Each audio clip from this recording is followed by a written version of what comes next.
and all that. Okay, so we are going to continue with the factory we've got going on, Satisfactory. For those who missed, we did finish our last factory, the giant towers.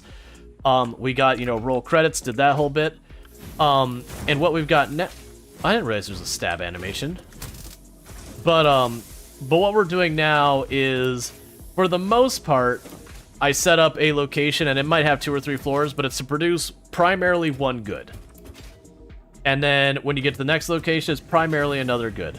And we do have a little bit of spaghetti going on right now because I don't have access to trains, and I was trying to use the trucks, and I finally eventually got completely annoyed with the trucks and just got rid of them. Just because the trucks are real janky. But, we've been moving on to trying to get everything set up with trains and all that. Let's see, you imagine trucks would be okay if you could have a road that's fairly enclosed.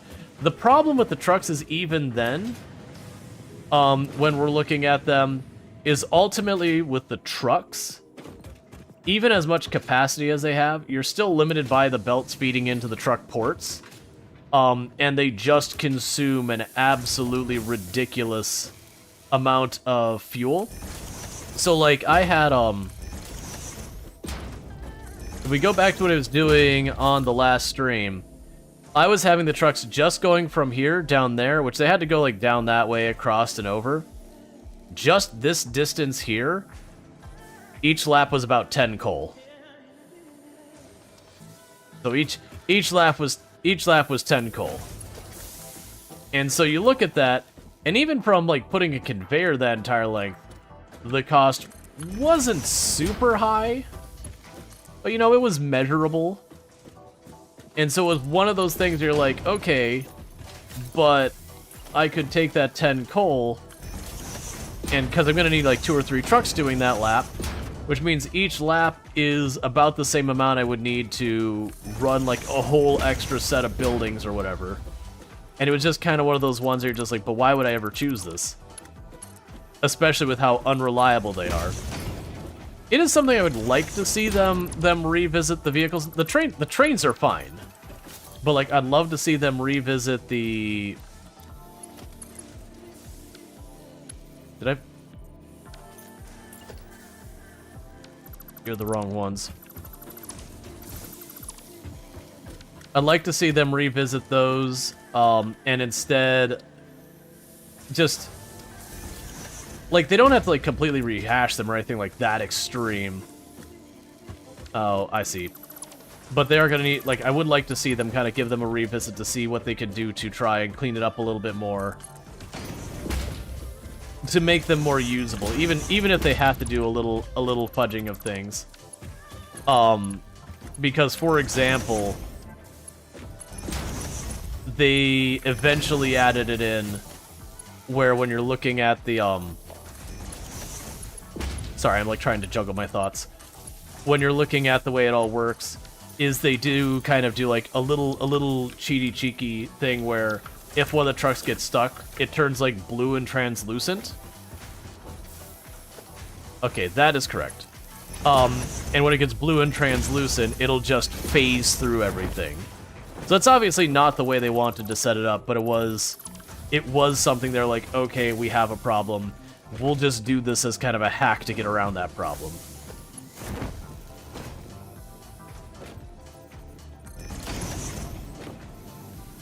Okay, so we've got you. Make sure that belt is all upgraded. Okay, so we did double our production of our steel beams, because I remembered the reason I was standing here at the end of yesterday's stream is they're like, oh man, our whole production is slowing down. What's going on? And we just realized it was the steel beams that were a problem. Not even the ingots. Like, right now they're filling up. But, very genuinely, we were running into the issue that we just didn't have enough constructors producing stuff. Yeah, so that's full. This one, we'll see where they get to. Because I think for the foundry to do more, like, we look at this belt, it's just solid. And that's full, and it's not really going down. So I think genuinely we're hitting a bottleneck on the belt itself. Which the workaround for this would probably be to replace this container with the bigger, like the taller one, because it has 2 ins, 2 outs, so that I could have the second out go down the line in here. We did get lucky, and one of the early unlocks we got on our hard drives is the better steel production.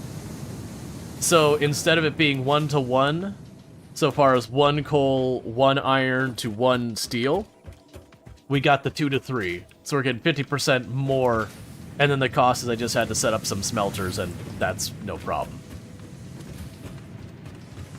Alright.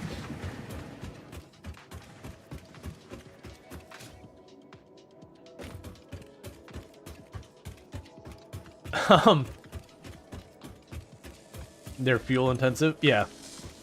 So let's pick up where I left off, because we were pretty disappointed that I thought I was going to be in really good shape for the space elevator stuff.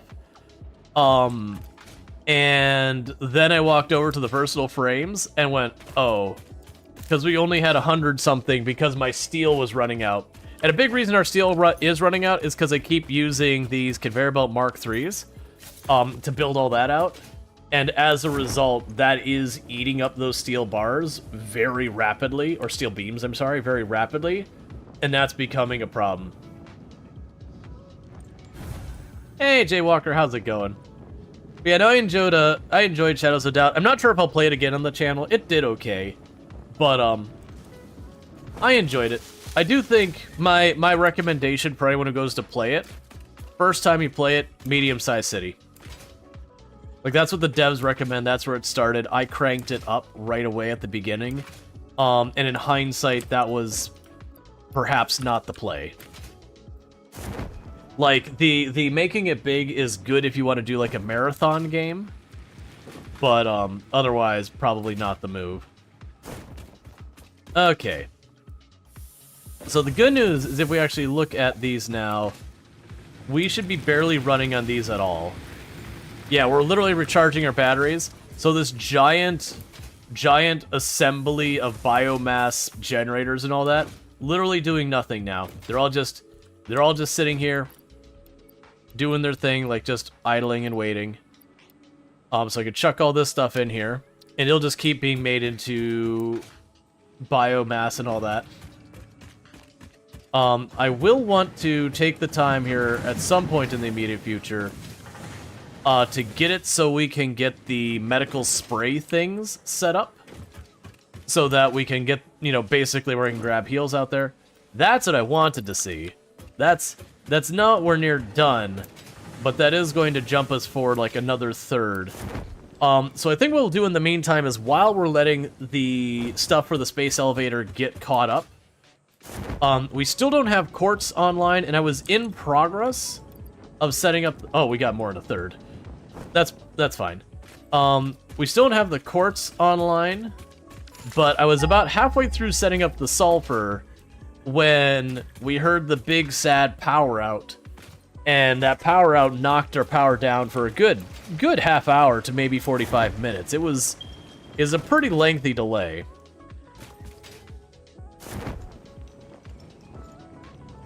Oh, wait, before we go, let's see if I can't get the somber sloops hooked up. Because with the somber sloops, I could potentially go over to, the assembly building that's making the versatile frames and drop a somber sloop in there. And that would help play catch up for where we're so far behind. Because the sooner I do that, you know, it'll cut the time down tremendously. So what I need to do is go here, because we won't be able to automatically craft these for a very long time.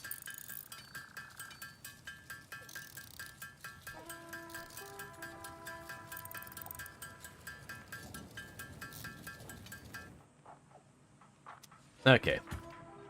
We didn't have anything in here we had to care about, right? No. Cool.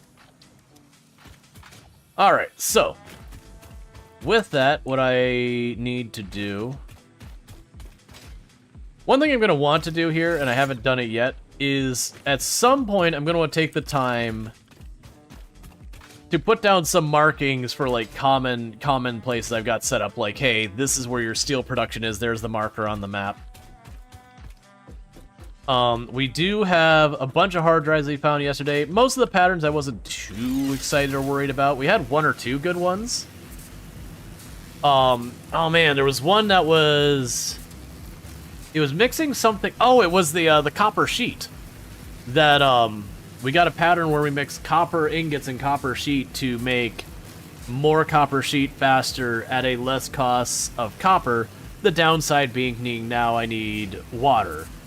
But generally speaking, water is pretty much everywhere on the map. That's not true. Water is common enough that it shouldn't be too big of difficulty. Alright, so I'm trying to remember if you go over... No, it's you that goes over. Because this should take us over to our sulfur, and we had it mostly done when the power went out. But the thing was I needed to get the gunpowder... You know what, actually, I take that back. So this is where our copper sheet is being made now, I believe. And our steel production's over there.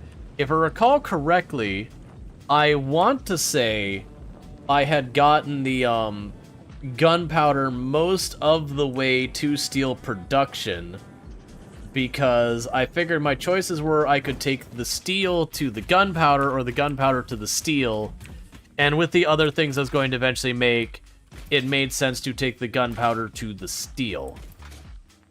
Down the road, I will replace that giant conveyor belt that's snaking across with probably a train. Like, maybe I'll put 2-3 cars in the train, each filled up with gunpowder, and to, like, go down, do, like, 2-3 stops to drop off the gunpowder, and then come back. We'll see. That'll take some figuring out. It all depends on how much throughput everything needs. Okay, so I believe that going over the hill there leads to my sulfur.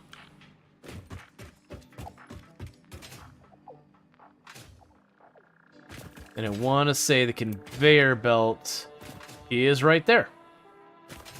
Hey, Sim, how's it going? I was absolutely enjoying the chaos yesterday with Drongo getting you that offline hype train. Oh, lots of bugs. That's not what I want. I very much... One, it is deserved. But also, two, I love the chaos of that kind of thing. Alright. But yeah, can I get a shout out for Simcopter1? Absolutely a fantastic content creator and friend of the channel and all that good stuff. Definitely good times over there. Been also playing a lot of Satisfactory, so if you are one who enjoys Satisfactory, you can find it there as well. What happened yesterday?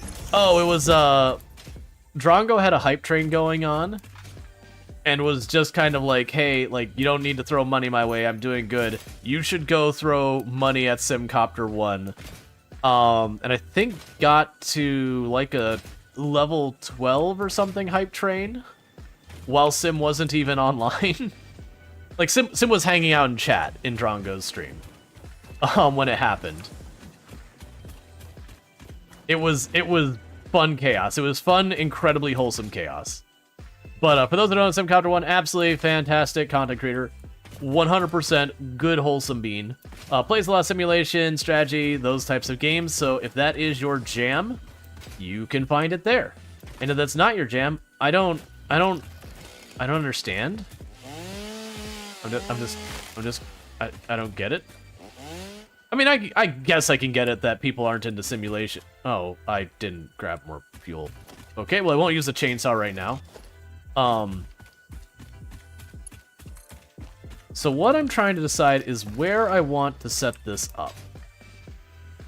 So what was up here again? Oh, is this my not computer course? It's whatever the other thing is.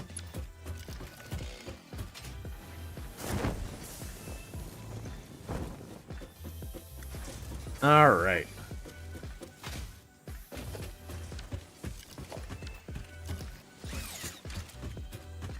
So yeah, let's check. I think this is making the thing in the far right. Also Twitch Ambassador. Yes, absolutely. Yeah, so that's making more of the other thing. I know I'm going to need more of those layers, so we're going to leave that alone. I kind of feel like I just want to build another pad right here. And we'll just have to... Yeah, simulation games are not, Sims awesome. Exactly. That's like, Sims awesome, so if that's not your jam, I don't understand. But then it's like, oh wait, you know, not simulation games not being your jam, you know, fair enough. I still think you're wrong, but you know, it's fair enough. Everyone's got their opinions. I'm teasing. Like, everyone's got their different stuff they enjoy. I feel like for me, simulation as a genre is such a broad genre that it's difficult to say you like or dislike simulation as the broad thing. It's just, it covers too many things to really have that unilateral yes no. Unless you're like really into just one genre, which I mean, I guess is fine. I feel like that'd be very self-limiting though.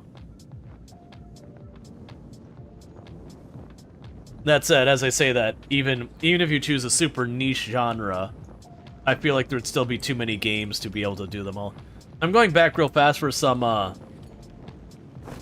of the solid fuel, because I'm gonna want to be able to use the chainsaw to clear that area. Because we're gonna make an area to make gunpowder is one thing, and once I get the gunpowder, I do want to try and get the explosive rebar gun set up. And all that. Let's see, watched Sim yesterday for a while, but didn't see Drongo. Yeah, no, usually Drongo gets on around the time that, like, if I go long, like an hour, that's around the time that Drongo usually starts stream, you know, barring if he's doing something special. And then some days Sim goes just a little bit longer than well, a little bit later than I do, because time zone differences and all that. And so sometimes that can kind of be the bridge from one to the other. But yeah, so Drongo usually starts kind of towards the very tail end of when Sim streams, and usually a little bit after I tend to wrap up.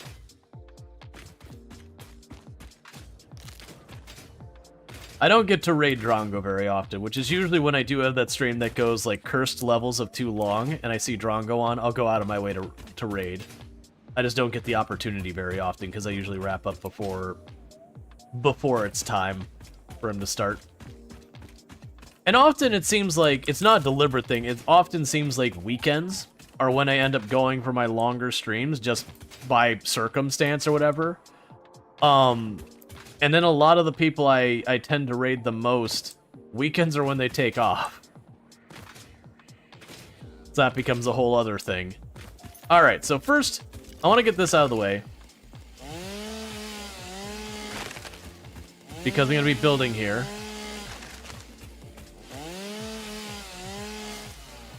You guys having a fun conversation with Ultra? Oh yeah, no, like a whole lot of us. You'll learn that in the streaming, you'll end up finding yourself, and it's not like everyone's in the same circle.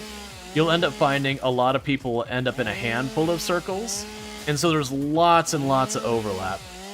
So, like, on one side, I've got, you know, the circles of people I got to know mostly through Project Zomboid. So I've got a ton of creators that are, like, in the Project Zomboid sphere, like Mr. Lamprey and Royale with Cheese and a whole bunch of the other ones. The Jacks. You know, you gotta name, like, listen, I'm not gonna try and go through, like, Allison Adventures, whatnot.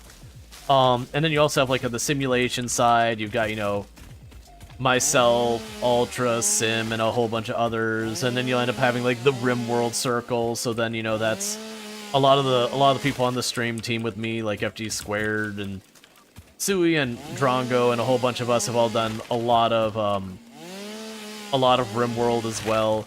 And so it's just one of those things that you find yourself in, like, you know, handfuls of these circles of people that, you know, you shared content, like, categories with, or, you know, you shared doing events with and all that. And it's interesting how in so many ways Twitch is such a big place, but also such a small place. Like, you'll run in entirely different circles and still meet a lot of the same people, but then you go to something like TwitchCon and you'll be like, man, I don't know 90% of these other creators. Like, you'll be at the partner party and be like, I recognize, like, maybe 1 out of 30 people here. And so it's baffling how big and small Twitch is at the same time. Such a ball to banter with. Oh yeah, no, I absolutely enjoy hanging out with Ultra. It was really nice getting to meet up with Ultra in person at TwitchCon this year.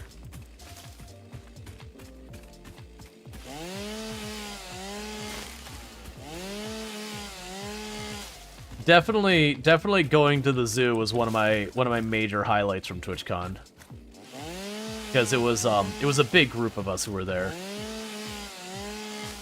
Which it was also funny because after that happened, there's been a whole bunch of people, you know, they're kind of friends of the group and all that.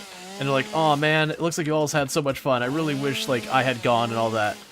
And some people are like, "I'm gonna, you know, awkwardly invite myself." So it does seem like whatever we're doing, the group going might grow. It might become, instead of having like the meetup kind of thing, it might even be just like this big event. We'll have to see where that ends up going, because it's one of those things that could definitely very quickly go from being a fun activity to just being too overwhelming.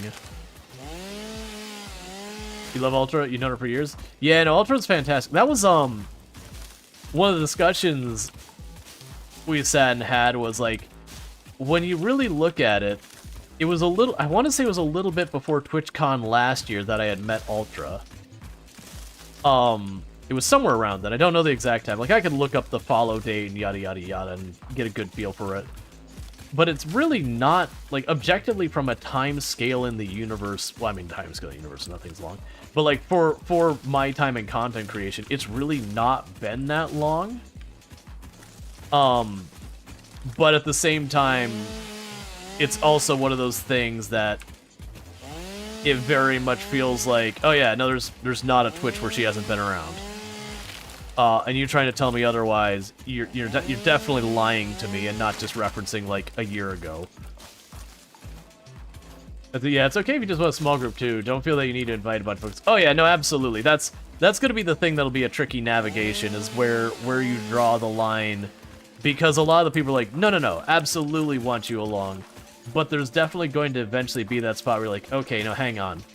Because especially when you're going, like, to the zoo or a theme park or something like that, it is a real problem that I would say it's around the point your group gets to be, like, 9 or so people, that your ability to get through anything quickly just really derails. Because, you know, everyone's going to have to use restroom at different times and all that. And then just every additional person you bring into your party, like, the more compounding of an effect. It's a reason why when you go to a school trip to, like, the zoo or something, it takes forever to get anywhere. Because everyone gets hungry and needs to use a restroom and needs to get out of the heat or whatever things need to be done. And it's important to make sure you're taking care of yourself. But, like, everyone will have their own pace. And it just gets more and more disruptive to progression because there's just too many people. Which can still be fun, for the record.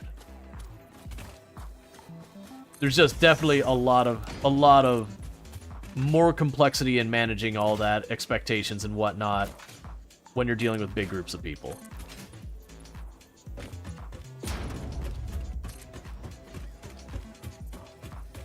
Just gonna be clear, other folks group about that, because Billy right, they probably feel the same way. Oh yeah, that's absolutely one of those things, like when we went to plan like the San Diego Zoo, it started out as just within the Halcyon Frequency stream team. It's just like, hey, we should all get together and do something like after the con. You know, and we discussed a bunch of different ideas, and it kind of came down. It's like, you know, the zoo's a good one, because there was a bunch of ideas put out there, but some of the ideas are more of a logistics problem.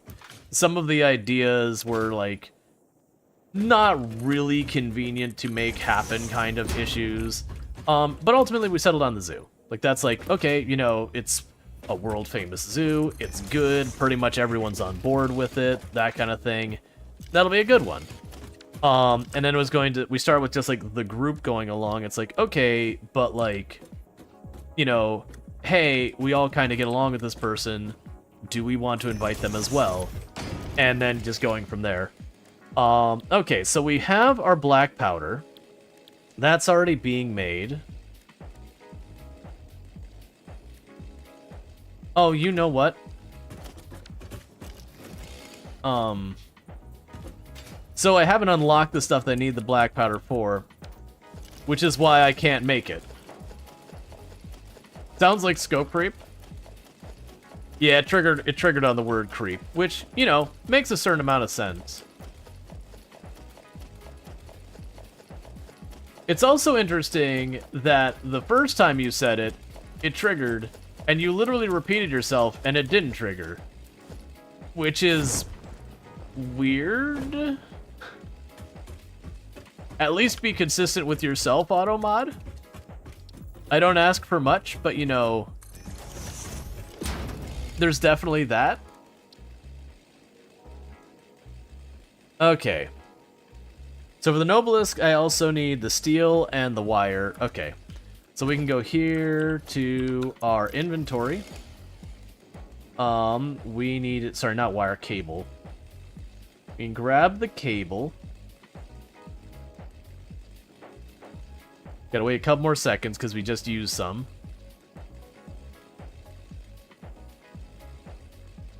Well, yeah, no, but the thing is, no one allowed it. See, like, if I hit allow now. Oh, no, weird. Maybe someone else allowed it and then it just didn't update.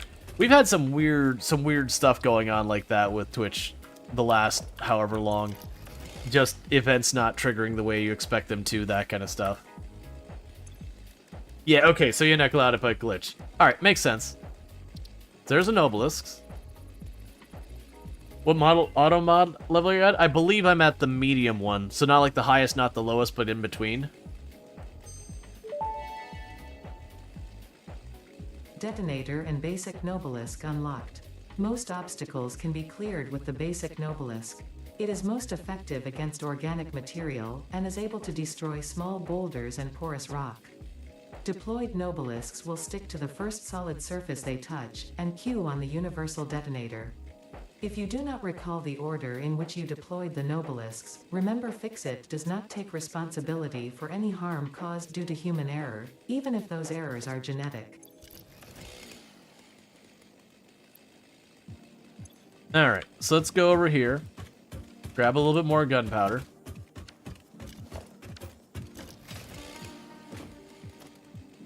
You really want to try the nuke one? But you're kind of scared too? Yeah, no, I wonder how ridiculous explosion. Because it didn't even show the mod actions when you allowed it. Yeah, no, that's, we've been having real problems with the,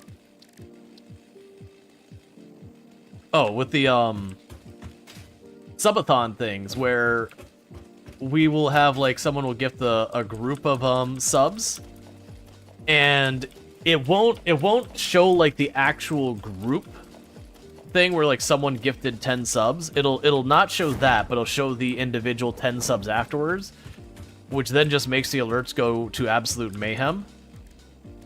So we actually turned off the individual alerts today because we went through that yesterday, where it's like a good, like, 20-30 minutes or whatever, just notification after notification. It's like, no, we're not doing 2 days of that. Tool belt expanded. I compounded sulfur's tristatic atom matrix into a quadrimensional gate vortex. You can now carry more stuff. Alright. So the downside is I can't make the explosive rebar yet. I was planning on doing that, but I didn't realize it required the smokeless powder, which is after oil. We can definitely unlock this. I think the turbo fuel is after oil as well. But that's fine. But the important part of this is I can now go here and say, hey, Nobelisk.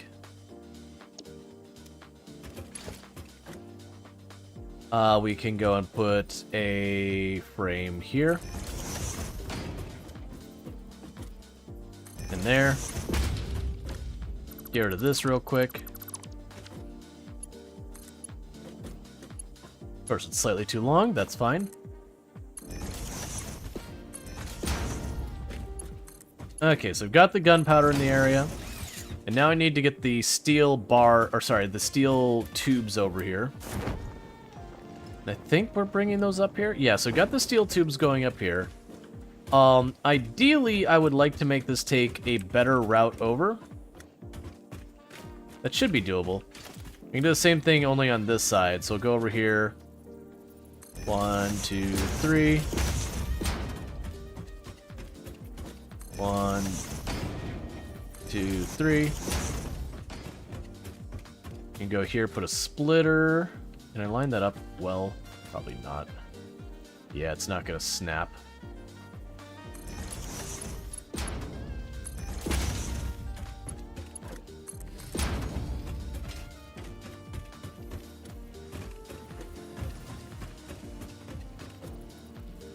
And we can take you over here.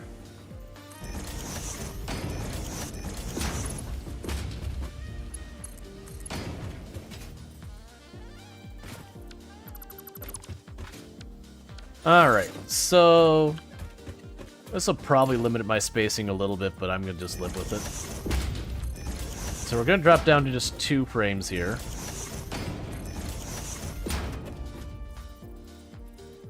You're in one.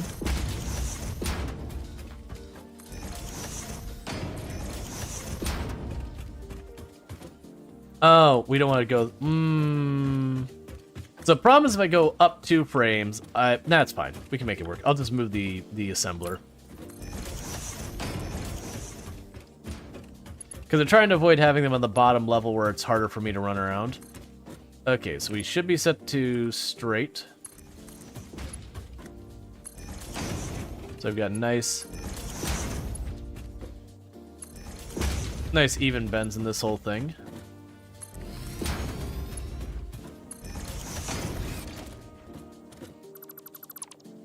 And now I'll take the assembler here, and we'll just put it farther up. I let myself lots of space anyway, so it's fine. Alright, so. Oh, you're way over there? We can move this over, so it doesn't have to be such a cursed design.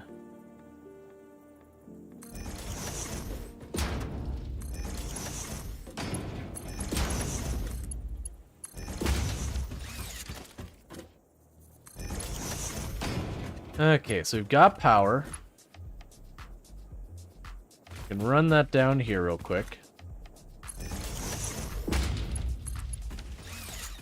So that means we should be able to produce Nobelisks now.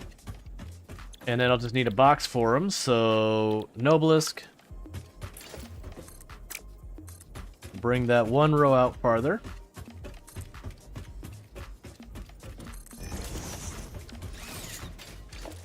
And go to our organization. This one probably doesn't need a full-size container.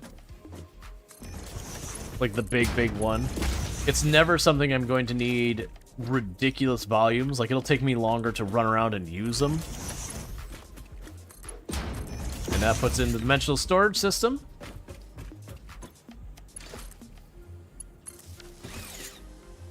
And with that, we now have Nobelisks in production. So, anytime I get low on explosives, I can just do that. In the interim, I wish I could see... Let's bring out the MAM again. Let's try and guess what the materials are we need for the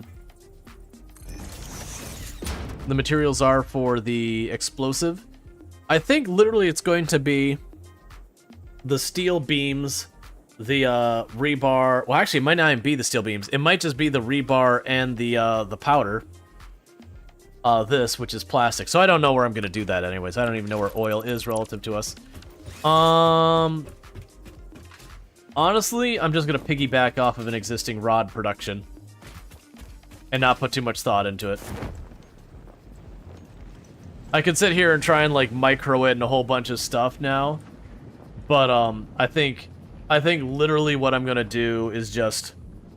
take where we've got a rod production, put 1 constructor to be producing the rebar, and then just use the rebar, like, have it feed into the dimensional box.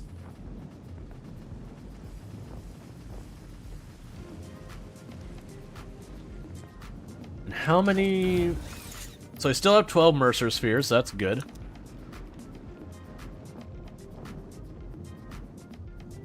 And eventually, when we look at we're putting all the biomass into the biomass burner thing, that'll start backing up.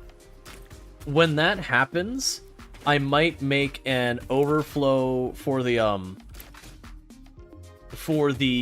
alien protein. To have the alien protein feed in to make the medical stuff. And then I'll make a box that I could throw berries and all that kind of stuff in to try and have that produce what I need. Okay, what are you still like? Oh, these are all shut down, aren't they? Yeah, those aren't doing anything. That was I had a bunch of junk piling up in my inventory before I unlocked the thing where I could put stuff into storage just from that way. So I just dropped a sink there to call it a day.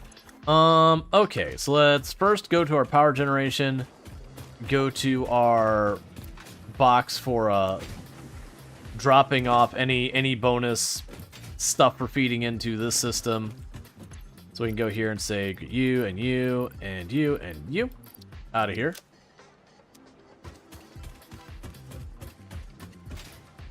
So that'll all get fed into becoming solid biomass. I won't have to think about it. I will need to craft here these things again, because we're trying to hit 100. When we hit 100, I can unlock the somber sloops being able to be used for overriding whatever stuff to double production. And I want to get that set up for the versatile frames early on, because we use those for a long time. Oh, I have mycelium. That needs to also go in here. Let's run over here and get the mycelium all set up. In the box.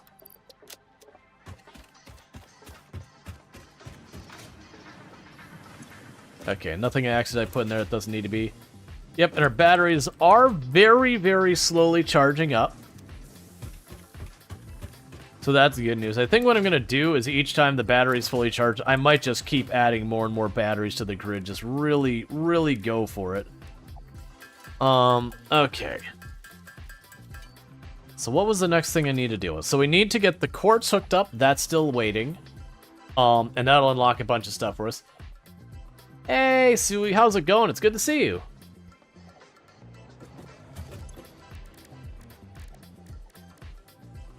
It's good having you here. Right about to hit an ad. I'm going to go ahead and take like a quick 2-minute break to eat this food that Toon brought up for me while we had the ad break. For those who don't know, Sui, absolutely fantastic content creator. Definitely someone to check out.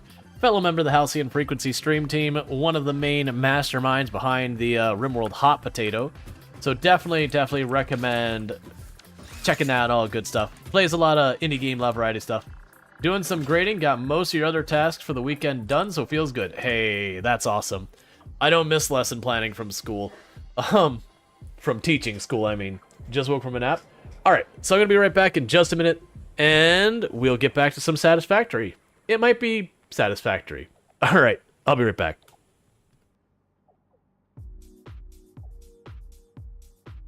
And maybe not right this second because I'm doing things.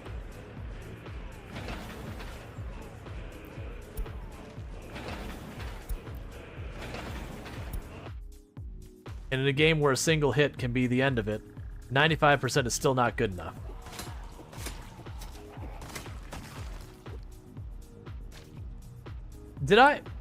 Someone clipped that? I'm pretty sure we just pushed him, and it counted as a spear stab.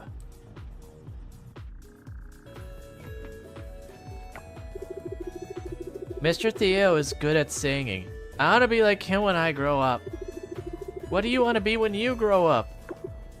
Sir, that is a question that creates an existential crisis I am not prepared to fight.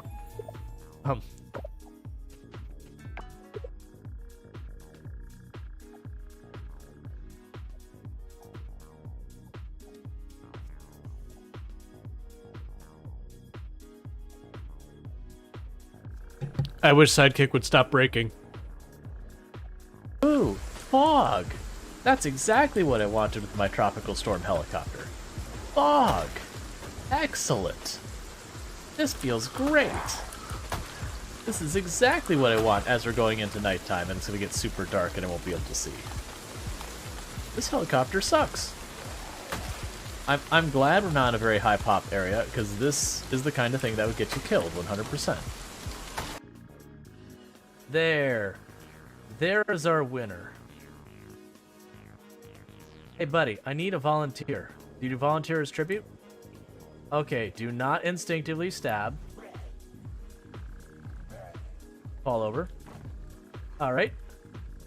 So we make our salad.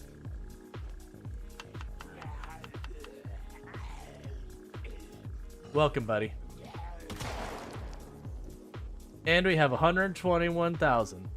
Or sorry, 135, 121. So we have beaten our record. Storge. Walter's asking me questions about my coffee bean dealer. I'm not telling. Raj is hot. Raj is hot. It is good for Raj.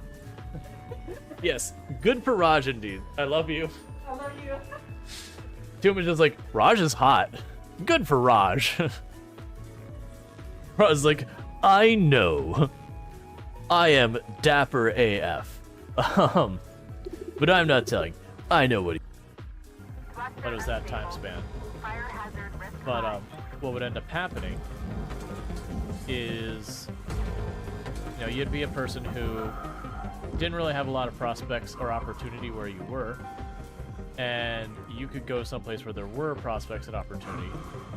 But what would happen is, for transportation and housing and lodging and everything else, you'd have to go through the company town, because the town, like the entire town, you'd Why did I die? A ticket has been submitted for medical assistance. I don't know what happened. I got Oh, thrown right. forward. And we are back, and the only thing that's changed as I went away is the bean decided to get all up in our business.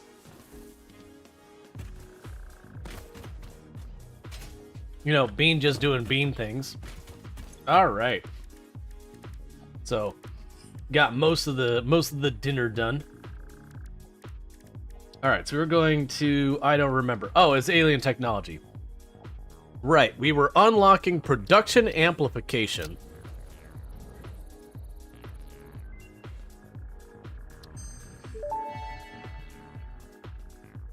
Production amplifier unlocked. Every single manufacturing and smelting building will be backwards compatible with this new technology.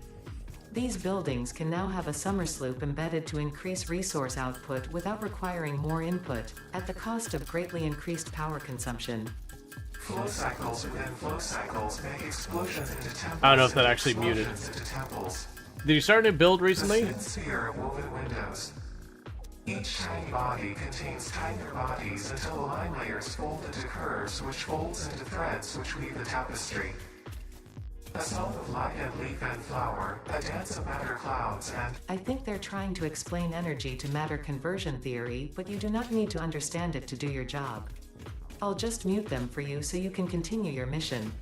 I, however, will be taking notes. This is fascinating material.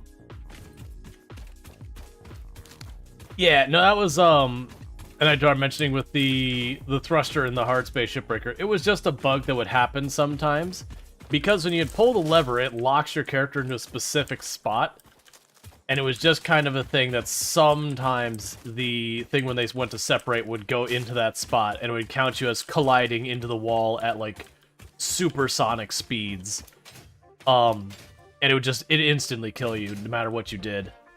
But it was only sometimes. It all depended on how things moved when they separate. And there's ways to reduce it, like do the engines right away at the beginning. Don't wait till things have gotten all shifted and all messed around. Hey Tyler, how's it going? Did I start a new build recently? 4 or 5 streams ago? Because we had finished the other one. Like we actually, you know, won roll credits that whole bit. So we did get that.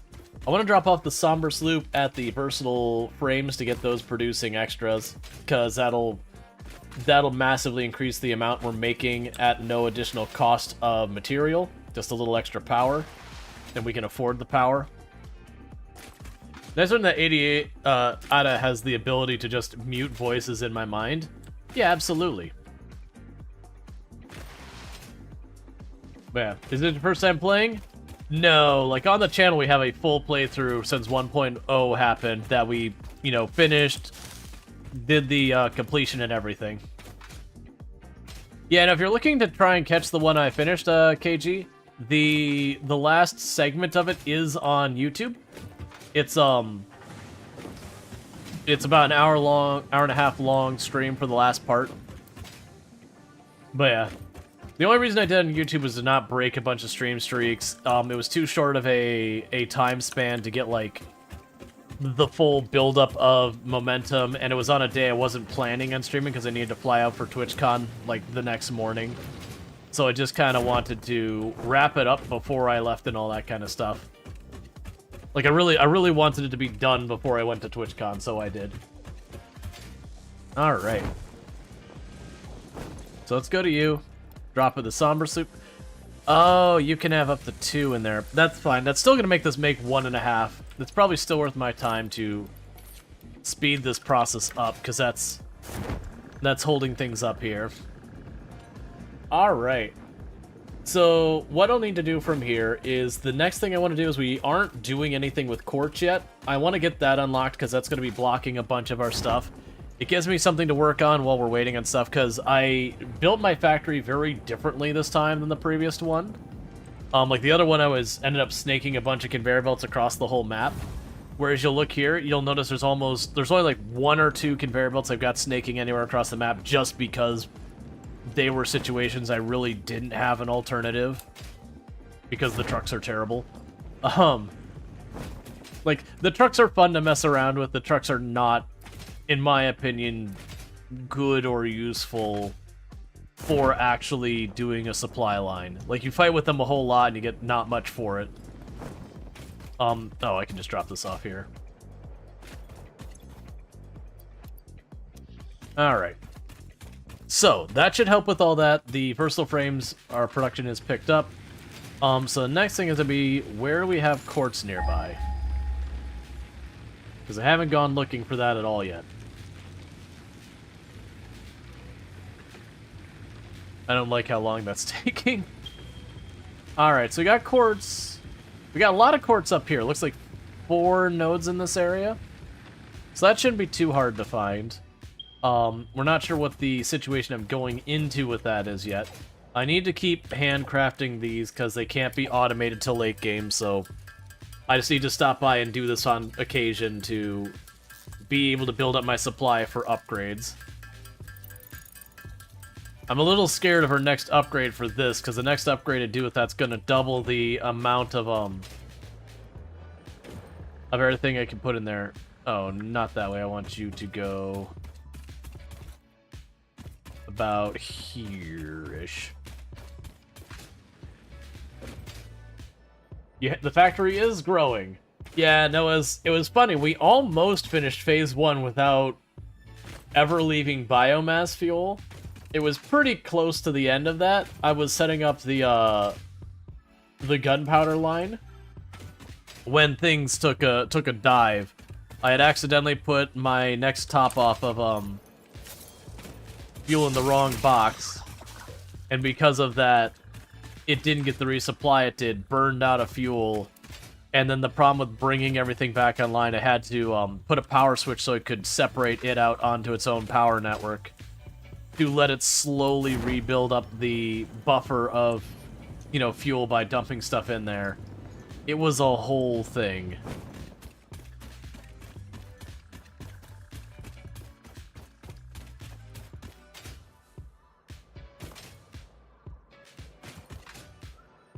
Alright.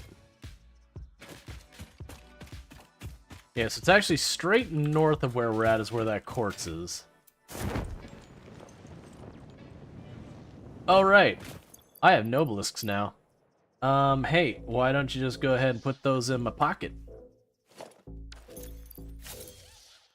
Oh, I didn't make the detonator yet. 1 second.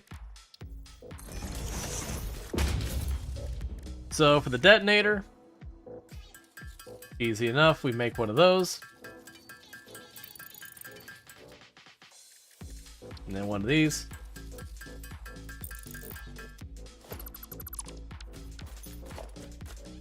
Alright, and now I can just put the detonator on my bar. grab a stack of explosives from the void, and it's now in my pocket.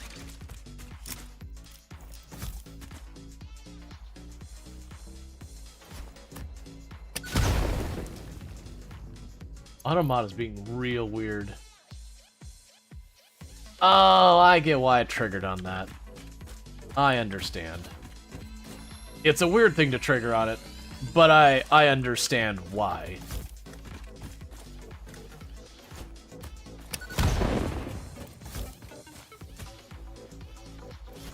There's an alternate meaning to two of the words in there.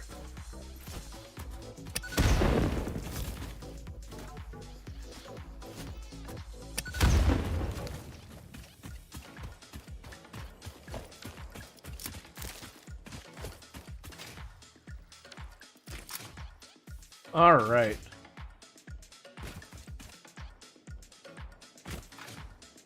You've done a chat. We successfully murdered a whole lot of trees. Yep. Let's see. Think you left off building a 450 megawatt coal plant, but the last few days, trading card game shop simulator swallowed your life. That's one I've seen a couple people playing. It looks like it's along the same kind of lines as the supermarket simulator. Just, you know, instead of just generic grocery store kind of thing, it is like running your own card shop, which is a cool thing. I've seen a few games do like collectible card game tycoon-esque things. I haven't seen too many who put a lot of time into, you know, really building it up. But I've heard good things about that one. There's been a lot that were either like, we had one that got suggested we played in the channel that was good, but it was really short.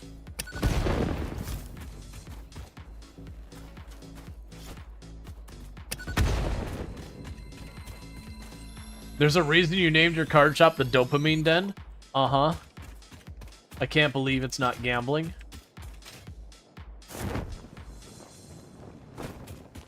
When you blow those up, do they respawn? I do not believe so. I believe when you destroy the poison things, they're gone forever.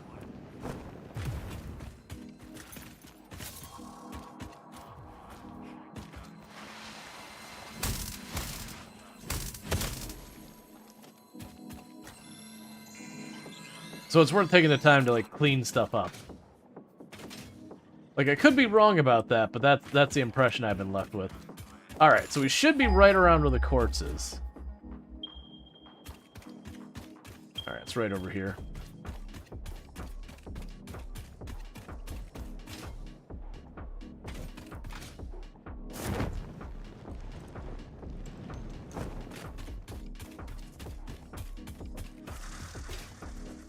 That's fine. You just do your thing, buddy.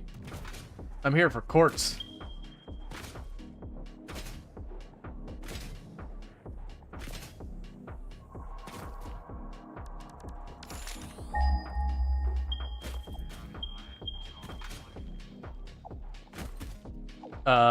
Must be in a cave below us?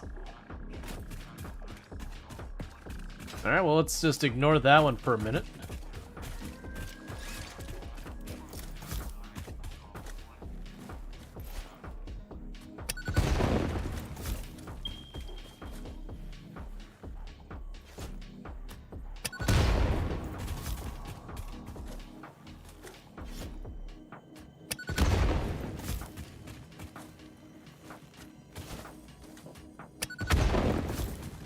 Because I'd much rather use these explosives to permanently get rid of these than honestly put any effort into... Hey.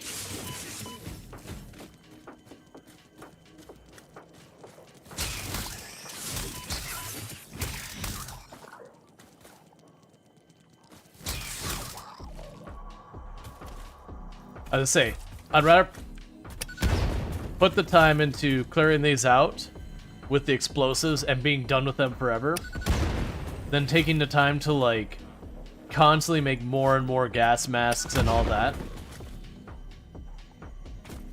Like, there's definitely something to be said about the radiation protection. Witness the deep and sing for us. I am still unable to initiate communication. How are you doing it? We We composed a resonant song to curb the effigy, tapping into the inner currents. We sacrificed our blood and our temples and let the metal in from the void to eat our flesh. That's a lot to unpack. How do you tap into these inner currents? Consume our blood, worship at our altars, curve the melody. I do not understand. Flood frequencies paint straight lines. The blood is a teacher. Each altar is a window. Processing data.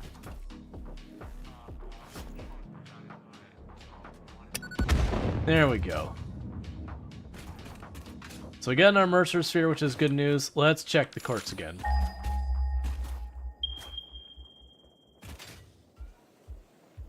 Alright.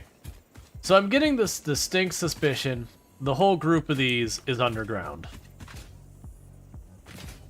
Yep. Alright, well that's good news and bad news. The good news is it means I probably don't have to go all the way up here on this cliff. The bad news is it means I gotta find my way into that place. Ooh, hard drive. I don't think I found that one either.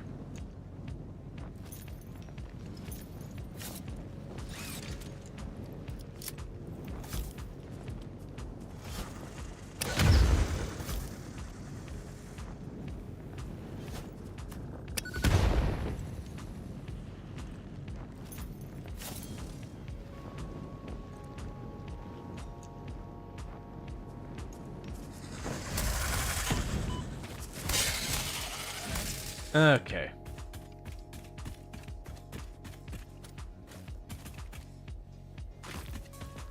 Yeah, no, it's definitely like a cave network. So it's just a matter of I gotta find the cave entrance. It shouldn't be a problem, we just gotta run around the mountains area. Modular frame, we can do that.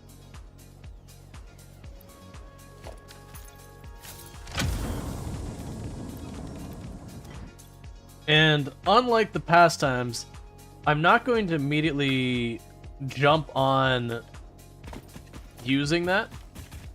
What I'm going to try to do is save that for the recipes for like the compact coal, the hyper fuel, and all that. So I've got like a little cave over here, but I don't think that's attached to this cave network that we're potentially looking, because the area that the quartz are at is over here.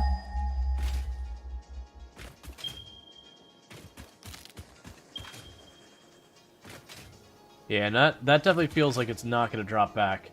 So it's back over here. You keep doing your thing over there, buddy. Oh, I guess Slug will just grab that while we're flying by anyways. What I want to do is try and jump down. There's a good chance we will find, like one of the explodable rocks or whatever, or all that. Do you know it spawns in different locations when you start a new save? No.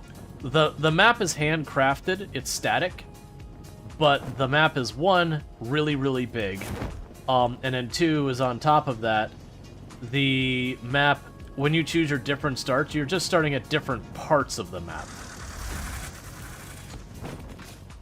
Okay, I'm not worried about that. But that said, like, it's not one of those things that you go into the map, you're like, oh man, like I've played it out, I don't even know what to do anymore, I already know the map. The exploration, I'm sure, does lose a little bit of its magic over time. Probably the same kind of thing that happens with Project Zomboid, where you first play the game, the map is so enormous and you know so little of it, it doesn't matter, like, there's just too much map to keep track of and whatnot. And eventually you do start learning it. But I feel like there's enough map that by the time you got to learning it where you just know where stuff is, you're probably already burnt out on the game by that phase anyways. And honestly, just where you start building is going to just change where you end up setting things up. And that's going to lead to entirely different structures for your factories.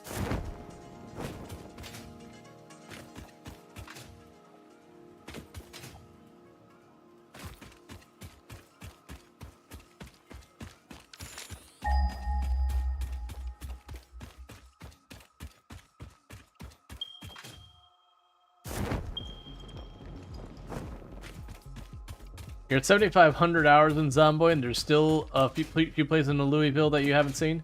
I'm at the point with Project Zomboid, I know the whole map. like, outside of dropping me in the middle of the forest where there's just a bunch of random trees and asking me to identify it, most of the rest of the map I can identify from eyesight. There's a couple of the farms that'll throw me off because they're... When I say they're kind of samey, it's just, it's a farm that doesn't have a lot. But even then, some of the ones where, like, just where the gap is in the fence isn't, I'm like, oh yeah, no, that's the farm to the west of Ekron. Or Lake Falls, or whatever we want to call it. Like, it's just one of those things. Alright, so let's go up the ledge here.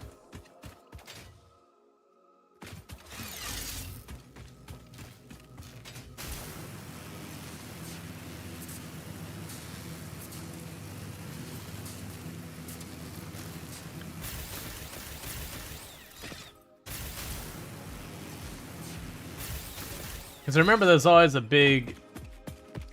You can play Zomboid and survive? Oh yeah, no, absolutely. I used to hold a world record in Zomboid. For the highest kill count run ever streamed. I held the record for, you know, a good while at 135,121 zombies killed in one character in one life, with no mods to change itemization or vehicles on harder than apocalypse settings. That said, that record's been beaten. But, you know, it's totally a doable thing. It just takes time and effort. Alright, so I don't see any platforms here.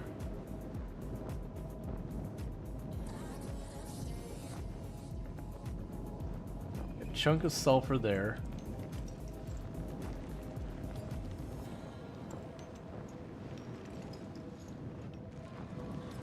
Alright, that's looking promising.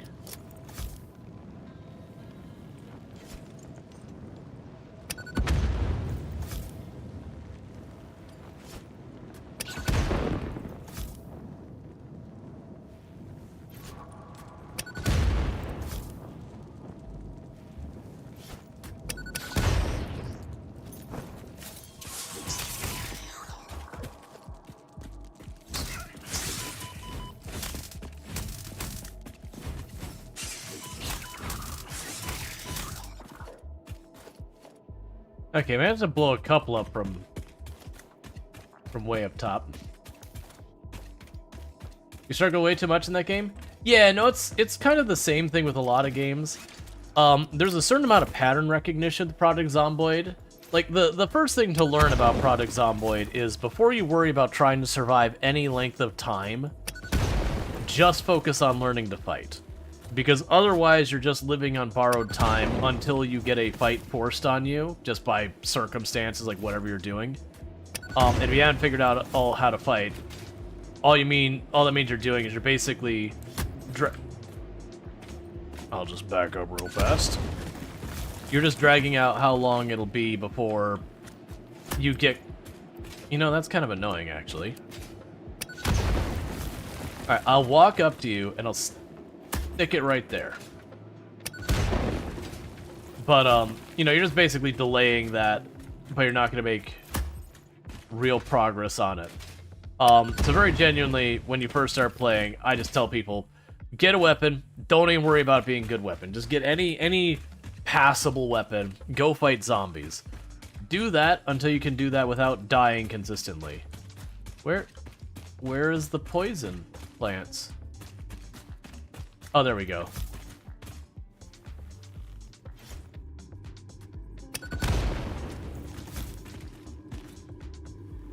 But once you do that, then you can start worrying about surviving long term. Zomboid... Where are you at? There you are. Zomboid is also one of those games that once you learn mechanics, you kind of can't unlearn them.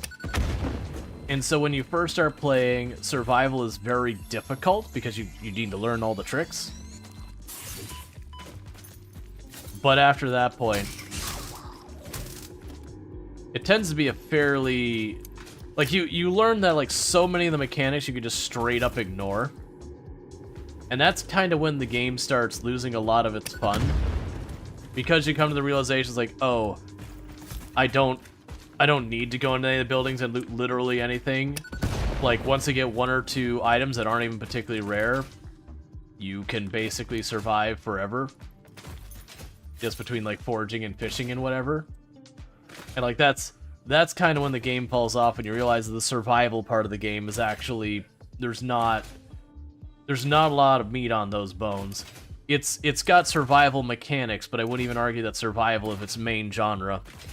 It's more you're a zombie apocalypse game that has survival mechanics present.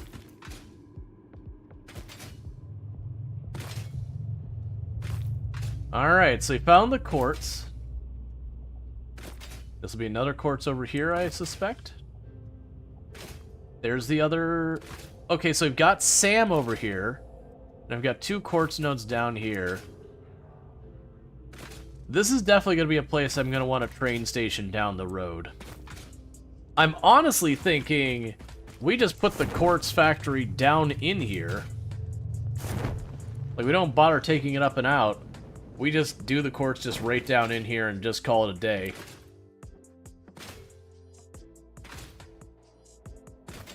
I'm actually just kind of investigating what all's down here at the moment.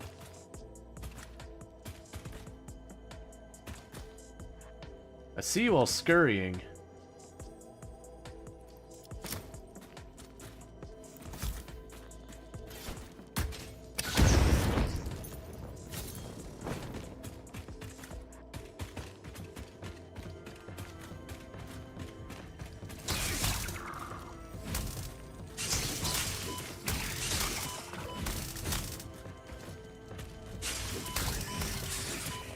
Can't see anything.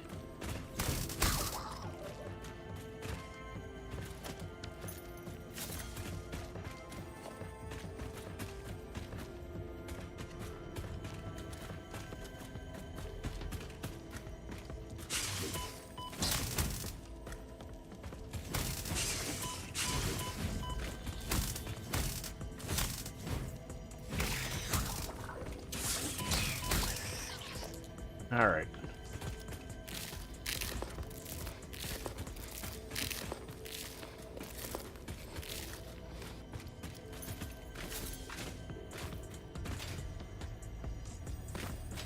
There you are. What other games do you play? Well, I play a whole bunch. Can you ask a late game question, or is it spoilery? You can. I'll just have to see how I can answer, because like I've already beaten the game, so I've seen what there is to see.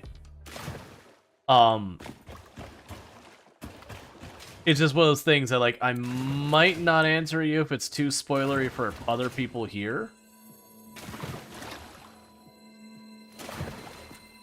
because obviously I don't know what you're gonna ask yet. What other games do you play? I played Project Zomboid, City Skylines 2, this, RimWorld, Farming Simulator 25, so a ridiculous amount. But one of them was a lot of tickets to sync. Oh, so you're just trying to figure out, like, the best options for syncing tickets? Okay, so we've got this entrance to the cave. We already spent, like, 300 tickets? Yeah. One moment.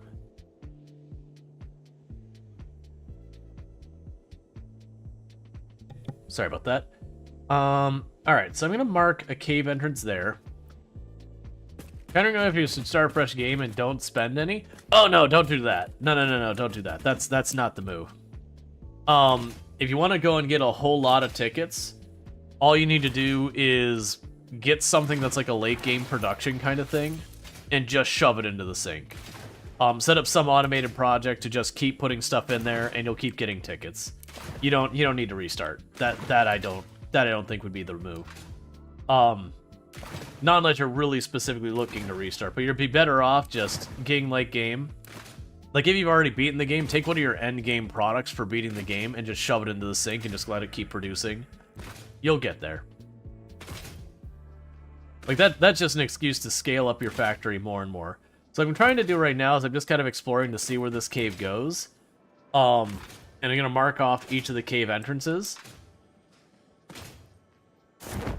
Look at that. You're not that far, but you're done with the update 8 stuff just barely.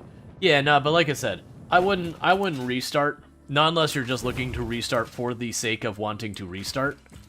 But like for anything dealing with the sync, I wouldn't restart. It's just really, really easy to just put some type of automated process and just start jamming a bunch of tickets in. So to put a cave there.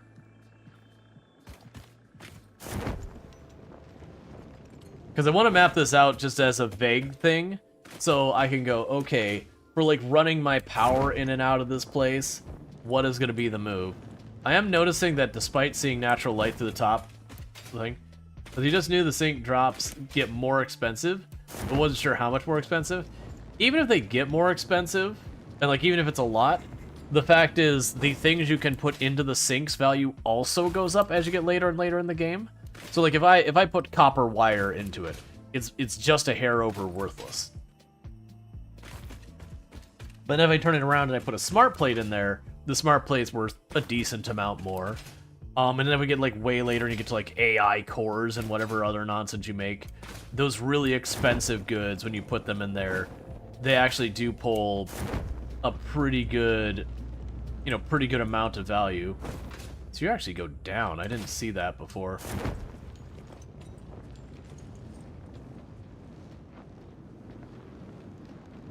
All right.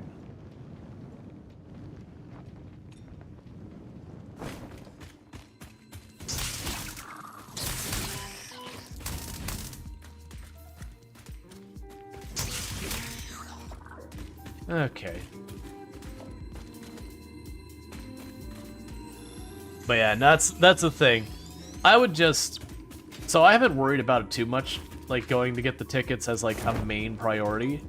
But generally speaking, I'm going to want to do that at some point. When I go to do that, most likely it's going to be pretty late game where I'll just take one of the processes that I could scale up decently and just start dumping them into the sink and calling it a day. Just let it mass go in there. Where's your bits? There you are.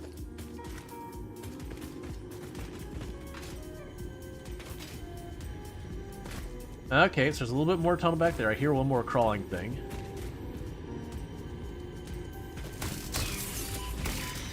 There you go.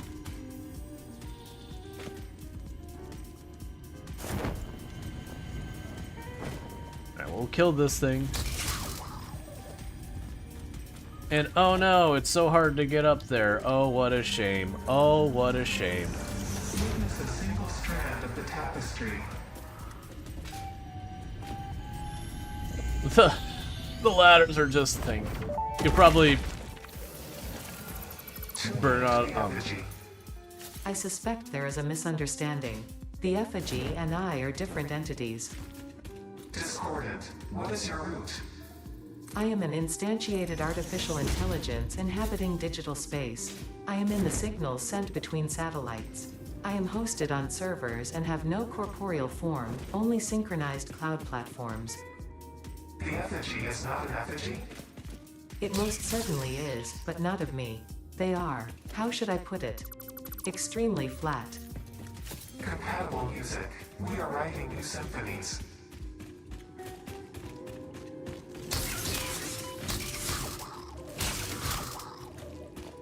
Okay. So I saw there was another tunnel behind it. But see, like that you can climb the ladder and then deconstruct the section below and it just hangs me there. It just... The ladder just seems to deconstruct the whole thing at once when I do all that. Alright, so we've got another path here. Clearly this is not the path that I'm going to be taking the belts or anything out of. But yeah, that's a pretty ridiculous cave network, considering that's an entrance, that's an entrance, that's an entrance, and the whole cave network is just under the mountain. I know I found this in a past run. What I don't understand is why I swim right in that spot, despite there being no water. That's clearly a bug.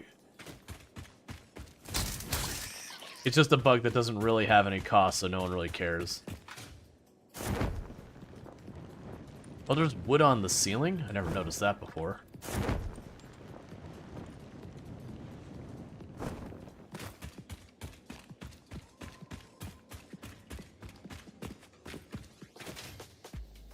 This still is half submerged for pre-release. Yeah, no, I vaguely remember finding, I think I found it from that path the last time, which would be a number of versions ago. I want to say I was looking for stuff. I may have been looking, well, it wasn't the Mercer spheres. I think it may have been, well, no, it wasn't the same either. I probably was looking for this quartz and just circling around the area and happened to find my way into the wall over there. Or, like, just notice, like, I don't remember exactly how that came to be.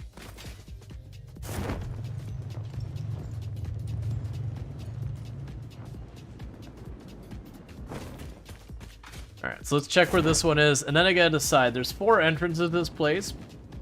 This entrance is looking pretty promising. It's a pretty long route, but it's wide open and everything.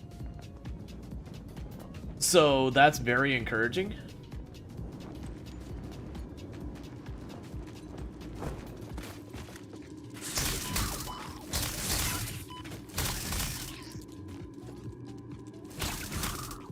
Alright. Well, the good news is I'm going to have tons of those to drop in. Because this feels like a really good route to take a train in. That I can take a train right in this door and out wherever I need to take the quartz whenever I have, like, the next step in production.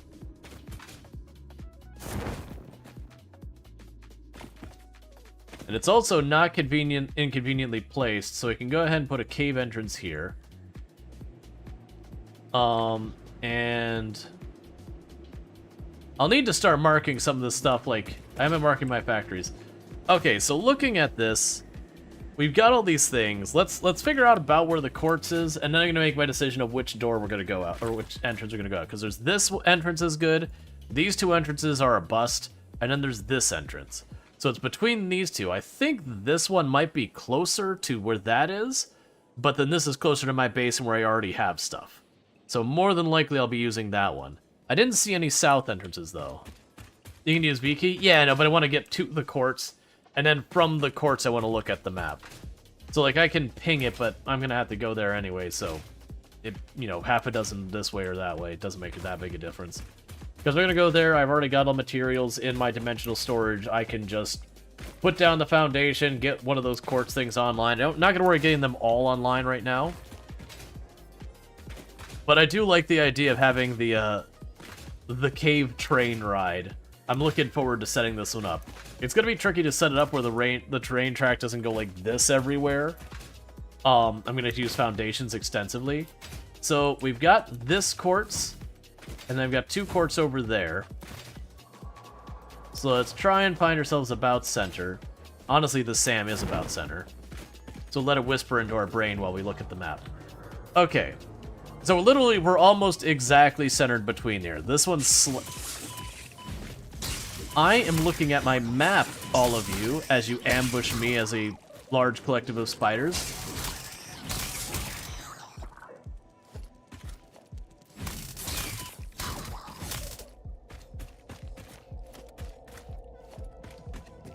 So rude.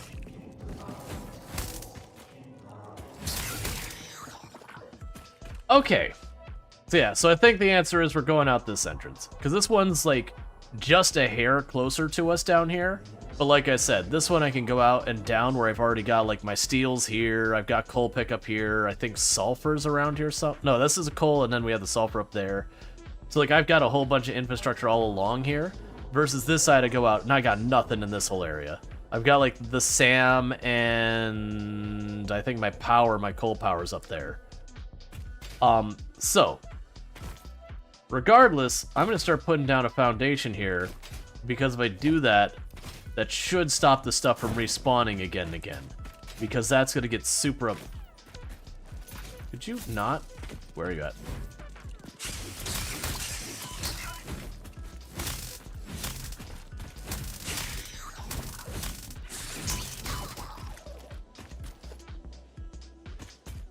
Can we get on to letting me actually build? I don't know where you're all coming from, but I wish you would stop.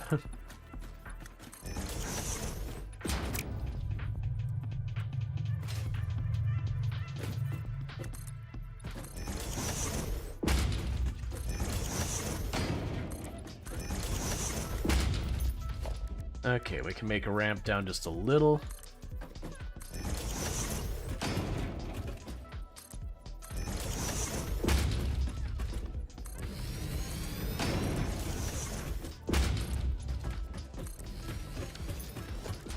Okay, so production, miner Mark II.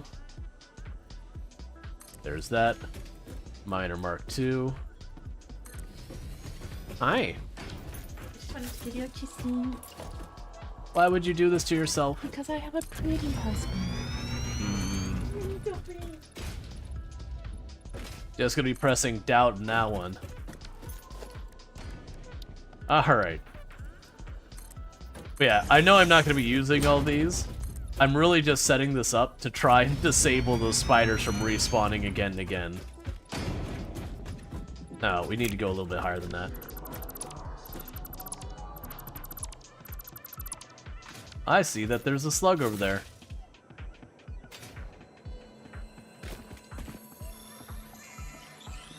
Alright.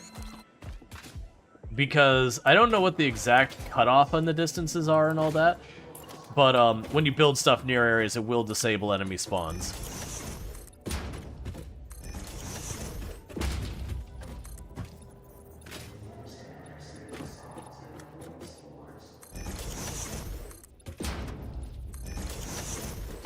And even if I don't hook all these up, I'm going to just put the drills on them so I don't have to try and figure out where the heck they are later.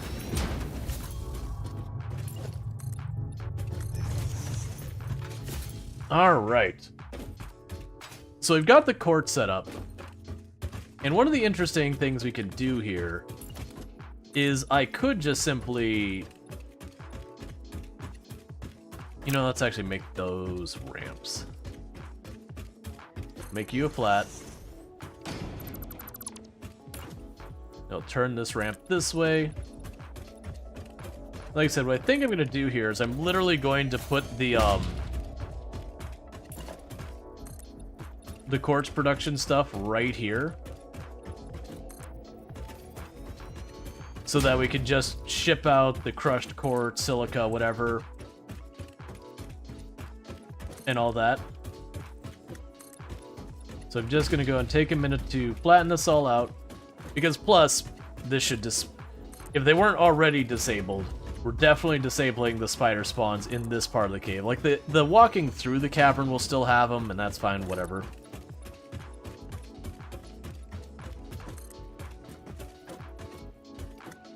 Alright, we need to give that a moment for the materials to catch up, but cool. So I've got a little pad here. And let's see. So for production-wise, I've got the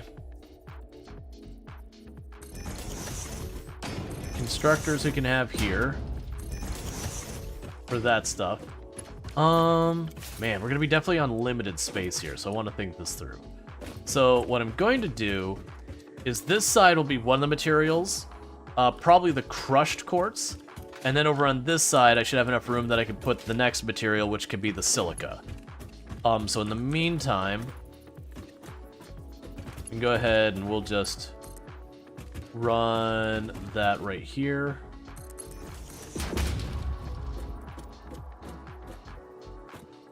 Isn't this the uranium cave underneath the redwoods? No. It's not the uranium cave. It might be similar. But this one's full of quartz and then it has a SAM node down here. But no uranium. We already fully explored it.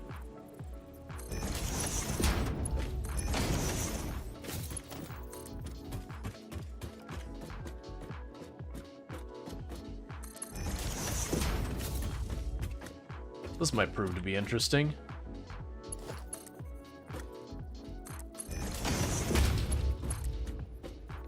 You know, let's not do it that way. I was gonna have all the conveyors like snake up here. I'm like, man, that's just gonna be wasteful on the resources.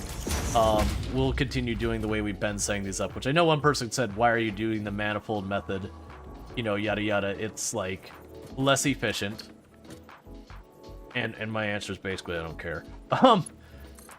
For like the genuine answer, the answer is I don't care. But it's fine. Why are you not letting me line that up?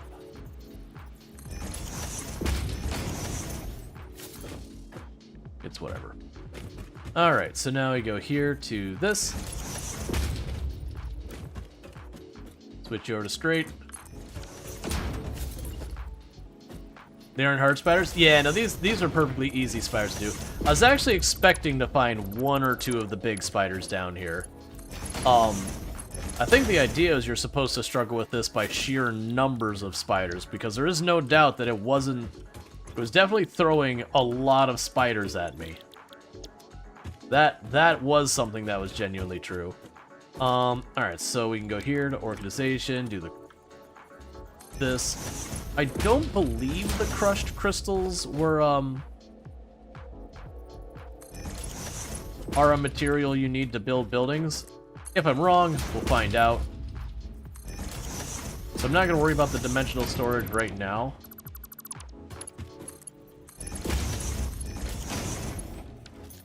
Cool. So I've got that set up. Never again will you mess with nuclear power? Oh no, nuclear power is fine. It's challenging. Like, there's certainly that. But very genuinely, the amount of power you get from nuclear, it's gonna be pretty hard to just not do it.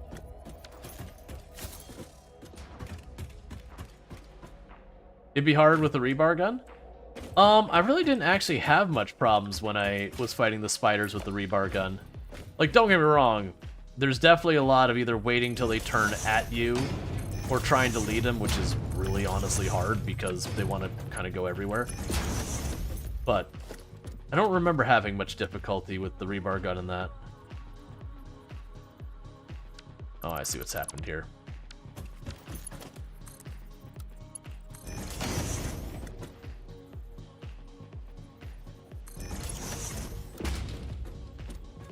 Okay. And basically, I'm just setting all of this up. And then I'm going to run the cable out.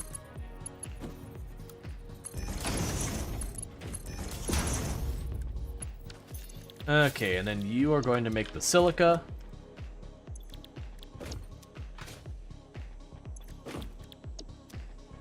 And then what we'll probably do is somewhere over there we'll make the train stop. Just a slow reload versus 4 spiders at a time? Well, yeah, but I mean, the answer with that is you could sit there and just stay on your parachute and that.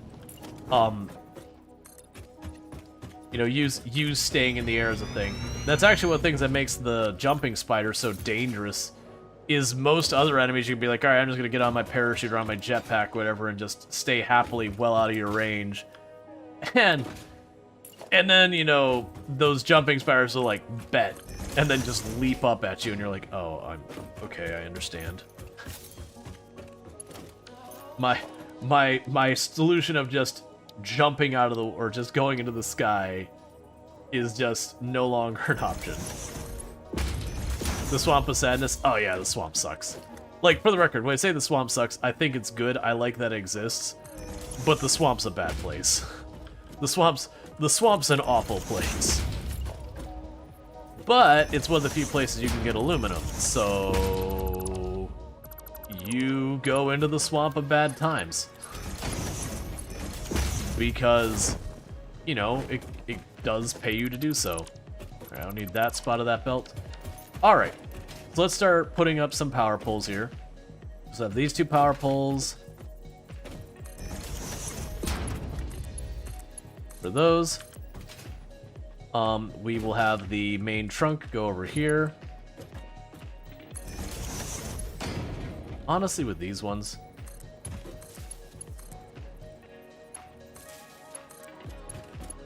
you can be this part.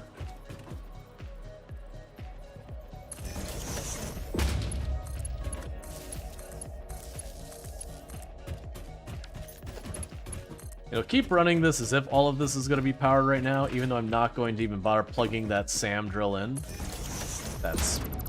I know it doesn't matter, but it does. It may not matter in reality, but it matters to my heart that isn't lined up. Okay. So. That's the other side. So let's go ahead and get this sorted out real fast. What I can do in the meantime is let's go to organization, dimensional storage. And for just a minute here, we can go and pop over here. Because I do know silica is used with some of the buildings. Specifically buildings that have, like, glass and all that. So that'll take care of that.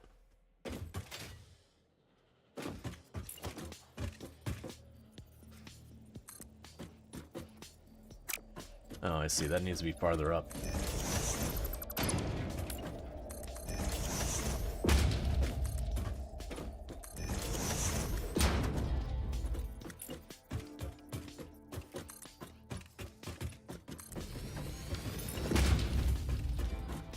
And I am taking the time to build this out so I can run the conveyors along it easier. And because eventually I'm going to be bringing a train down here. This will be interesting, because I do have enough room here. I could put two, maybe if I really push it, the middle part, 3 floors in here. Like, two easy, no problem. The 3 is more tenuous. Alright. Let's just get these ones out of the way here.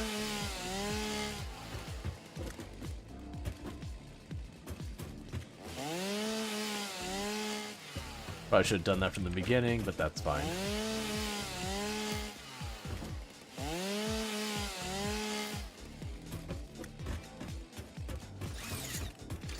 Cool, and the quartz... Do I want to put the quartz in dimensional storage? I don't think we use it for building anything, like building-wise. I think we use it for crafting.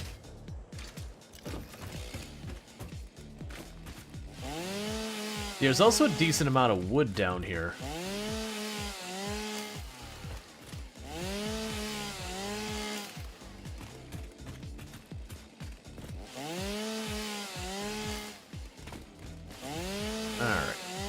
Just getting our concrete a chance to catch up.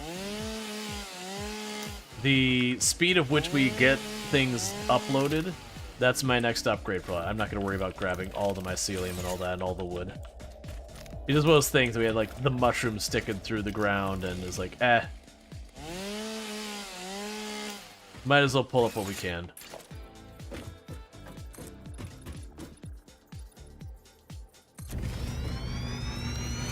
Now, if I'm not mistaken, these things, I can go like this. I am mistaken. Well, that's an interesting problem.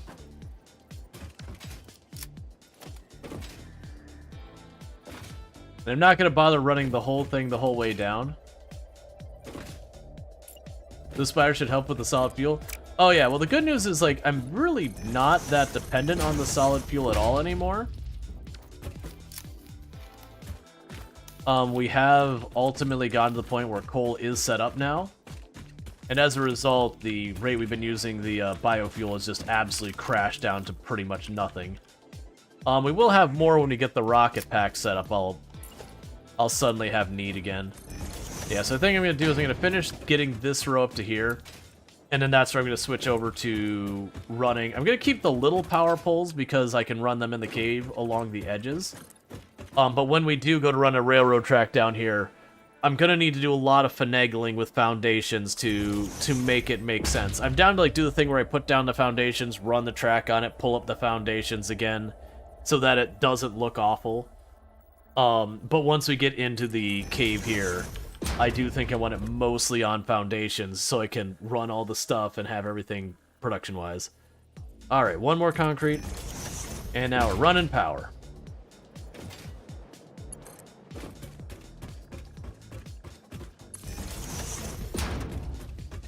And like I said, I'm going to keep it on the little poles, even though the big poles can go way farther.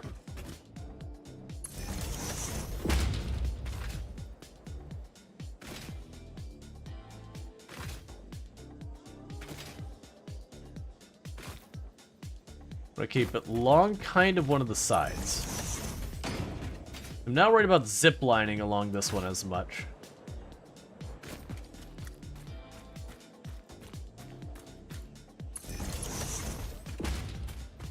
But it'd still be good I have the option of zip lining, but also leaving the main center part open for whenever we go to do the train.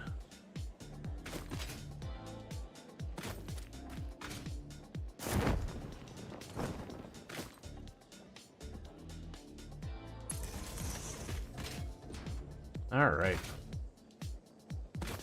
But the only thing you don't remember is the game has some plants, terrains that can't be removed. There is some stuff that is non-removable, which I think is fine. But, it is one of those things, like, back there where you're like, oh, let me get rid of this stalagmite. And you're just like, oh, okay, I guess this just lives here.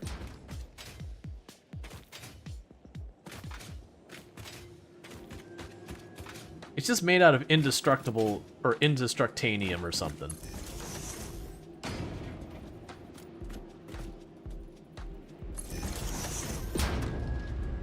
Okay.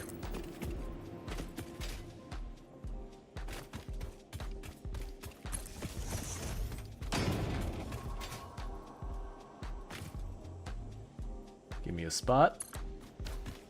Cool.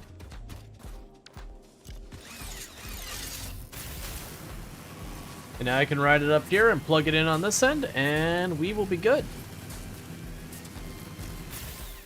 And with that, our quartz is online.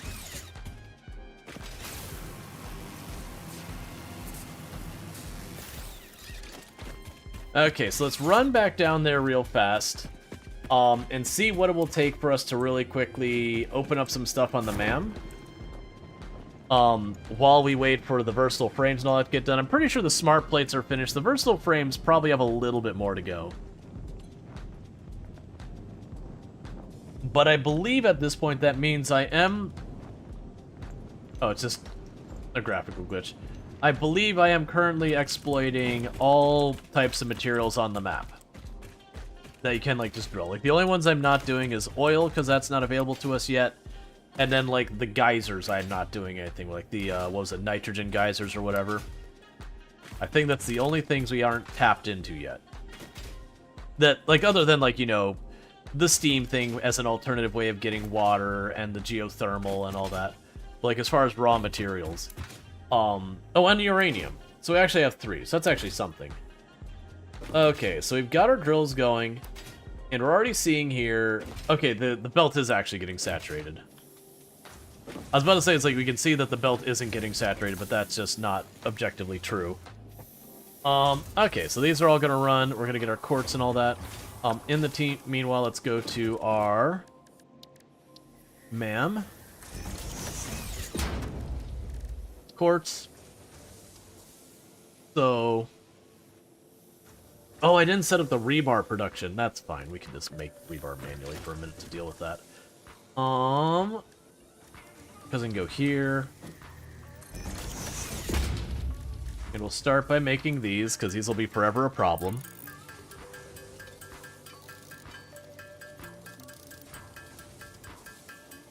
But then I can go and get the quartz, the shatter rebar. I don't know if I'll actually use it. I probably won't. I mean, I very likely won't. But, oh, don't do that yet. We can hook that up to stuff to get more. Oh, it's gonna be under equipment, isn't it? Here we go. And rebar. But yeah, because what I'll do is I'll start unlocking some of these technologies in the MAM while we're waiting for the versatile frames to go. And then decide what we're doing. I do think for the rebar gun, I think this time, I ended up finding that while the assault rifle in the game is certainly, well, not assault rifle, it's just rifle in the game is good and probably the best weapon, I didn't like it as much, like just personal preference-wise. So I think this time I'm going to try and lean more into the, oh, you need 150. I'm going to try and lean more into getting the better rebar ammo and just using the explosive rebar ammo or something like that. See what feels the best.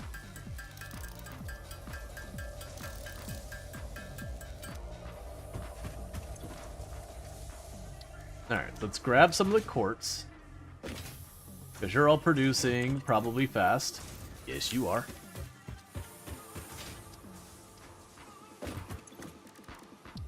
This should be able to unlock a lot of tech pretty quick.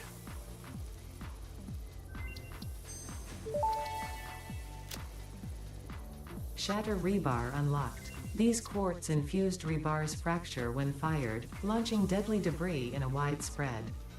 Fix-It does not condone the use of such violent methods, so make sure there are no witnesses.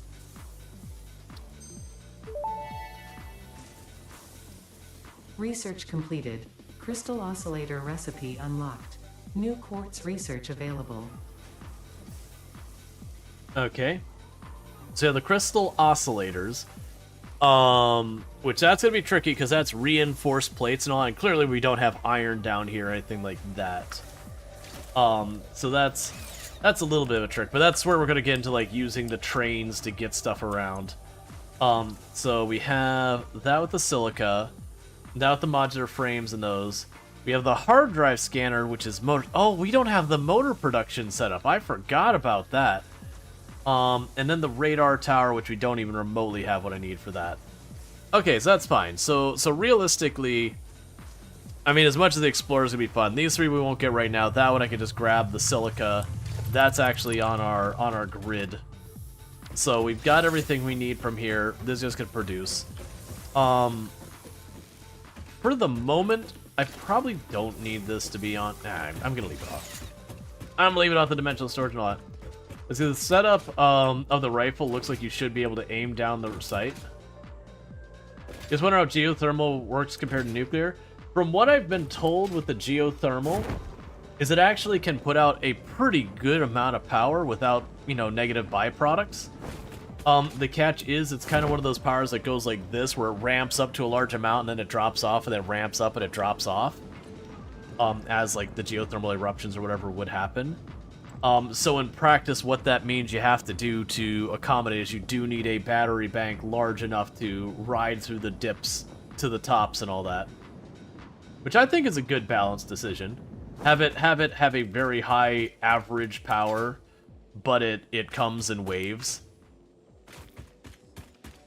You know, so then you have a higher material cost in regards to producing the batteries. Okay, so that's good. So we've got our quartz set up down there. It can just run till those containers get full. I can grab the silica wherever I need it. That's the reason I went ahead and left without unlocking the other thing. Is like I can just wait till it gets 200 in there and just jam it and call it a day. Let's see, geothermal has a semi-linear increase and decrease between its min and max, approximately 2-minute cycles. Batteries can level it off. Yep, that's what I have been told. So it's basically, it is a type of power that you happen to need batteries to balance it out.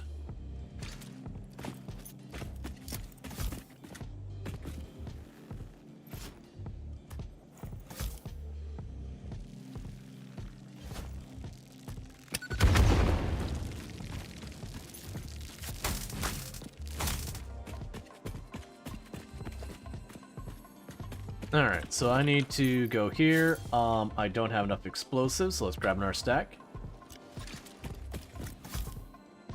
Okay, so one thing when we get back is let's actually get the weapon ammo on a dimensional storage, because I had started that and I got distracted by something. That never ever happens, so you don't need to worry about it. And that'll help out with all that. We did get another somber sloop, and so that'll be good. Because you can use the somber sloop with making the slug things to get twice as many slug things out of your slugs, which is the power shards, which is nice early on when I'm not sure what I want to use them with, because that's kind of one of those no-brainer ones. There's certainly some processes that using a somber sloop with, there's no reason not to. Making your solid biomass, the extra power cost is basically irrelevant, and it means you get literally double the fuel out of your input. Why wouldn't you do that?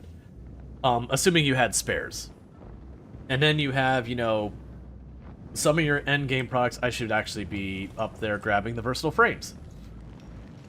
Anywhere you have belts sitting and you don't have a smart splitters feeding overflow to sink. Let's see. Anywhere you have belts sitting still, you should have smart splitters feeding overflow to sink. Oh yeah, no, there's definitely that you can do. A lot of times the only reason I don't do that is that keeps, like, that can keep drawing on lower level materials.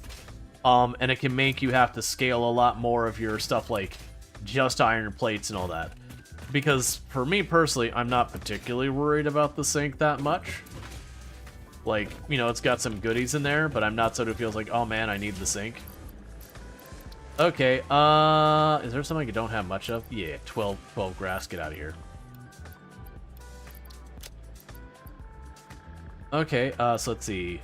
100, 200, 300, 400. That's fine, we'll just take that back right now. Gold nugget statues, 1,000 tickets. Yeah.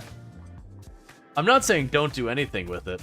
My intention for getting all those kind of things is taking a save file to where I've won the game, and then just, at that phase, rerouting all those final products just into the sink, and just continuing to grow the factory.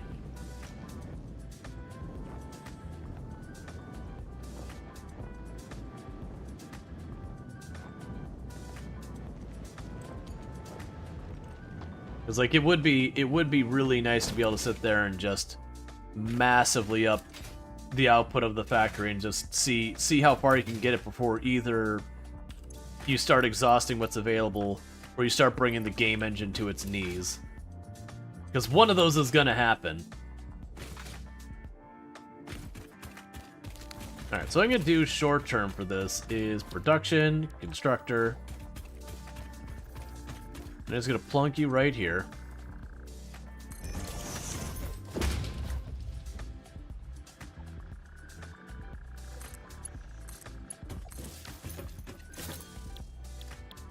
And what I'll be able to do is say power shards that. There's the sloop. Drop them in. Because I don't even need a box for them to come out of. I also just realized power slugs. We have a purple one now. So I need the modular frames and the copper sheets. There's the copper sheets. And here's the modular frames. And go to power slugs.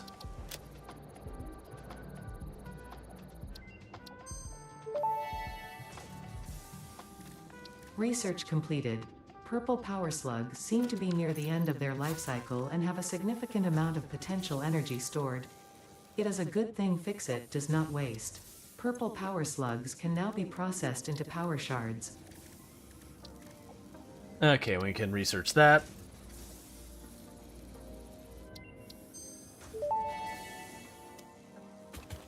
Research shows potential for processing planetary nutrients for pioneer benefit.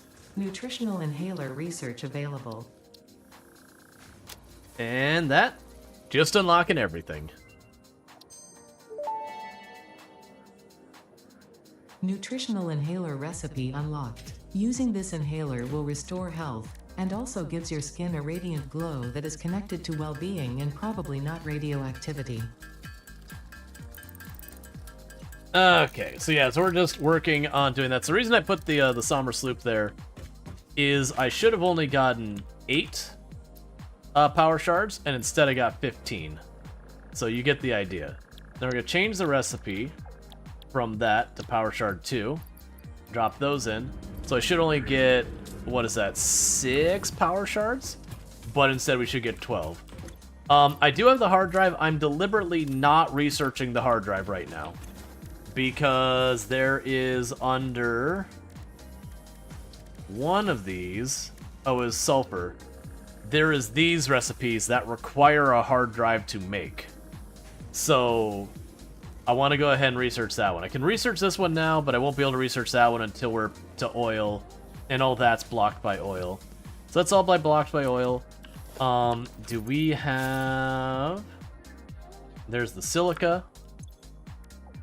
So I can go to quartz and more inventory spots.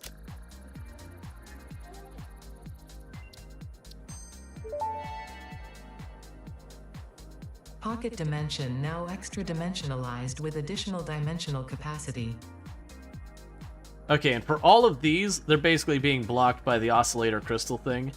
I want to say with that, I'm going to need to get the reinforced plates and the quartz together. I think that's going to wait on trains, and then we'll just train the crushed quartz in one cart and the silica in another, and drop them off somewhere at the main base and do that.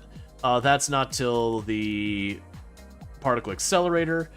I can go ahead and get that, the Toxic Nobilis, even though I'll probably never use it. I'll just go ahead and get it set up in the meantime. So boom. Because all these things I researched from the MAM, I never have to look at ever again once they're researched. So there's the toxic one. That's going to be locked behind oil. Gas Nobelisk unlocked. Chase away creatures with a damaging cloud of gas. Note: also harms unwary pioneers. Not for recreational use. And then we can go ahead and increase the amount we can store of all these goods. Now we get to listen to the power grid scream. Dimensional expansion increased to 200%. Refining manipulation of SAM allows us to now deconstruct non-living matter down to its atomic components in one dimension, and store it in basic bound states in another. We do not resonate with the tribute song. Do not worship at the window. Desecrate our temple gifts. This shallow serenade is sour insult. My intention was not to encroach, if that is what upsets you, nor was it to dispose of material I do not waste. Okay.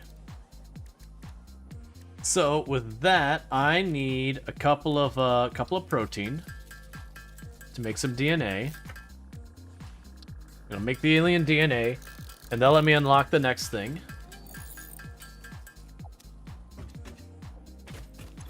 Because we had under alien technology, sorry, the megafauna. So I need 500 of the bars. There's 200. So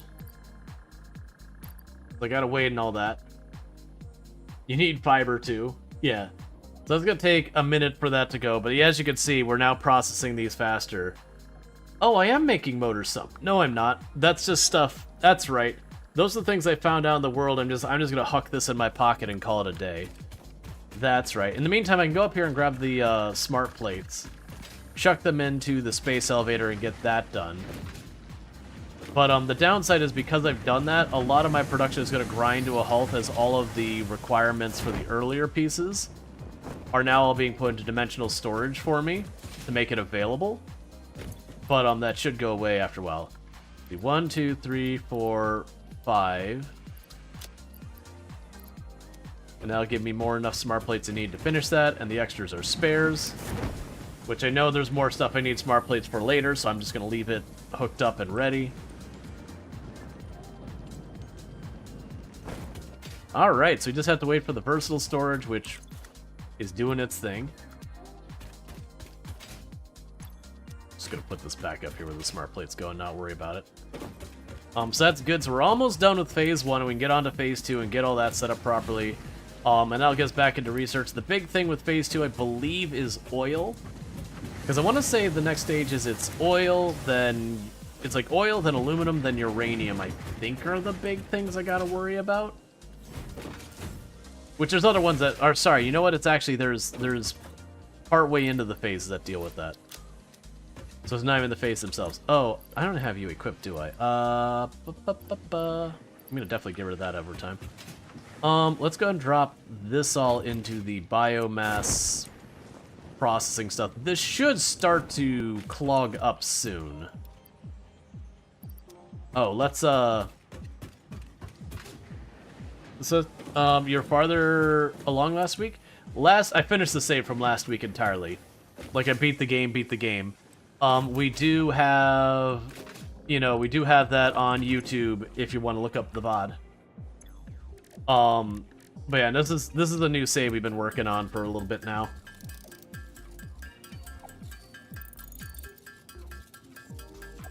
But we need more of these. But yeah, no, we started a new save once I got back from TwitchCon. And you also need cable, that's good to know. Okay, so what did I need? We got the nutrient thing done, that was what we were waiting on for that. I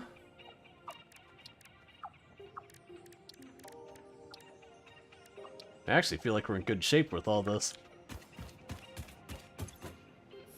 There's another 12. I don't have any more purple slugs.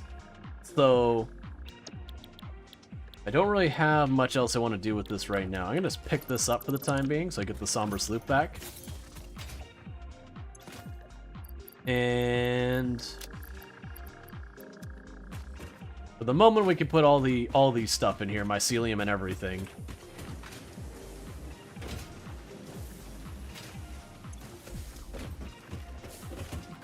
So that's the output. But yeah, because you can see, like, here, that wood is now piling up. The leaves are now piling up. If we go to this side, we're not quite to the point of the protein piling up, but we still have more in here. And it can't empty out because the biomass isn't moving forward. So that's all really good news, and especially when we're about to drop, like, 40-something of those in there. That should go a long way. We got a bunch more wood to put into the system. Okay.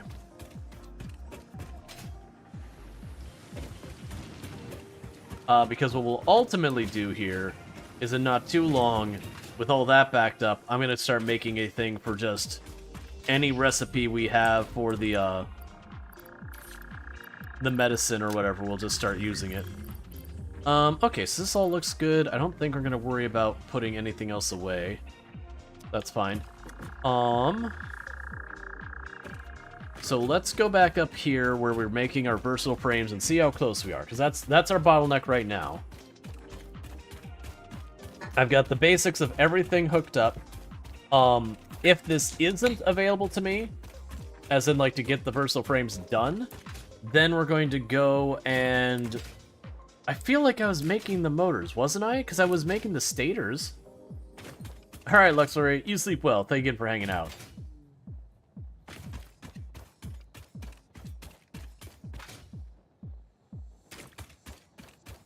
I could have sworn I was making the stators. Oh, you know what?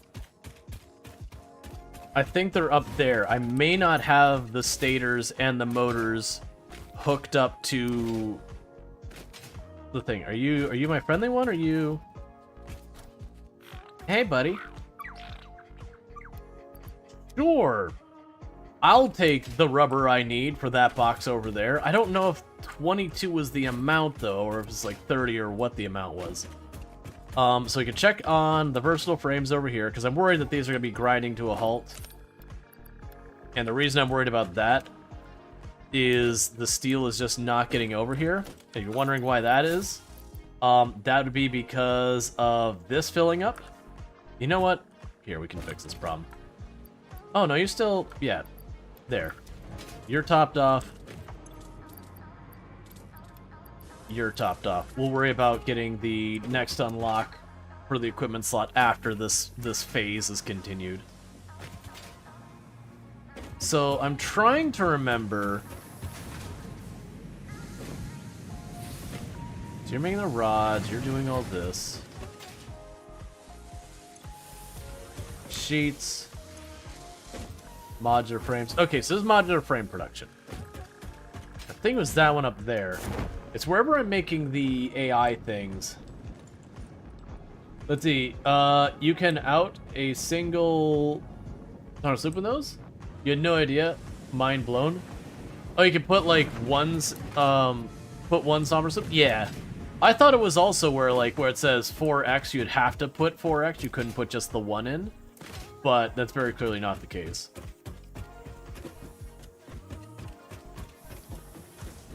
Okay.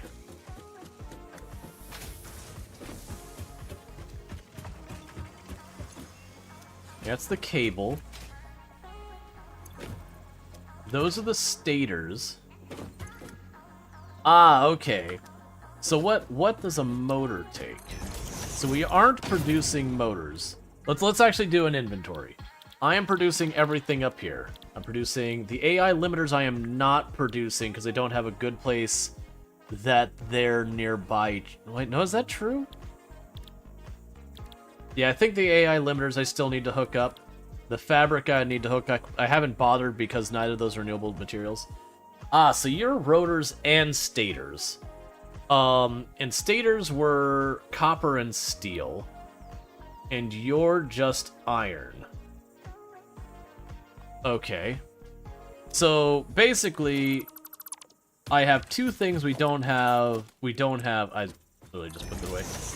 I basically have two things we're not automatically producing right now. The AI limiters, which is going to be the Caterium and copper.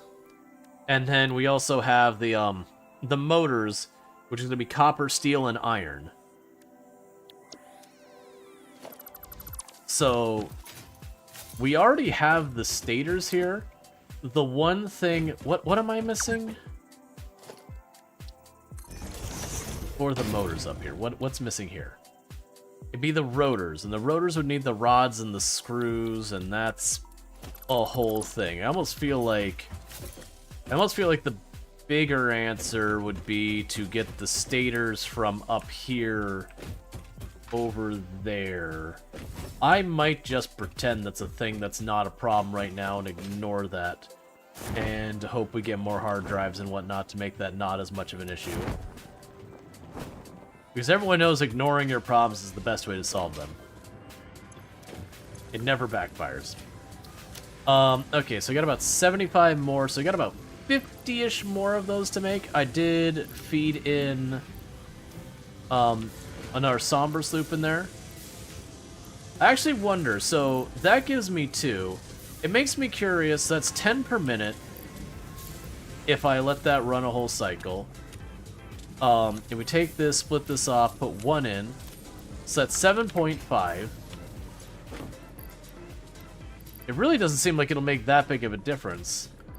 That said, I'm going to go ahead and, for the moment that you have stuff in here, we'll drop that in there to kick it up a little bit farther. Ignoring your problems is the second best way. Drinking your problems away is number 1. For the record, fun memeing and all that, but definitely don't take that approach. Fun memeing, but also take care of yourselves, friends. Yeah, so that's going relatively quick now. Because that means that's producing 10 per minute, so that's actually a pretty good output rate. That will run out of steel beams, and that is what it is. There's definitely a lot of argument to be made on where you put your somber sloops. Because if you put it earlier in the process, the spike in power is far less. So you can afford to crank it up more, but then you have to deal with more of your belt throughput and all that kind of stuff. Whereas if it's later in the process, you take all those really expensive materials that you've done all those different phases for, you can get a lot more out of that. But then the consequence of that problem being is the power spike can be astronomical. Like trying to put the last run, I remember trying to put the somber sloop and the slugs in a particle accelerator, and it going, hey, that's going to be 30,000 megawatts. And you go, I can't afford that. 30,000 megawatts is my entire factory. I'm gonna need you to tone that down a little bit.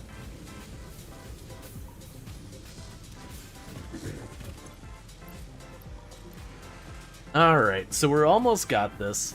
I need 7 more.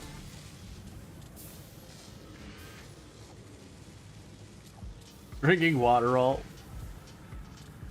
What are you thinking? I mean, there's not many problems going.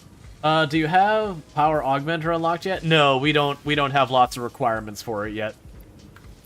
I want to say that depends on like computers and some other stuff that we don't have access to until we get oil. I think once we get oil unlocked, most of that, if not all of that, should be available. Because I know nuclear doesn't... There's not... Like, the only thing blocked by nuclear is just power consumption volume-wise, from what I'm thinking. That you just need a large amount of power to facilitate nuclear. Alright, so give me those somber sloops back. Alright. So it should be enough for us to advance to phase 2. But yeah, I want to say the things that are blocking me right now is we're being blocked by oil production, because that's plastic, rubber, and like just petroleum, that kind of stuff. That's one thing that's got a bunch of stuff locked behind it. Aluminum is another one that's got a bunch of stuff locked behind it. And then finally the, what is it, like nitric gas or whatever it is. I think that's the last one. And then once I get all of those, then it's a matter of buildings. But like raw resources, that's what we got as our gatekeepers right now. And once I go to phase here, we should be able to get that going. So boom, I'm 9 off. It's fine. By the time I run back up there and back down, we'll do that. But so you may or may not have just spent 10 hours straight playing a demo. That's fine. There was, I'm trying to remember what game it was.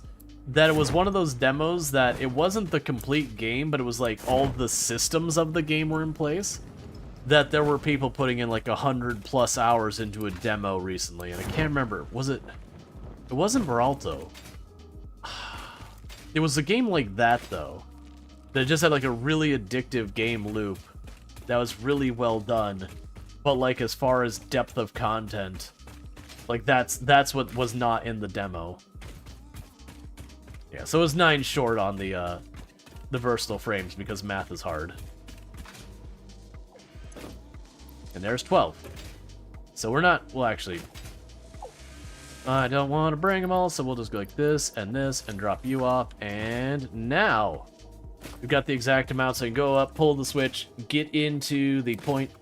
So I believe where we're at now, I want to say, I think phase 2 is where we unlock trains. That might be phase 3, but I think phase 2 is where we unlock trains. No, you know what? I think phase 2 we unlock the really big truck, and then phase 3 might be trains. Which it's fine either way, we'll figure it out. Because like right now, we've already got all the stuff hooked up. I've got all the resources other than oil set up, and I don't anticipate taking oil long distances. I'll probably have to do it with the plastic and you know what not, but more than likely I'll go to where we make our oil, grab resources nearby to make whatever need. You know, requires it. Sorry.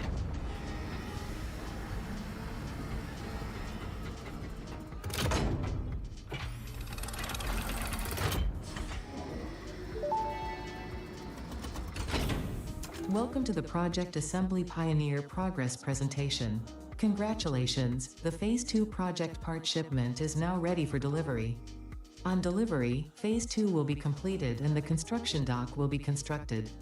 After completion of Phase 2, the technologies of Tiers 5 and 6 will become available in the hub. These might feel intimidating after your previous experience, but rest assured that you would not be here if you were entirely incompetent. Highlights are oil production, railway transportation, the jetpack, and many more. Completing Phase 3 of Project Assembly is your next main objective.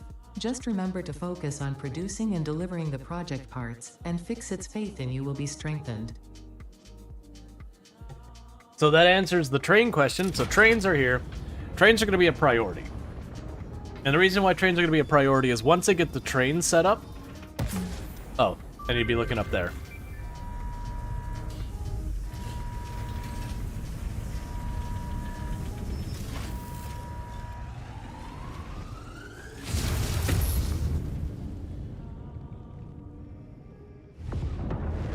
Yeah, once I get the train set up, then moving stuff around will be way easier. Phase 2 of Project Assembly completed. You have been performing more adequately under pressure and are closer than ever to saving the day. Perhaps you were the right choice for the job. Time will tell. You will now enter Phase 3 of Project Assembly. Continue as you are, and there should be no issue. For humanity. For Fixit.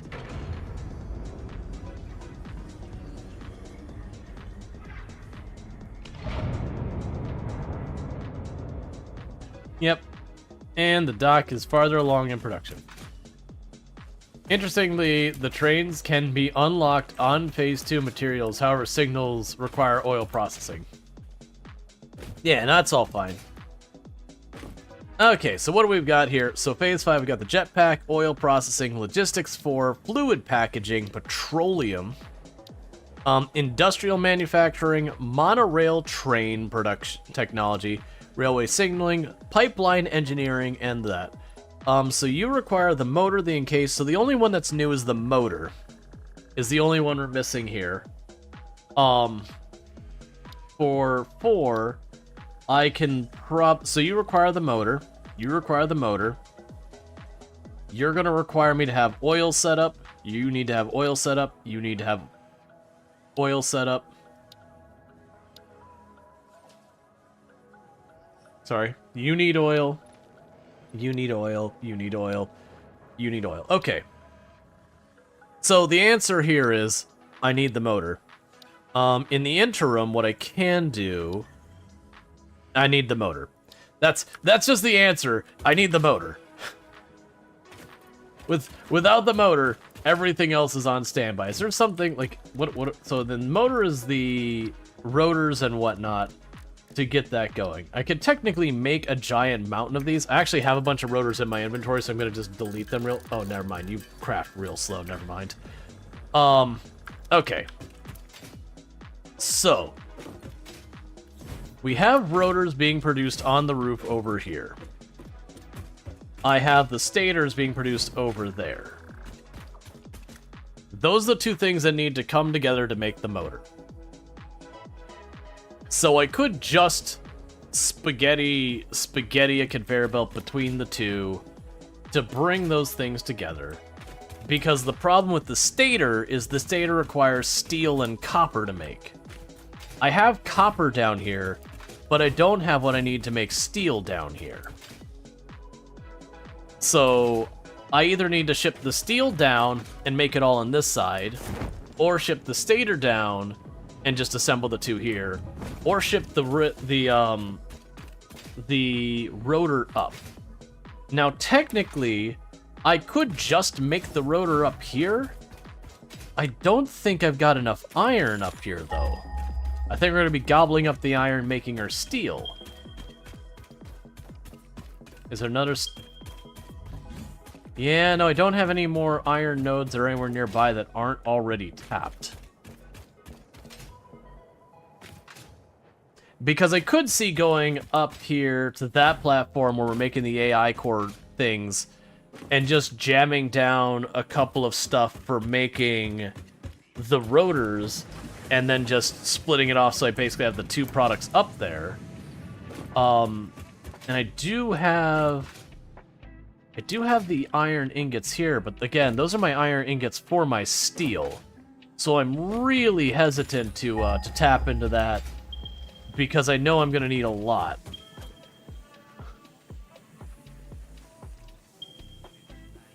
And I got a bunch over there, but that's going to be pretty far. Like, that's almost to the point of dragging stuff this way. It's one of those, it's like, either way, there's pros and cons. Because I've got the coal here, we're making steel there, we've got these two tapped for that already. I could tap these ones over here, there's a lot of iron there. But then I gotta ship it all the way over here to do that. Or I gotta ship the... Let's actually check. Where is copper? Is there copper down in that direction by chance? Because there's copper down in that direction. Over in this area anywhere. Then potentially move the steel pipes over this way. There's no copper anywhere nearby there. Never mind. I would say that I can move it that way. I think genuinely, for the time being, it's going to be making... I've turned myself around. You're the Nobelisks. Yeah, up there. I think genuinely the answer is for right now, we either bring iron in here to make everything we need for the rotor, or I cannibalize some material. Because we've got our copper coming in, and then we've got our steel pipe coming in. So, no, I'm going to bring the rotors. I'm just going to bring the rotors themselves in. Because then we can go back here to where the stators are, and I can branch off of that and get motor production up. Which is probably a mistake to do it the way I'm thinking about for later expansion. I just don't see a good way to get what I want in the area in a timely manner and not immediately regret dealing with it. And then this is definitely one of the ones we want to put in dimensional storage. So we're going to hook that up right here. Like, this might be a thing that later on we switch over, but for the time being. So for you, we can go ahead and get rid of that track.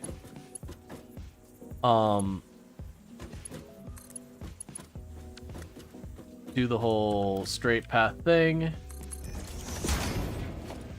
Then we go logistics. Splitter. Oh, wait. That's not going to work that way. Alright. Slightly different plan, so I'm going to drag this straight out. It's going to clip. It's a temporary measure. So I do that. That's just so I can put the splitter here in a way that looks nice. So I get the splitter there. We delete this part of the track.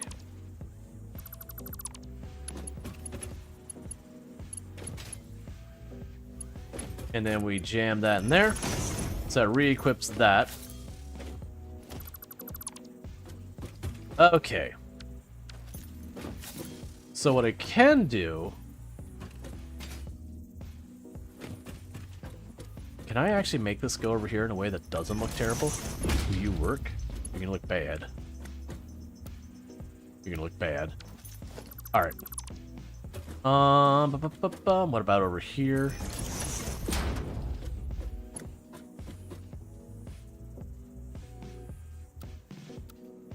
Yeah, so going that way is just gonna be a bust.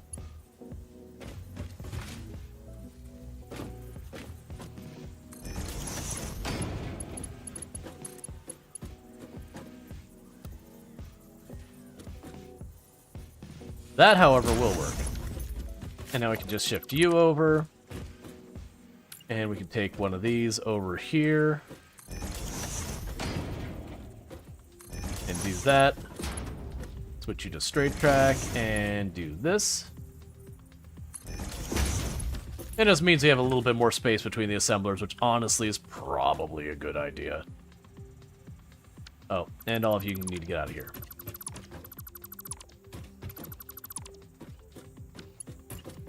Alright. So we'll take you, probably put about half tile there. Alright, now we can go here. Put down the storage again. And I know I could make the bigger storage. Later on, I'll probably have to deal with a lot of these. But for the time being, it's kind of it's good enough. And things that end up being a problem later, you know, just become the canon of like, okay, this is one that's become a problem, so it justifies me upgrading this. So you're going to be making motors. So we need to get the stators in here. That's easy enough. I've already got them wired up into the area. We just go here and choose splitter, lined up with the door, slap it on in, and stators are connected. Where is your power pole? That's fine. Okay, so now I need to get rotors over here, and this is where this becomes a problem.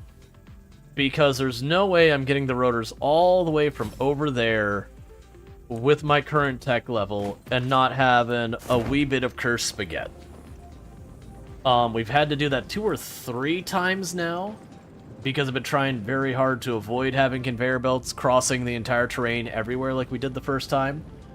But in this case, I'm going to do that to get the motors online to unlock the tech, and then when we get trains, those are where we're going to probably sit there and go, okay, here's the trains for the rotors, that we could take the rotors over here and make motors. So I could very genuinely see having a motor stop that we choose where I'm able to make one of the 2 goods and then train the other good right on over. It's also possible just unlock a better recipe for motors and I just don't have to do that. But right now, I just have the one. Well, actually, I take that back. I actually do have two recipes for motors. We actually look here.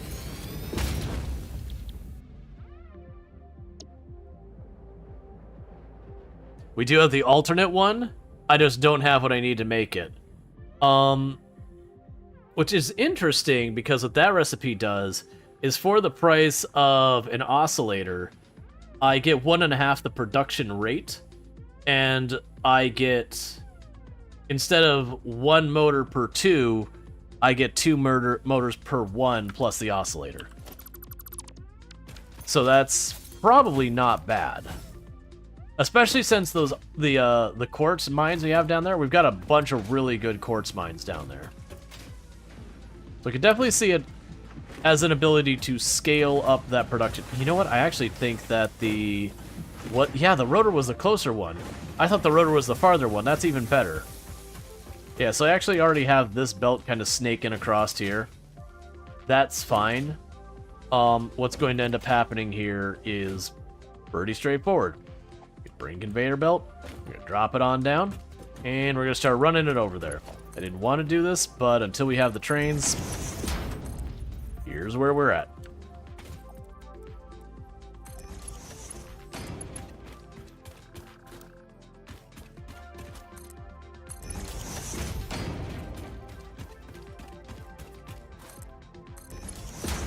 Yeah. What we'll probably do with some of this stuff, like I said, is we'll make a dedicated location for, hey, I need to make the motors. Here is the motor location. And then when I do that, I will do what I have to do trains-wise to make that not this. But until we get there, here's where we're at. Let's make sure I'm going the right way. I can go a little bit more this way and it'll be a little bit better.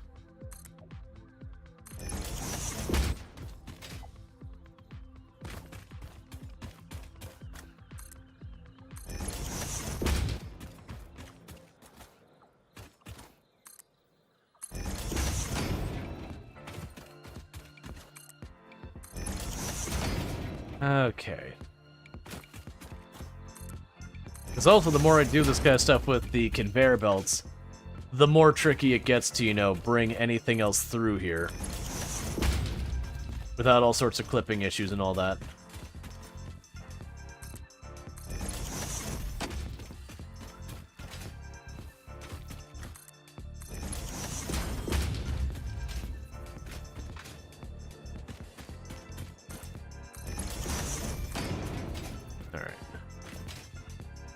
I got plenty of room to set up a train station for steel production. I got plenty of room by the gunpowder to set up a train station. The quartz, it's a little snugger, but I should have plenty of space to set that up.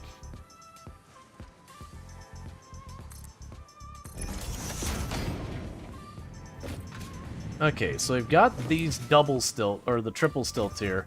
I could probably run this straight along here, get up to this point, and then just have it break off over there and pop up. I believe that's the platform we're going to. So I should be able to use the stilts I've already got built and just, you know, hook up into them real fast. So we can go here. Oh, so you're not quite over there yet. That's fine.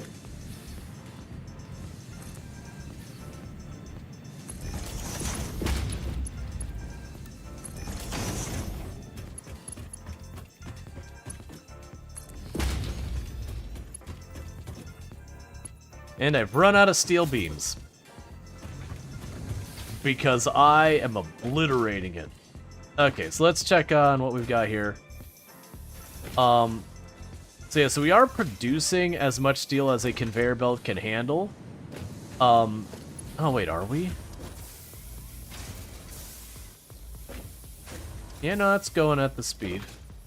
For some reason I thought it was going slower. Yeah, no, it's just going full speed on through. We just have the problem of the conveyor belts are a bottleneck, so I can either run a new conveyor belt just to get my steel production up, which I'll probably need to do, but I'm gonna try to put off till it's one level higher.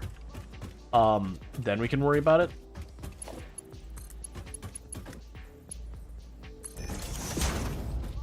Okay.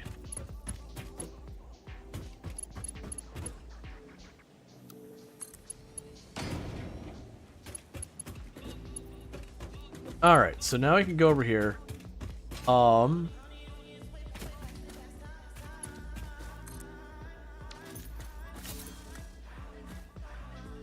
Okay, so that's where the stators are. Alright, if I go up there and I put a conveyor belt there, I should be able to just attach it across. And then it should just connect nice and easy. And that'll give a little bit of time for the steel beams to play a little bit of catch-up.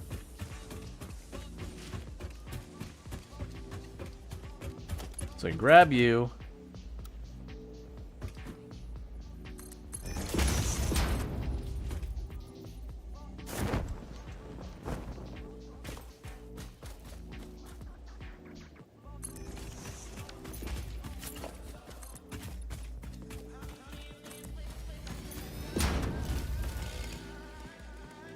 Alright. So with that, I should then have this all brought over, and that'll be a good case. I'm just checking one thing real fast. I just realized I hadn't had that nearby. Okay, cool. So with that then, I can turn around here. And we can go right here.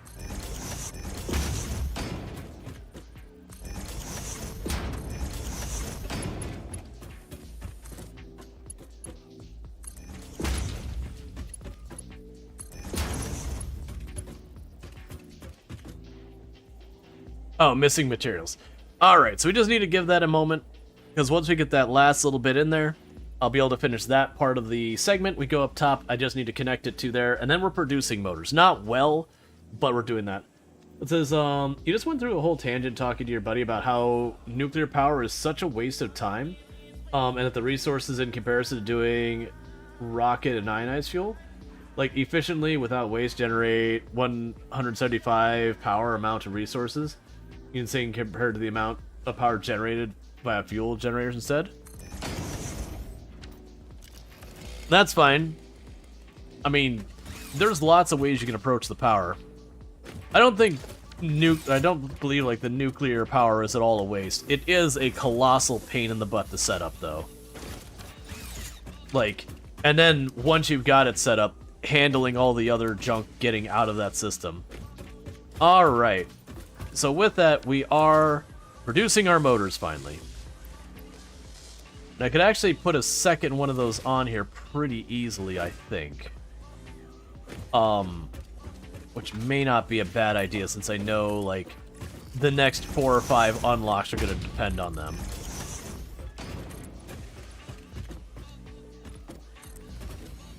Oh good, you're exactly one tile off, so it doesn't have to look cursed. Excellent. Let's go ahead and get that second one. Oh, I'm seeing a problem with my setup here. So the stator's easy. I just bring that farther.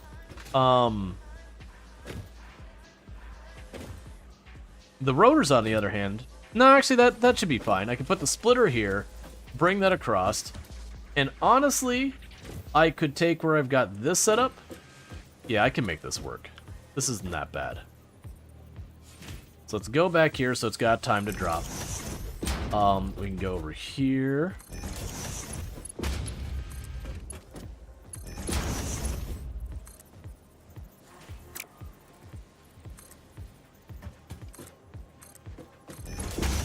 So I've got those. And so we can start here by going logistics, splitter. Why are you being weird? I wish that would snap better. Because, like, it just doesn't want to snap. It doesn't want to tell me what's actually lined up. That's fine. Okay, so with that, we've got that fed in here. And so for this, the catch here, I think what I'm going to do is I'm going to take it this way. Probably not the best way of doing it, but it works.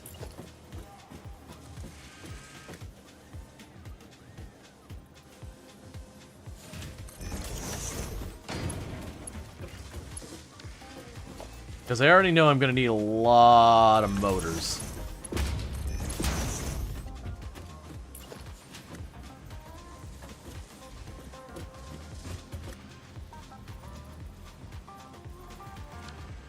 Alright, I see a problem here. You need to be 1 belt.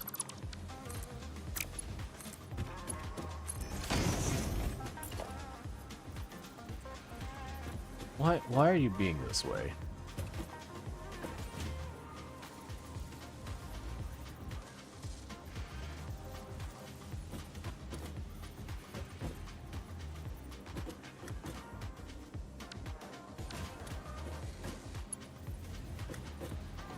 Alright, so see that's going to be something you're going to want to change. So let's fix that. So you're connected here, and you're connected there, and you don't exist anymore. Meanwhile, we can go here, plug that in, upgrade that, set you to be motors, because I want this to go, but it's being Okay, now it's working. Oh, it's probably because the pole was in the way. It's like, you know, it's can't do it. It's blocked. It's fine. But the point is, that's going to double our motor production. And so for right now, I think that's fine. I wonder if this is a good candidate for the Somber Sloop in the short term. Because this is going to be a bottleneck for production. No, we'll leave it. It's fine. It is slowly being added here. As we get our dimensional storages up and running, then we can get that all popped in here. We'll drop that in there as well. Is there anything else we want to upgrade while we're doing this? Or not upgrade, anything else we want to drop in? Oh, I can pop in here and just drop the stators into the box. I don't need those on my person, and those are going to be a problem down the road anyways. So you drop those in here. We've got the rotors. Okay, so I'm thinking on our current situation, we have a lot of versatile frames to make, and those versatile frames are going to be a major bottleneck on the steel bars and all that. It may not be a bad idea to just pop over to one of these and say, hey, oh no, because they're bottlenecked on their own so far as the material input. Do I put them on the steel? The foundries I think will probably also take two. But the issue with the foundry is more the conveyor belt's a bottleneck. So I could see putting them in the steel beam production side of things. Trying to work on that. That's always one of the hard decisions, is where do I want to put my Somber Sloops? They're a valuable resource. You only ever get like 100 of them or something. So I'm going to drop one there and here. Because that should massively augment that. And we can leave those there for now. It's the steel beams. That'll help. We'll definitely not keep them there. But at least that way they're doing more than sitting in my inventory. We can drop you off here. You're probably not going to have space for that, are you? Drop the rotors we don't have space for. The rods we don't have space for. It's fine. Just get some of those things out of my life. Okay. I didn't actually choose the next milestone, which is a problem. But the point is we've got our motors hooked up, so that's at least something. Because that looks like it's going to be a bottleneck for everything up until we get oil out, or like up until we get like 1 or 2 unlocks, and then oil will be the bottleneck for everything. Which that's just a matter of I have to unlock oil and then do the oil.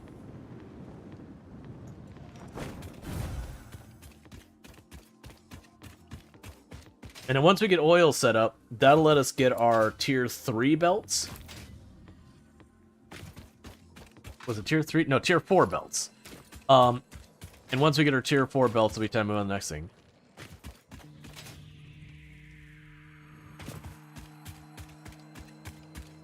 Alright, we established there was a cave underneath here somewhere. That's fine. There's another thing to deal with later. Okay. So, not even worrying about any of this.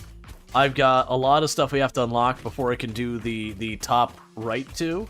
And we are making versatile frames yet. Not at the speed I need to, but at least progression is occurring. Are any of these locked behind motors? Your steel beams, which is just a problem right now. Yeah, so you need the computers, and the downside is you take 1 to unlock and then like 10 more to actually do stuff with. Those both take 100 something of these, and then it's going to wipe us out on our Mercer sphere, so we're not going to worry about that. That's oil, that's oil, that's oil, that's oil, that's going to be oil, that's oil, so nothing else to do there. Mycelium, that's oil. That, I just have to collect stuff. I'm just going to wait till I have that so I can make cloth infinitely and not have to babysit it. That's particle accelerator. That's me using a train most likely. Me using a train most likely. Me using train most likely. Oil. That I just need to get the sulfur and the coal. So we can run and do that while we wait on stuff. This'll be oil. This is oil, and then everything after that's obviously oil. Okay, so we've got that all looked at. So let's actually choose our tech. So, looking at what we've got available, we could get the jetpack. The jetpack is very nice for exploration. The oil processing is probably the more important one. because everything is going to be locked behind oil. And then the train, I can actually get the train here, but that's going to be a really substantial number of motors I need to produce, and that's going to take us a while. So that's going to be a whole thing. And then literally everything else is locked behind oil. So I do think getting the oil unlocked probably first is the answer. So first of all, let's go here and grab the stuff we need. I saw copper sheets were on there, so let's just pop that in there. We have the steel bars and that, or steel pipe. So we can go into this as I hit all the wrong buttons. So go into the encased steel I need and the steel pipe I need. Cool. So I've got the encased steel. So I still need more copper sheets and steel pipe. Copper sheets are done. Steel pipe is close. We have the motors coming in slowly. Those are here somewhere. Actually, we've got those coming along pretty nicely. They're already done. Because I did have 20. We are producing them at a decent speed. Eventually, I think the stators are going to fall behind, and then I'm going to have a nightmare to scale it up. But that's for tomorrow, people. Tomorrow, me to worry about. Today, me just wants to unlock oil production. And then we can just deal with it. Alright, so it's steel pipe is what we're missing. And I need 100 something. And it's going to be scanning in there basically as fast as it can. Till we get more Mercer spheres, this is as fast as this moves. The other thing I'm going to also want is I'm going to want more steel beams. I need, it was 500 for something we need to unlock under here. There's something over here that needed 500. Oh yeah, it was you. So at 500, I get another hand equipment slot, which I really want. So we're looking at that whole thing being full. Plus, yeah, so I need 2.5 stacks. And then this one I need a half a stack. And all of this is slowing down our steel production. Oh, I've got more green stuff in the meantime I can throw in here. Let's see, would be kind of funny if there was a secret item that costs like 10 of every item. There's been a lot of games who have done that kind of stuff. That there's like the ultimate item that, you know, it has the prerequisites of like all other items or like all the most rare items. Like you have the Terraria had like the super powerful sword that you have to like get all your other swords and then craft them together into a better sword. Alright, so let's check on this. That's almost ready for me. Because I'm trying to think, I could definitely explore in the meantime, but it's one of those things. The Factorio Duck mod?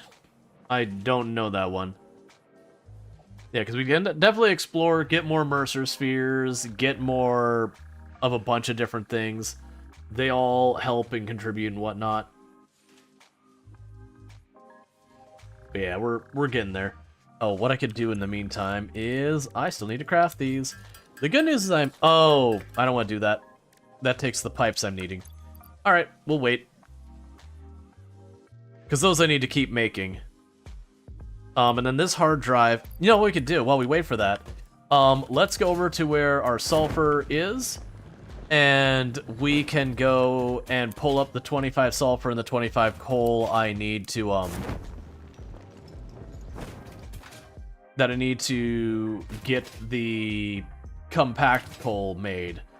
Which I don't remember at all what compact coal is. My assumption with compact coal is I can use something like a constructor and then put coal in it and basically moosh a bunch of coal into a smaller amount of better coal, is what I'm guessing it is. I don't know that for a fact one way or the other.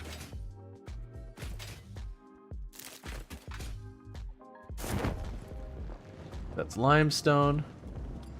I was just looking in the off chance that we could get lucky and find one of those chunks of sulfur along the edges.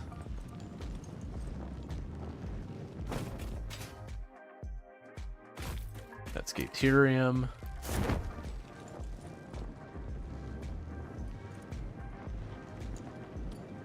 That's more limestone.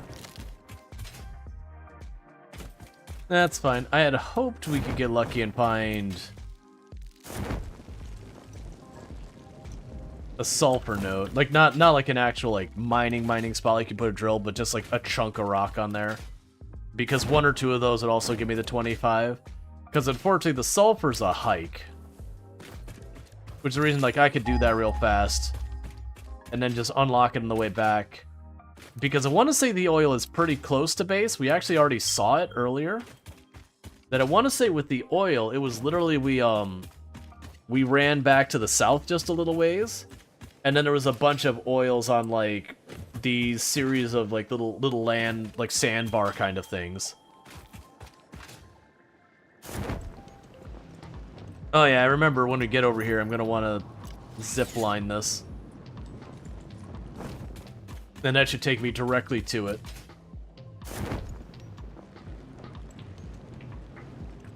Actually, I don't even need to do that. I want to say this literally goes down to where both the coal and the sulfur meet to make the black powder, so I can literally just grab a stack out of both of them and be done with it.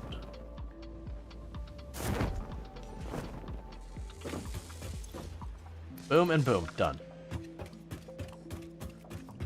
Well, let's not even go far. We can just go here and say special, ma'am. Drop that there. Go to sulfur. And there's the compact full. So that's burning a hard drive. Compacted coal unlocked. It is physically smaller and more powerful, but its carbon footprint remains enormous. This fuel upgrade can be used in coal-powered generators and vehicles. Okay. So then the question is, if we go here, compacted coal, what is your recipe? How do we make you? So compacted coal is sulfur in coal. So that has 350 megajoules versus 630 megajoules. Alright, that has interesting implications.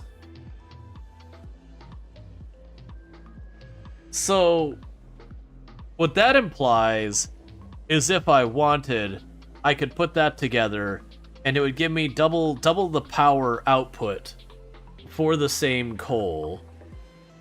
But I do need to get the sulfur there to do it.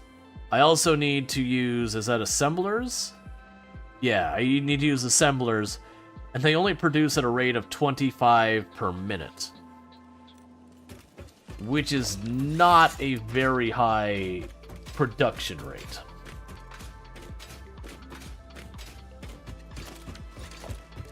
Okay, and then the next question that goes into this is we did see that, did I pick up the man? We did see that there was the turbo fuel. Yeah. Burns though, okay, you need half to satisfy the requirements of regular coal burning. Yeah, no, it definitely feels like it makes sense if you can get the sulfur there.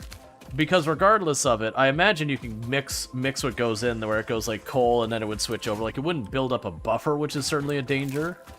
But I could certainly see the advantage of switching over a couple of them, whatever you could produce to facilitate. They would go on the compacted coal, and then the extra would go on to, whatever.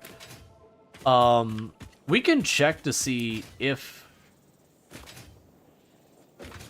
we're able to get it there. But yeah, no, it felt like it was just something you would use for the turbo fuel. Because I know turbo fuel's good. We found turbo fuel on hard drive areas in the past, and it makes some serious mileage. But the turbo fuel I don't think we can do anything about until we get to the next step there. Alright, so we got you. We have you. Need a little bit more. Okay, so that should let me unlock the equipment slot in the MAM and finish the oil processing.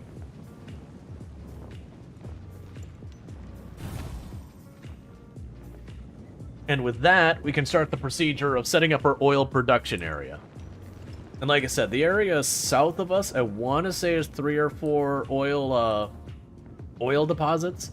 That should be enough to set up a pretty substantial production area. I'm torn in how I want to approach it. The last time I approached it where I made the plastic and the rubber first, and then had the petroleum as the byproduct. And I just ended up with so much plastic I didn't know what to do with, and I couldn't keep enough petroleum to keep stuff running. It wasn't necessarily bad, but it was one of those things I'm like, oh, there's more I could have done with this. Where were we looking? Was it the megafauna? Yeah.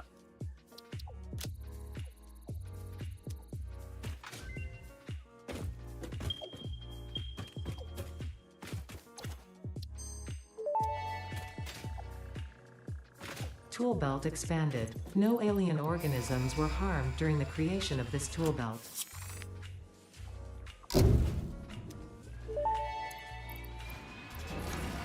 Milestone reached. Crude oil can now be extracted and refined to produce various industrially beneficial parts. The byproducts of these processes will require careful management, but a capable pioneer such as yourself surely understands that. To improve efficiency, pipelines can now be optimized with valves to limit and balance their throughput. These were initially left out because Fixit did not want to overwhelm pioneers with complex pipeline management, but they have since been re-added after my impassioned defense of your capabilities. Okay, so iron plates, cable, and motors. We probably already have all of that ready, but I won't be able to put that in there for another 10 minutes while I wait for it to get back. Alright, so now it's time to go look for the oil. Like I said, I'm pretty sure it was south, and I don't think it was super far. It was a bit of a hike, but not a terrible one. Yeah, there we go. So about 1,000 meters. So we can go here, grab our power tower, whatever you want to call them. Plunk that down here. We're going to take the power up here to get it connected. We'll run the power towers down to the oil and get that all set up. And then one of the things we'll end up doing with the oil is, like I said, I'm really mixed on how I want to approach it. Because I could definitely approach it either by prioritizing the petroleum production and then making the plastic and the rubber the byproduct. Or I can approach it with the plastic and rubber being the primary production and the petroleum being the byproduct.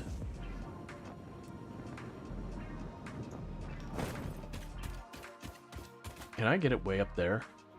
Bet you I can. I just need an angle.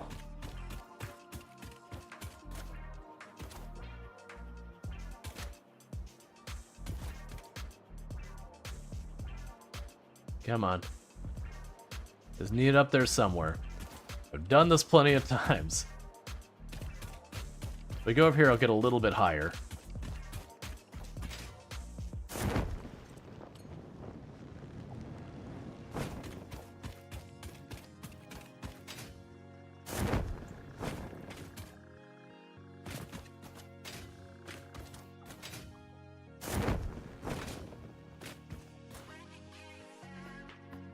Too long, too long.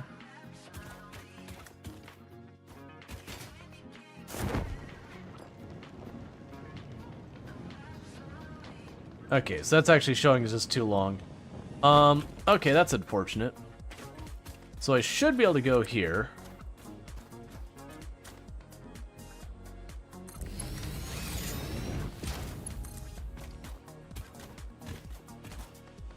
So like I said, if I can get that to settle in up there. Oh, there was a spot there for a second.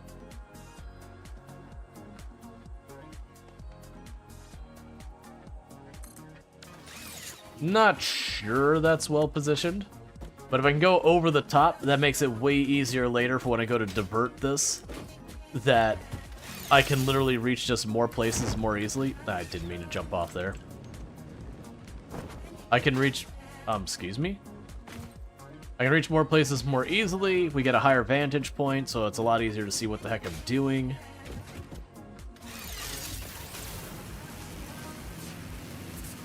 Oh, okay, I see. This isn't actually a good position, but I can put one up top here in a good position, then go back down and connect it down below using the parachute. But yeah, so stuff like Mercer Spears and Somber Sloops and Slugs and all that we see down here are good. It's also those things that, like, if I want to get over there, I can just jump off this area, glide over there. I think that's a hard drive way out there. Yeah, there's a hard drive way out there we can just go right over to.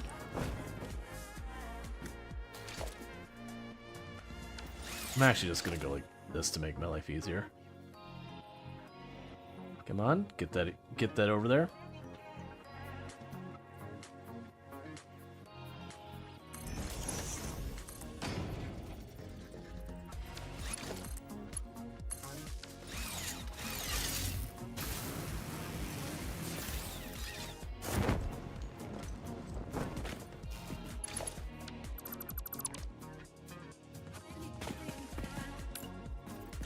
And now I just go right up here. We get rid of you.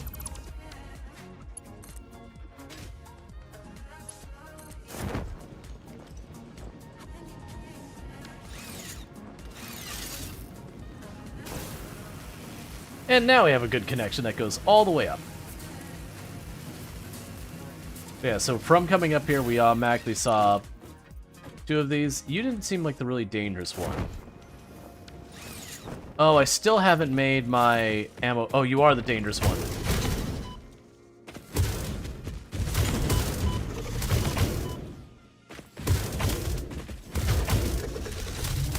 Luckily, he kept turning around to run away and not just shooting at me. Because he does a good amount of damage, which is why it's like, oh yeah, give me those.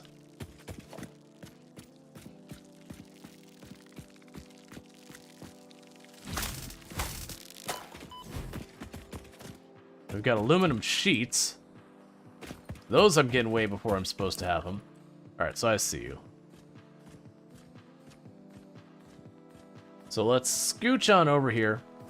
Kill that thing. Check what I need for this. Open if we can.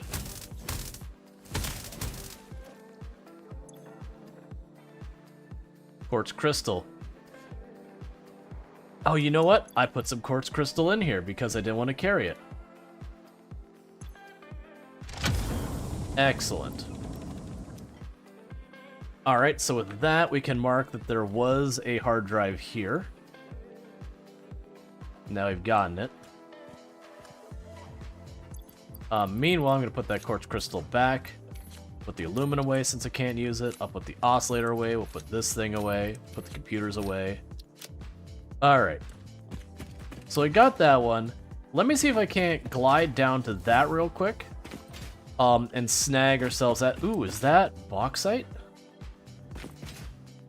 That'd work out real well if that's bauxite. Yeah, that's aluminum right there.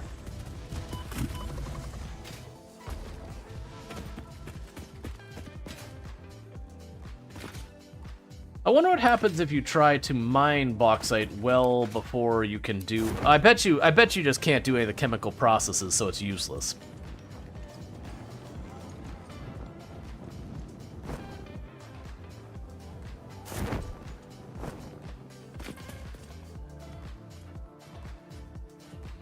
Just don't mind me.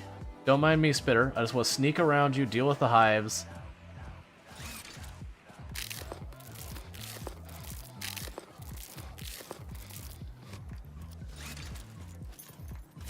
And once they're dealt with, I'm down to fight you.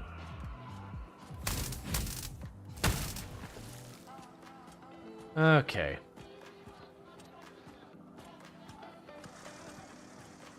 Be cool. Alright, now I'm ready to fight.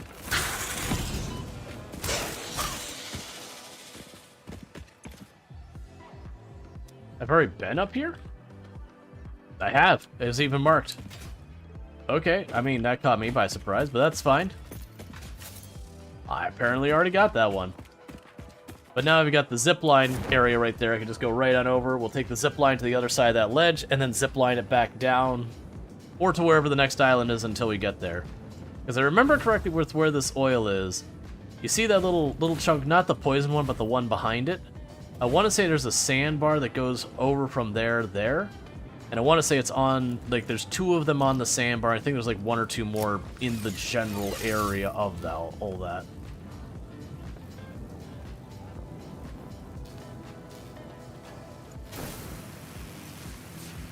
All right.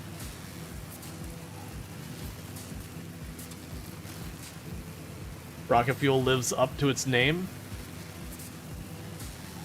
Yeah, I find for me in the game a lot of the time, I like having the fuel that lasts a lot longer.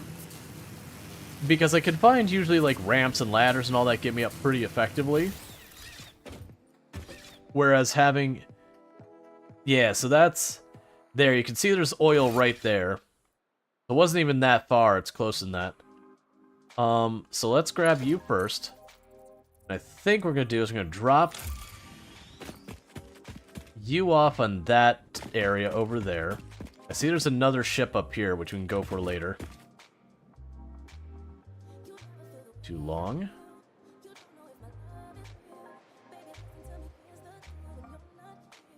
That's fine, we can probably make this work. Yup.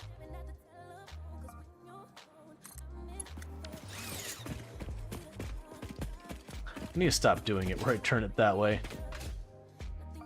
It won't be a problem when I have, like, the hover pack and the jetpack, because I can just jump on the other side and do that. Look at biofuel is at. Yeah. Alright. Because then we can see what's on the top of this pillar. Yeah, so you can see there's oil there, and there, and there. Unless there's no one back here somewhere. Maybe it's over there. Yeah, but there's a somber sloop up here. A couple of enemies down there, but I don't think they're up high enough where they can get me up here.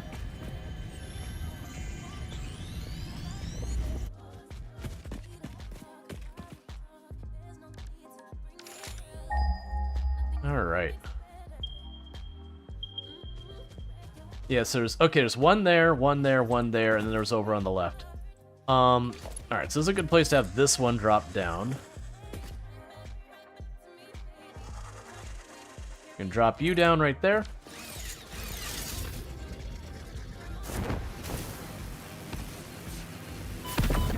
Hey, could you not do that, please? And that puts us right next to this. There's tons of water here we could take advantage of. No shortage of anything we need. I'll just nearly kill myself by just... Oh, hey! I was just commenting that I was nearly dead because I kept dropping. Hi. I like giving you kisses. Sorry, I'm being attacked by a thing. And you're dripping all over me. Okay. Yeah. Oh! I'm not sure if anyone saw. So this was one of the TwitchCon shirts from San Diego. It's Dino Dance. I like it because it doesn't have like the big thing that's like, you know, TwitchCon San Diego 2024, like any of that kind of nonsense.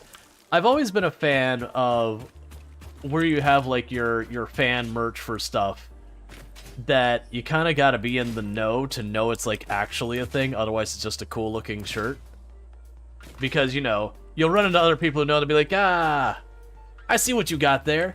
Sweet, man. Versus like when you have something that has like the big name of something and their logo. I don't know. It doesn't land the same to me. Alright, so we got ourselves some nice oil. Just gonna clean up a little bit around here real quick.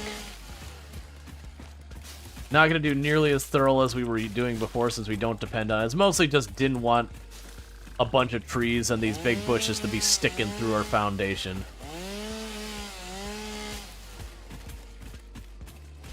Alright, this should be about good. Okay, so start this party off. I don't mind whatever height the oil is at. The big thing is I want, when we get to the water, to drop down as close to water level as possible. That way I don't have to pump anything up. It all just stays flat. We don't have to worry about it. Clearly there's something over there. We're going to start with one oil pump, and we'll go with that and continue to expand from there. So production, we have the refinery, we have the oil extractor. No problem. Easy peasy lemon squeezy. We'll plan to go this way because I got a whole lot of water I can use over here. So that's good news. We will... Probably a 2-meter downward angle ramp. Should be plenty here. And then we can get our big foundations. And just scooch them right underneath. There you go.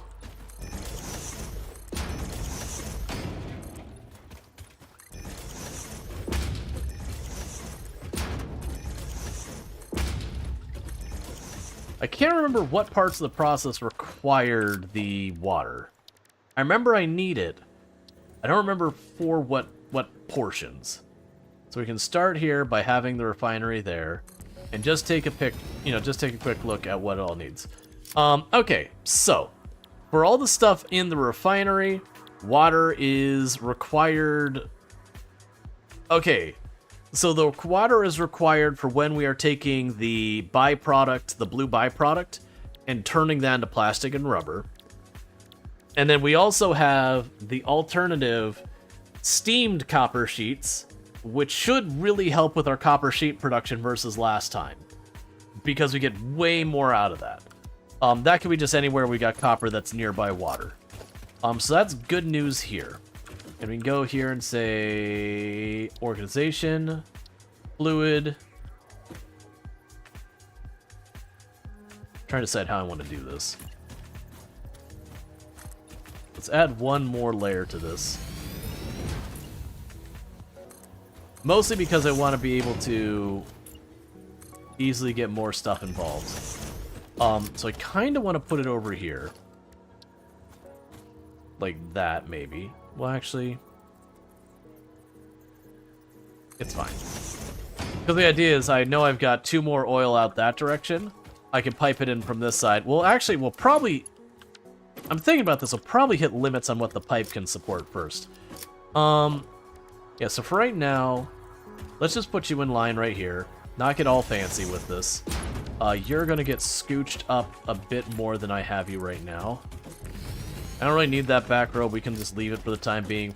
I'll probably want to train here at some point or another. So we can go here and choose production, refinery. Get the inputs. I don't want to put in the sandbar where it's not technically on the tile.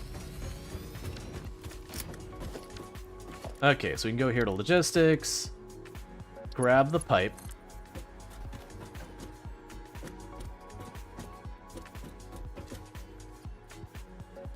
Oh yeah, this one doesn't have the equivalent of straight pipe. So we're gonna... Nope, not there. Grab you. And then just bring you way on past. Okay. So I think this time...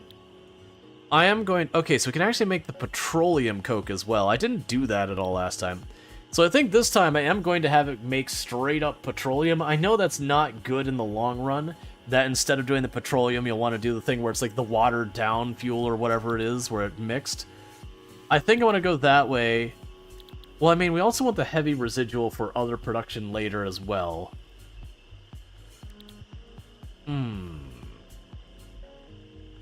It's kind of, you have 3 materials you make. These 2 materials make stuff for the other material. This material makes stuff for the first 2.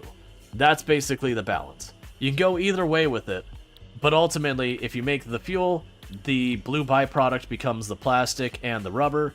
If you make the plastic and the rubber, the byproduct becomes the fuel. Is pretty much what it boils down to. So it's a balance on which way you want to go with it. There's no right or wrong answer. It's just a matter of what you think you're going to want and need. The good news is it's not hard to pivot later. If you go, oh wait, never mind, I really didn't need that, it's not that big a deal. So that's just straight up oil in. So you get 60 oil per minute to make you happy. Let's see what the other ones are. So you're 30 oil per minute. And I think you are 30 oil per minute. So, and then the output is 20 for the heavy residue. And the heavy residue, I need 60 to make anything, so I'm not going to bother doing all the ratios, and that makes 40. Versus if I go this way, it takes the 60 and it spits out the 40 plus the 30 polymer. And then I need 60 per minute polymer to make anything there, and then this requires water. So, let's see. How are you going to be getting the rubber and the plastic to base? Eventually I'll use trains. Like, that's the plan. We'll be using the trains and all that. So, honestly, with a lot of this... So that's 10 out of that one. 20, so that's 30 between those. Yeah, whatever the second one is going to run at a very, very terrible rate.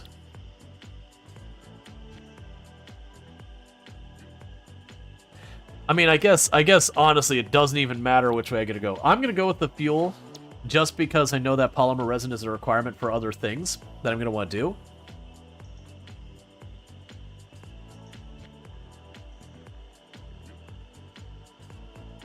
Sorry about that.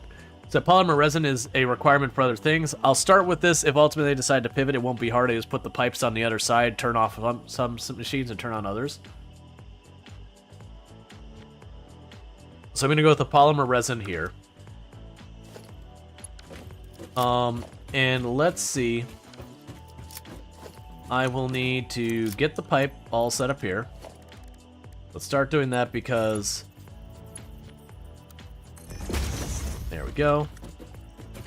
Oh, you're a little cattywampus. I see that. It's fine. That's gonna be a matter of being on the grid versus being on the ore. Okay, so that's making, if we put all 3 slugs in there and crank it up, I don't know what the production rate of is that we're about to find out. So that'll make 300 crude oil per minute. That literally bottlenecks the line. So we cannot put any more oil on that line. You need 60 per minute, so I can build 5 of these. And then once I build 5 of these, we are consuming literally all of the oil that can pop out of there. Like, we will have fully saturated that line.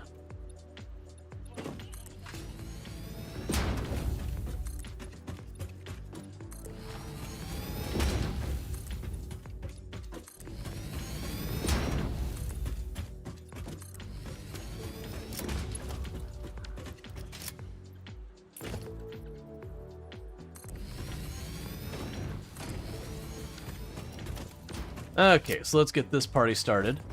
So we can put you on that one, and then you here, and you here. Get rid of this for a moment. Grab you there, run you all the way over.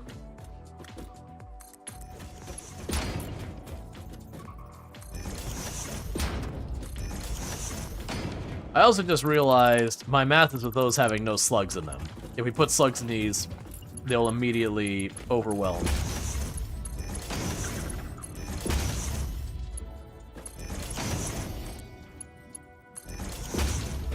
And also in hindsight, I shouldn't have you going like that. You should have a power pole. And then that connects. I can run you down over here. Upgrade that, and that should be plenty to run all 5 of you.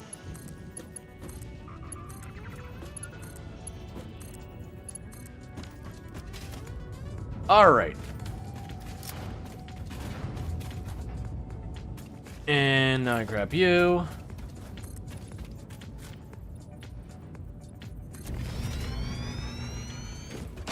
Because this is going to make the petroleum. It's also going to make the polymer resin. And I use the polymer resin to make both plastic and rubber.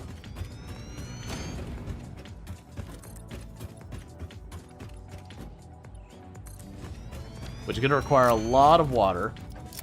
Okay, so let's go here. And what is your output compared to your input? It should be a little bit less. I need to not have the explosive in there. That's the reason I keep switching. My mind is like, oh, don't want that.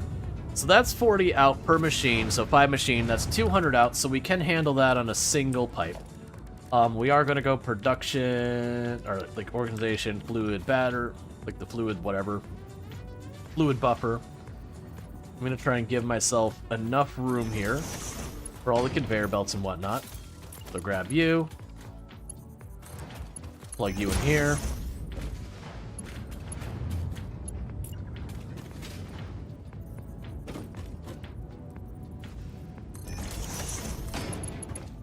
Can I go the whole way? Yes, I can.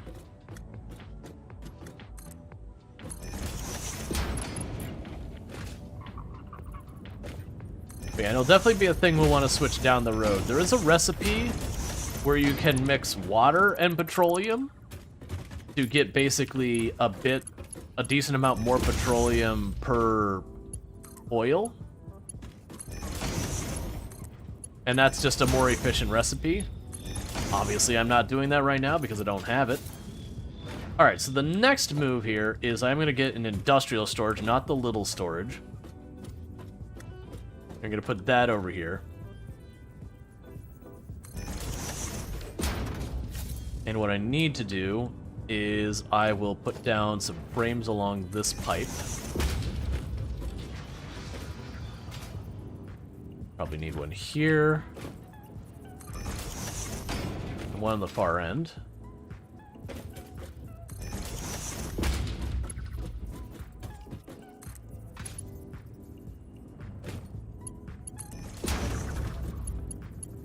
Yeah, the storage the wrong way around.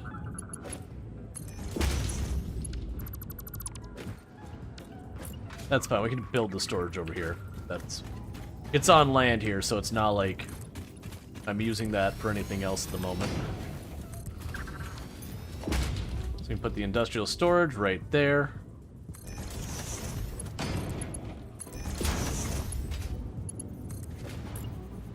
Now, question, is that far enough away for me to do this? Because I'm a little worried about that part. It's able to do it.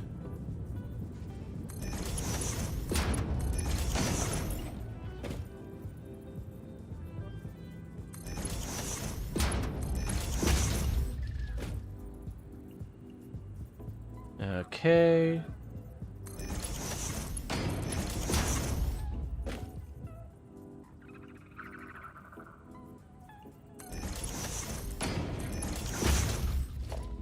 It's all wrong. Start over. Oh, yeah. Delete the save. No point in going on. Fuel. Fuel. Fuel. Fuel. Cool. So that's going to immediately start filling this thing up. Because this thing has a capacity of 400 meters cubed. We're producing a bit more than that. We're producing a pretty decent amount. The downside is I don't really have a good use of petroleum yet. I just realized we haven't gotten the power for that set up yet, so that's a bit of an issue. But that's an issue for me to deal with later. Because then what I'll do is I'll take this pipeline, we'll run it over here, we'll have all those. In the meantime, I've got space over here. Let's go ahead and bring this ramp the way it was here, just straight on over.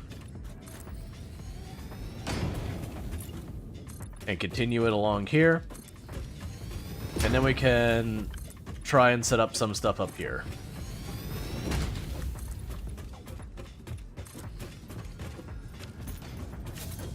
Alright. So I'm trying to remember, you can really not headlift hardly at all. Like that is one of the great limitations of what you can do here. Is just the headlift you can do is next to nothing before you start having problems. And the way to get around is with pumps. Okay, so we are making the petroleum resin.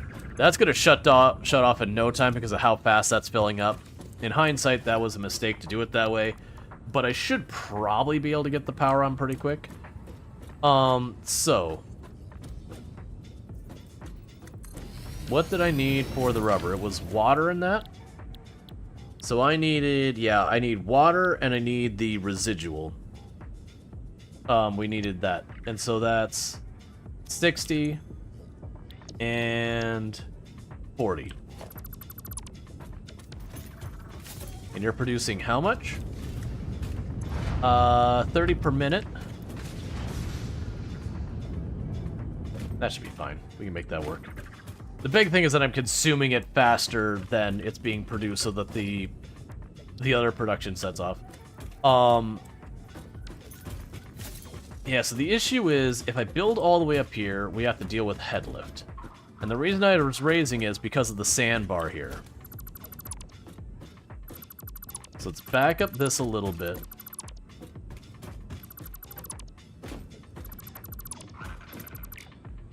Yeah, so that's kind of where the sandbar goes.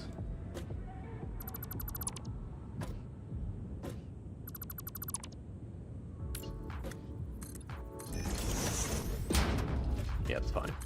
Because if I lift it up there, the problem is then I gotta pump the water up, and that's just more logistics I gotta deal with. So it's just easier to be like, yeah, let's not pump the water up, let's just keep it where it's at. Okay. So with this, we're gonna have the resin coming this way, and I can go to refinery, because I'll put the power plants down that direction, is what I'm thinking. So my plan is, take you, and bring you straight out here.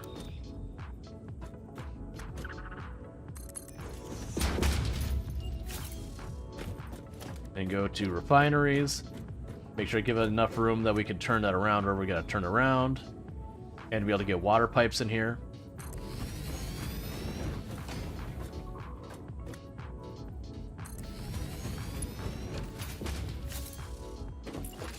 Okay.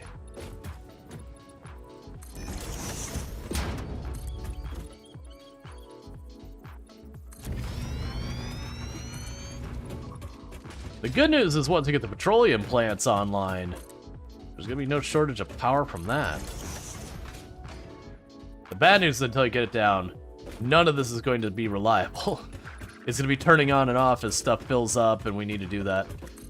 This might be a case where I'm going to want a smart sink and to do something with the extra material. Well, I mean, actually, the smart sink won't help us because it's going to be in the liquid format, or in this format. Okay, so let's get over here to splitter. We got you and you. Pick up you. Bring that all the way over here. You and you. Pick that up. Plug those in. Oh, I'm gonna need to move. 1 second. This all needs to be moved. I need the water pipe to be on the bottom. Because these can drop in without having to worry about stuff like head lift and all that kind of nonsense. But the water pipe can't. I'm gonna grab all that. We're gonna huck it back in the box for just a moment. I'm gonna run the water pipe over here. So let's see here. If we have you making plastic, that's 60-20. I'll have you making plastic. Oh, you know what we're going to need to do? Hang on. 2 over on this side. Get rid of you 2 real quick. And we'll put the refineries this way. And put these on the other side. That way it's easy to keep the rubber and the plastic separated.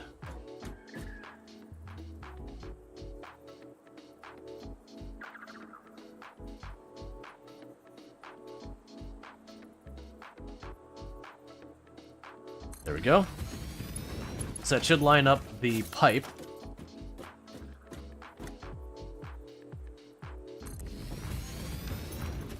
Okay, and you can be the rubber.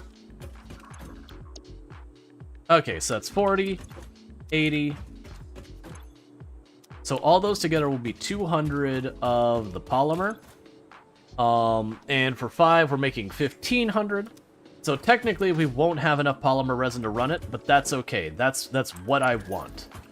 If I do push it to the point where I do have, like, maximum capacity polymer resin, we're basically screwed. So you have 40, 80, 100, 120 water, so we can actually get away with 1 extractor. I'm going to see if I can't snake the water pipe along here and over that way. That way it's just kind of convenient. It's arrangement. You're gonna let me get all the way up there? That's closer than I thought you're gonna let me get. Okay. Let's get you all sorted out. So grab the pipe.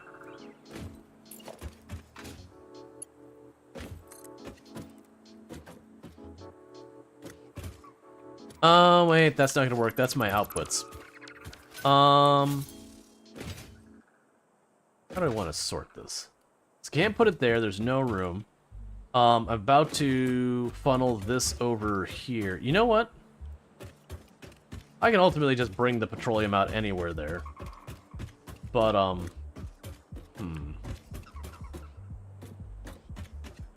just trying to decide where I want to put the water extractor, because if I put it over here... I mean, it's fine. We'll put it over here, and if I have to move it later, that's fine. Because right now, I can put it here. We can expand a little bit before it starts to become a problem. Which is fine.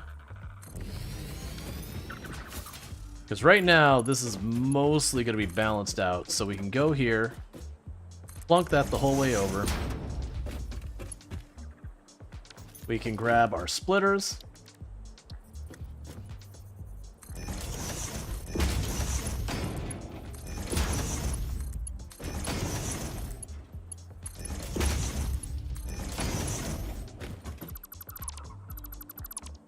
So I'll bring water into the system.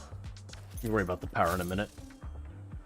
And then this is where it's like, oh, I'm going to need to, you know, have this go over top. The problem is if I didn't have the belts go over top, I either one have to make them all merge through each other, and we've been trying to avoid like cursed belts and all that. What are you doing right now? There we go.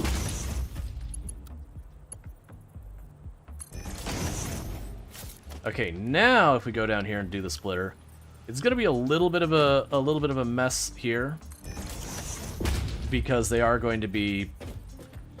Yeah, so if I go like that, it should split the difference between those two.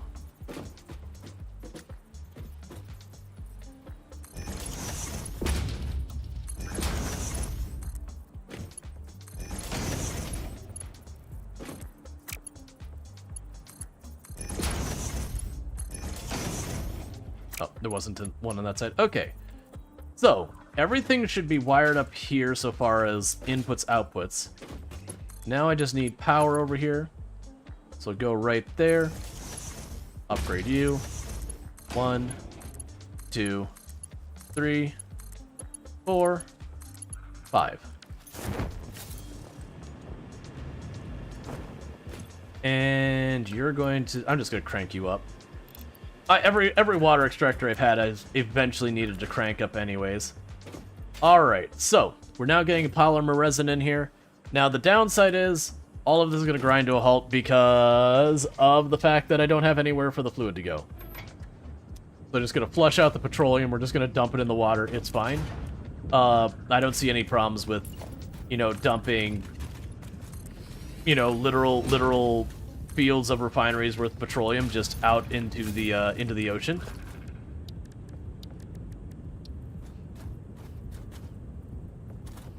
All right. It's honestly probably one of the least awful things we've done so far.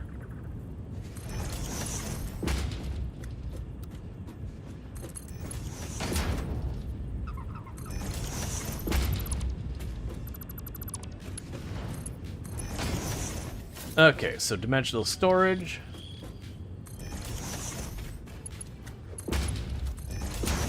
Call FEMA?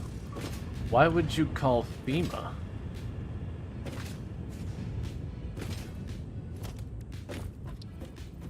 I think you got your departments mixed up.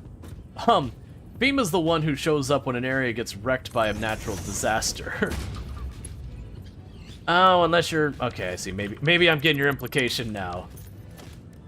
Nah, FEMA doesn't show up for natural disasters that hurt animals. They're there for natural disasters that hurt people. And I'm the only one here.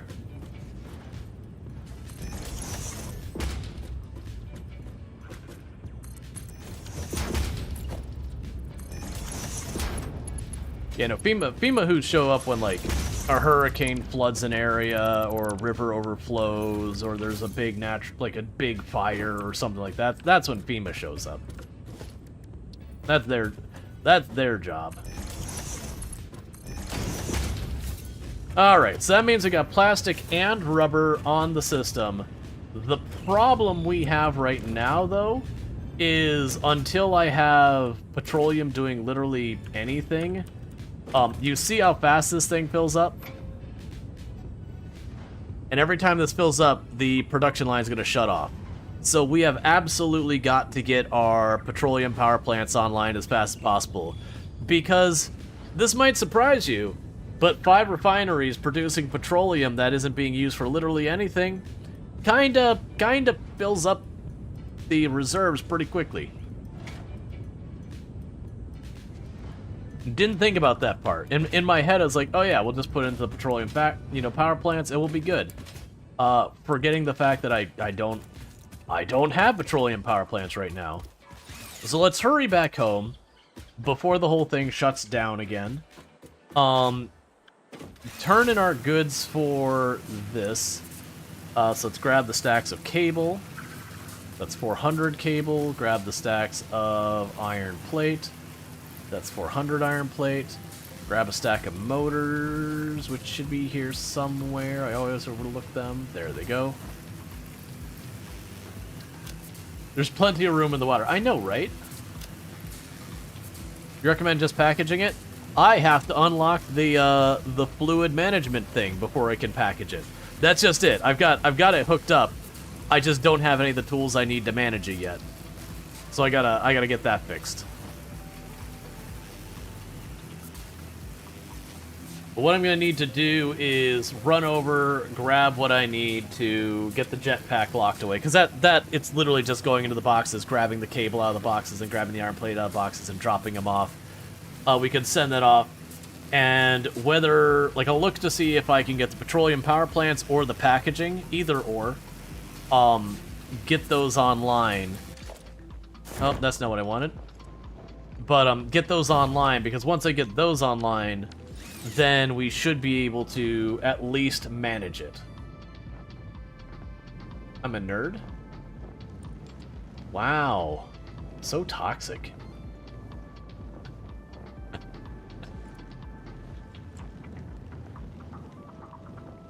I'm not sure what part of the commentary that was in response to. I mean, you're not wrong. Hey, man. Nerds where the money's at. That's all I'm saying. Okay, so 1, 2, 3. That takes care of the iron plates. And then cable will be somewhere.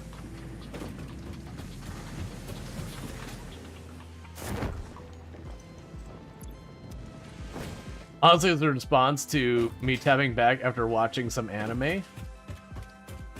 Are you... There's a lot of ways I can work with this. Because this feels like the setup for takes one to know one. Feels like just a freebie. Like, it's too low effort to feel good kind of thing.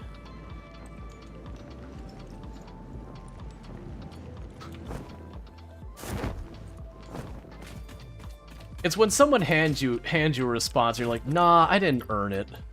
I need to come up with something better. Okay. So let's go grab our cables. That's over that way. We can grab our vertical frames on the way and all that. It's just, it was such a hand me only because of the fact that, like, you're, like, calling me a nerd after coming back from anime, and I'm like, what are you doing over here? Oh, hey, Lizard Doggo. Lizard Doggo? You're not the one I'm already friends with, and I don't have your fruit, do I? No. You're backing away scared. Oh, I have fruit. Hey, hang on. Alright, you keep backing up, Lizard... Lizard Doggo?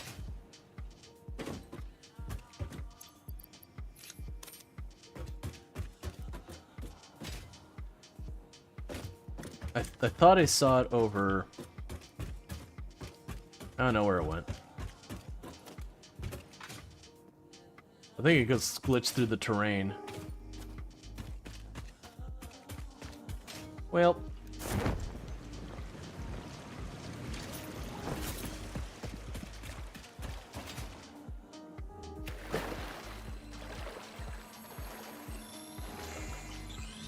But yeah. And that's like not me being judgy about people who watch anime or anything like that. I certainly watch plenty myself.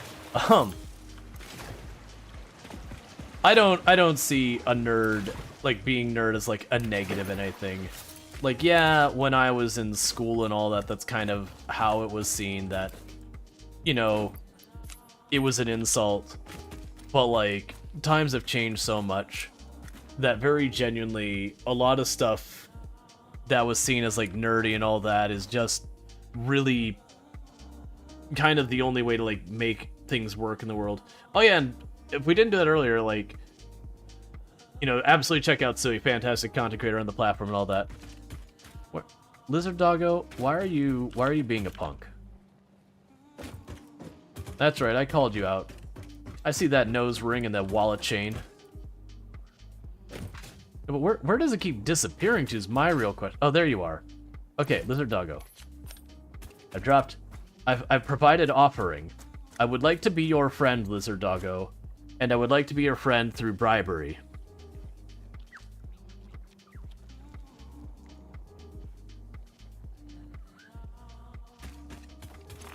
Okay. Doggo. Why are you being weird about me typing? Doggo the second. Because names are hard. Oh no, it's Doggo... Doggo... Yeah, it's fine. Doggo the second, it's fine. We won't even be consistent on our naming. Because I think it was like Lizard Doggo 1 or something was the first name we gave him. You know, they're not just a number to me, except they are. Oh, is that another Lizard Doggo?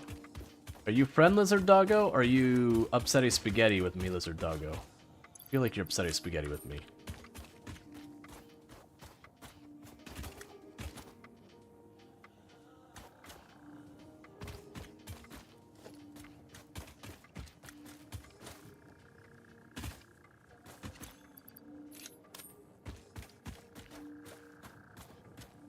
Alright, make a new friend.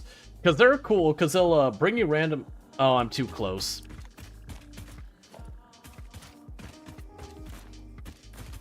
I need you to turn back around.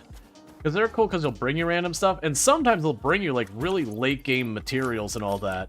That you'll be standing there, and the Lizard Doggo will show up and, like, bring you a stack of aluminum sheets, and you're like, dude, I am just now getting copper sheets. Where did you come over here with this?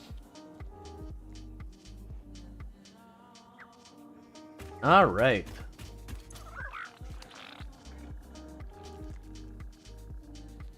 It's being so weird about, like, typing out Doggo 3.0. We're going to continue to just number them and not have them ever have any consistency in their naming. Other than it iterates up. I do see that. But we're on our way to get cable. So let's get that cable. Honestly, by the time I get there, it might be... Well, no, it takes a while. It'd be kind of cool if the doggos just built too much... if you just built too much spaghetti. So, I still think my favorite cursed, but kind of funny in a cursed way, situation I ran into with a Lizard Doggo was a Lizard Doggo bringing me uranium.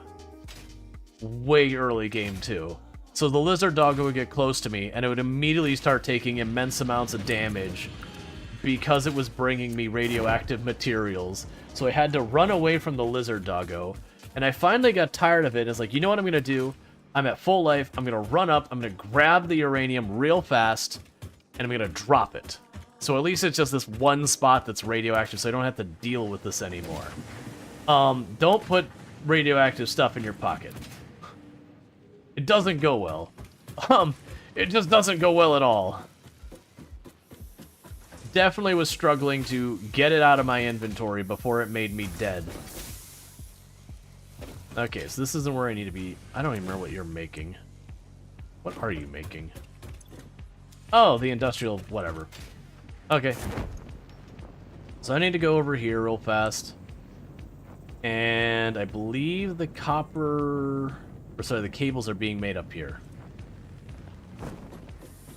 Because they've long since lost track of where my copper wire is. Yeah, so copper wire is fine. Ah, you're not getting enough copper wire. And you have literally no cable to spare. Alright. That's a problem. Okay, so you're making the copper wire, right? No, you're making the cable. Alright, so we need to expand our copper wire production.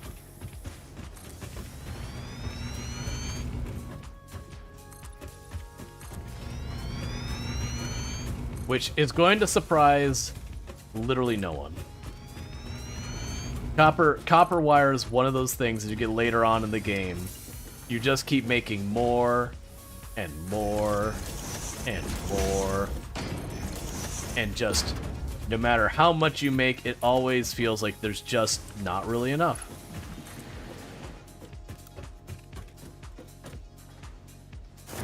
Well, crap.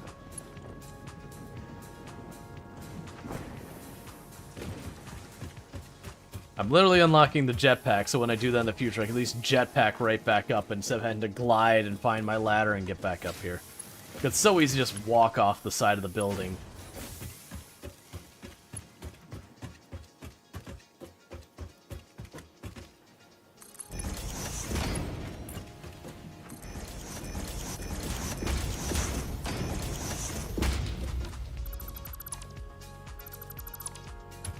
Can't they bring manufactured and other goods?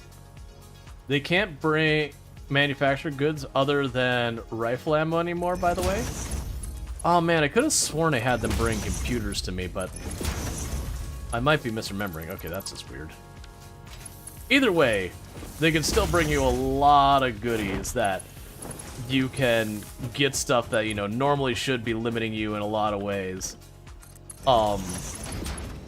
And it's just good. Man, I could have sworn I got manufactured goods from them. I know I've gotten stuff like rubber and all that, which I get it. When you're saying manufactured goods, you're talking about out of the manufacturing machine. Which I think is reasonable. They're already immensely powerful.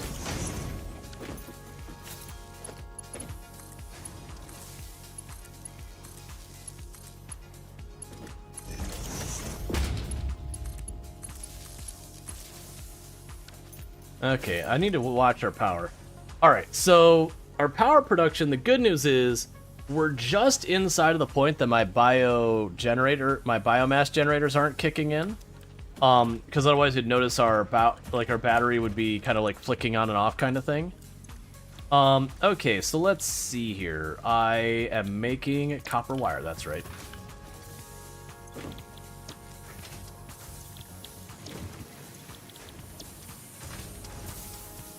Okay, so each of those is producing or consuming 15 ingots per minute, so 15, 30, that'll be 60, 90, 105. We're consuming 105 copper ingots per minute. 30, we're making 90, so I need to be making more than that. What is our drill up to? Like, what is my maximum capacity for you? It's higher now is what it is. And then we can go here and say, hey, I really just want to push... Okay, so you're already level 2. Okay, so we've got you. So you're making 150 per minute. And you are consuming 30, which means I can put 5 of these down, and that's it. After 5 of those, it doesn't matter what I want to do. I just don't have more to feed into it. So I hit more copper.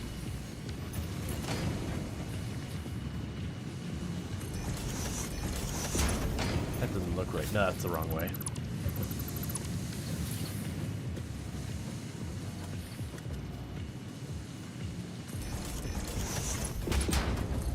Okay.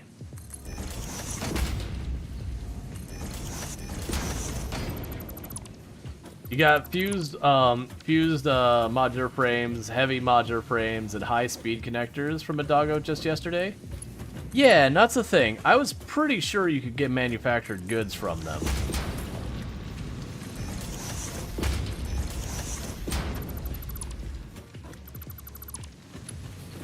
Like, I definitely, on my off-stream play, got some pretty wild things from them.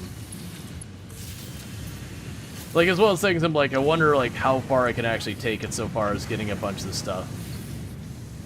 Alright, meanwhile... Oh, I made one too many. That's fine. Did they bring pretty much everything? Yeah, and that's what I thought so as well. Those are one of those things I can imagine a lot of people have rumors around what they can and can't do. Yeah, so I said... No, actually, we have it. We have the right amount. I put a gap there I didn't mean to. I didn't realize that was a container on the end there. And you're already upgraded, all that. Yep, okay. So basically, we maxed out on the existing copper node there. If I want to get higher, I've got to do all stuff. Imagine speedrunning strats using doggos. Oh man, there's like so many layers of RNG with that. Because one, it'd be the RNG of having the lizard doggos around you to actually get those materials in. And then you'd have the layer of RNG of actually getting something you care about out of the lizard doggos. Now, don't get me wrong. On the stream, on the other save, we had this area where I ended up with like 12 plus lizard doggos all showing up at the same time, and I tamed half of them. With that many, if you could contain them in an area, you could get a pretty decent throughput of just random junk. But,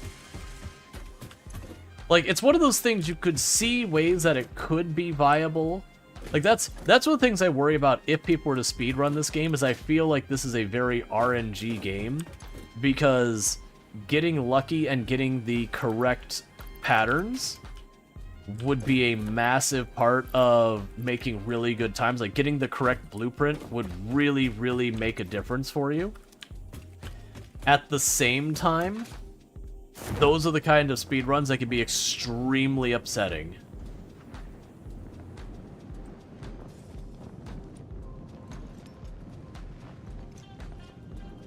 Alright, so what I need to do is I noticed the rotaries are not keeping up, which I'm not surprised at all. So I gotta fix that.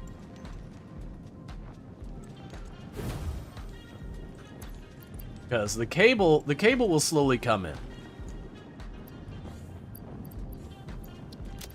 Like, as long as it's being produced, it's going in there. It will come in and we'll gradually get there. And we do have the plastic and the rubber showing up now. They're not stable though. And what I mean by that is because I'm not doing anything with that petroleum, I can't package it. I need to unlock tech to package it. I can't throw it into a bunch of generators. I have to unlock the tech to burn in generators. It's literally just stuck in a reservoir. The plastic will keep turning off and on constantly as we hit the limitations of it. So that's the iron. Is this where I'm making? I think this is where we're making our rotors. Yes, this is where we're making our rotors, and we're making them nowhere near fast enough. So let's pop over here, and for right now, I'm gonna have to go on this side. That's fine. I got space. Right now, I very much do not believe the infrastructure is going to support what I need here. So I think this is going to be one of those cases that I am going to place down the one thing, and then find I'm short on the other thing, and I'll place down the next thing, and I'll be short on the next thing, and I'm going to just need to cycle through and, like, fix one problem after the other. The good news is each time I fix one, it'll improve the throughput, so it will be improving my situation. Man, there we go.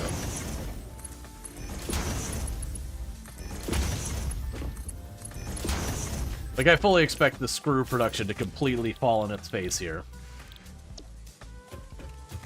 Because we don't have any of the good screw patterns. I've got the one that, that skips me having to make them into rods first, and we're already using that, which isn't amazing, but isn't terrible. I did not give myself enough space here, it's fine.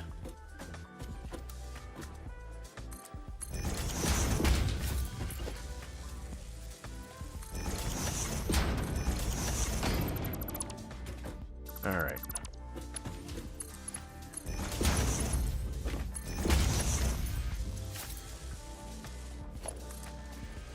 And where was your power pole? I'm usually really good about always there you are.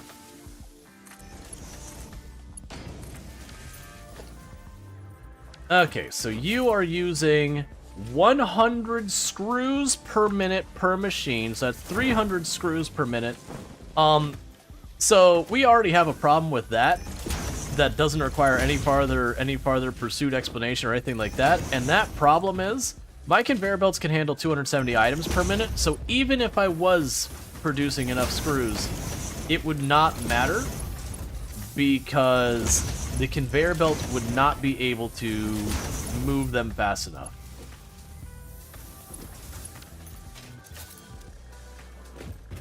All right, so 300 per minute.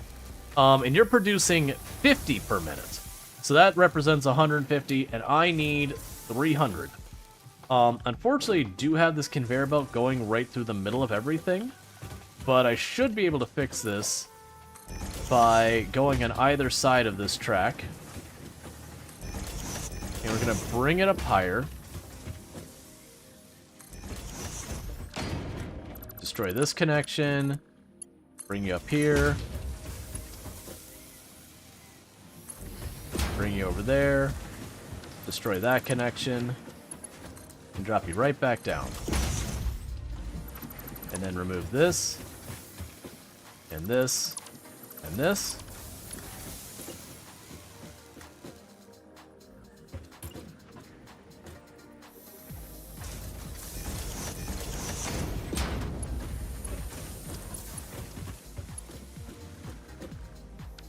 I need one more.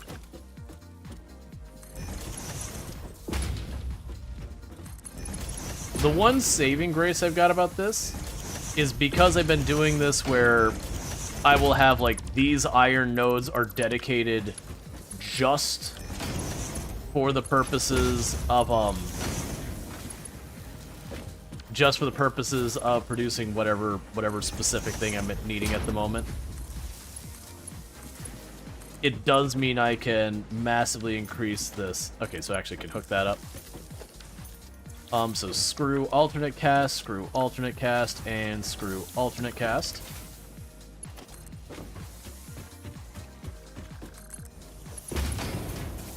Yeah, no, I can use multiple lines. That's definitely an option. The catch with that is until I get the production up to handle to make those necessary, it's not an immediate concern. So that should have it where I'm now producing the tiniest bit more screws than the conveyor belt can handle. I need to upgrade all of these conveyor belts to the ingot production.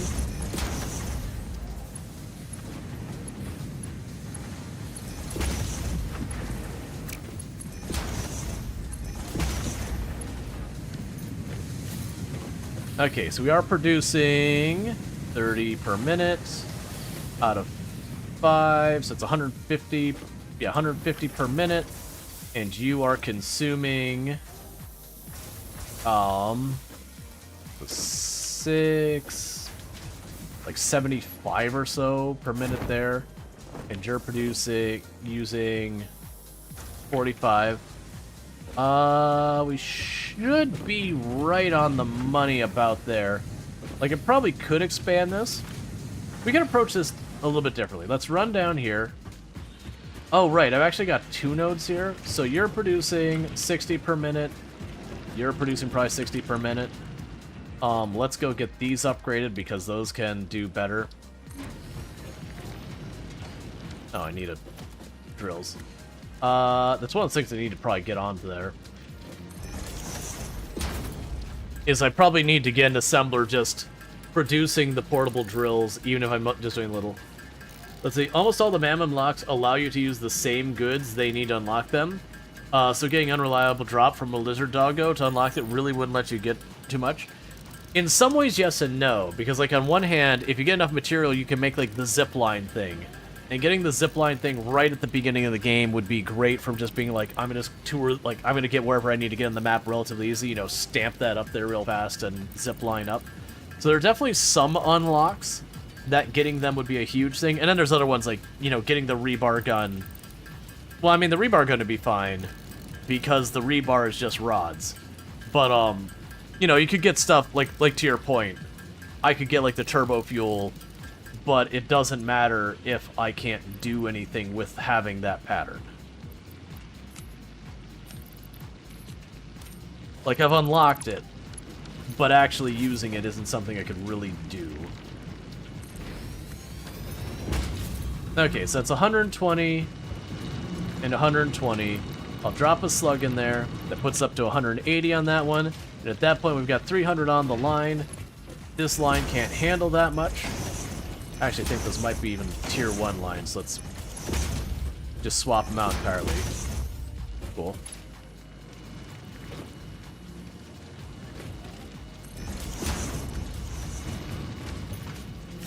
Because we need to get the rotors scaled up as much as possible. We should actually be...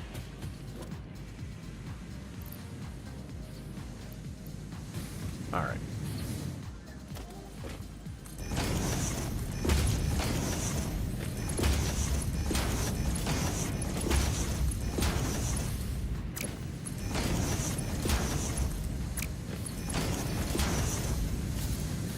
Okay, so let's take 30 per minute in. So that represents 150. And we can't quite get up to the 300 because of the belt limit. We go 1, 2, 3, 4. Which also works out because that's what I can fit in before it starts looking wonky.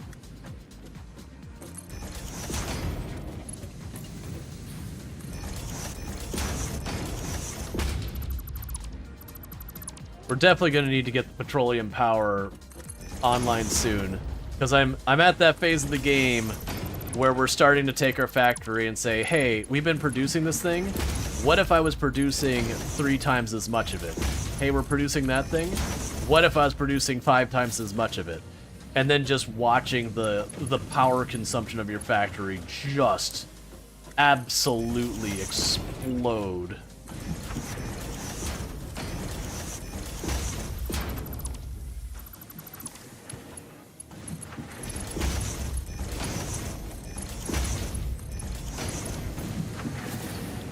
Iron and iron and iron.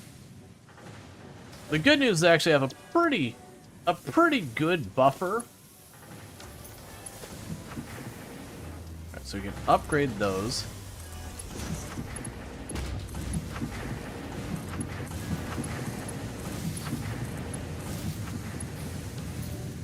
Alright, how's my power grid looking? Because we've been scaling up a lot. Okay. So we are officially at the point that we are starting to hit our biofuel. And the reason we can tell that is because my power production is scaling up and down constantly. Have you played this before 1.0? Yes, and we've actually already had a save in 1.0 we have fully finished. This is our second playthrough we're messing around in here. Okay, so I've got that all online. Get this out of my inventory because I don't care. I need to grab a little bit more cable. Okay, so let's go ahead and get this milestone unlocked so we can get the jetpack.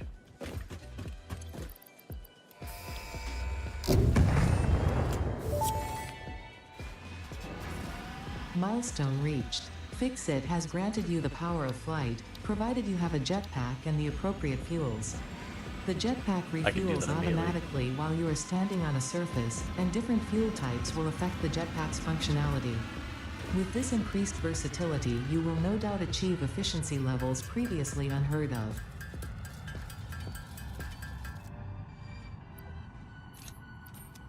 Alright, so we've got our jetpack.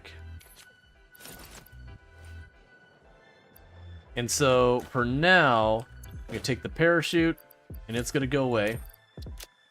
Alright.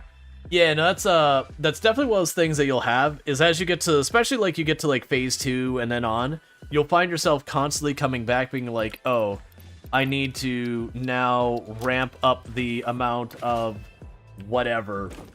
And you'll be like, oh, I'm not making enough screws, and you'll go through and go, oh, well, that's because I don't have enough ingots. Oh, that's because I don't have enough this. Oh, that's because I don't have enough that. Like, you get the idea, is you'll hit those points where you're just perpetually dealing with needing more and more. I do find the mid to late game is set up one new thing and then scale the crap out of it. You're playing your first game in 1.0, looking forward to picking up tips and tricks? Yep. For me, the thing I generally do is a lot of people take the time to do the math to be like, I've got this, you know, it produces 50 units. I have this thing that consumes 25, so split it off. But the problem is there's so many situations where you add like a slug and now it changes the rate of production. Then you do this, it changes the rate of production. Then you do the next thing, it changes your rate of production. That I tend to approach it by, I'm low on copper. All right, I'm just gonna go find some more copper and jam a new line into it and call it a day. Yeah, no, don't bunch up your stuff. That I agree with. Don't bunch up your stuff. However much space you think you need, pretend you need 4 times than that, maybe double it after that, and maybe quadruple after that. You get the idea. No matter how much space you think it needs, assume it's going to need way more space than you think. Oh, right. We've been meaning to set up the rebar. So the downside is, I actually expect, you know, the rebar will be fine. I was gonna say, I expect to run into bottleneck problems on our rotors, which are now doing fine. But I expect to run into a bottleneck problem on our rotors rods, which will most likely actually happen. But I was thinking, it's actually probably fine, and the reason it's probably fine is just the fact I'm not going to use that many. So I should be able to just get away with doing this. Is just plopping this right here in the middle. That's the rods down there. Smash that right in here. And I'm not even going to worry about having a proper storage container. I'm just going to have this feed directly into dimensional storage. Because that'll be able to give me multiple stacks of ammo. And I can just not worry about it.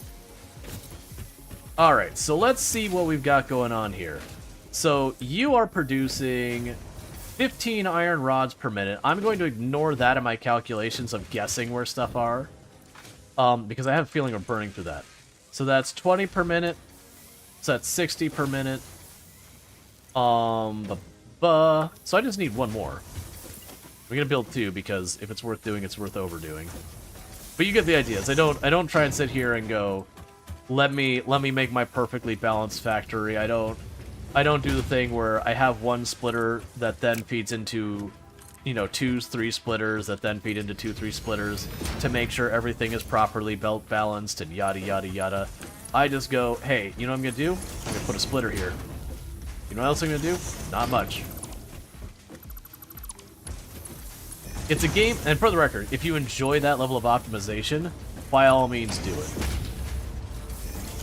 Like, do what is fun in the game. I've just found in my own personal experiences with games like this and Factorio in the past, while I enjoy optimization, I do find over time I just smash stuff together and be like, yep, I need more of it, that's fine. I'll just slam in more of it.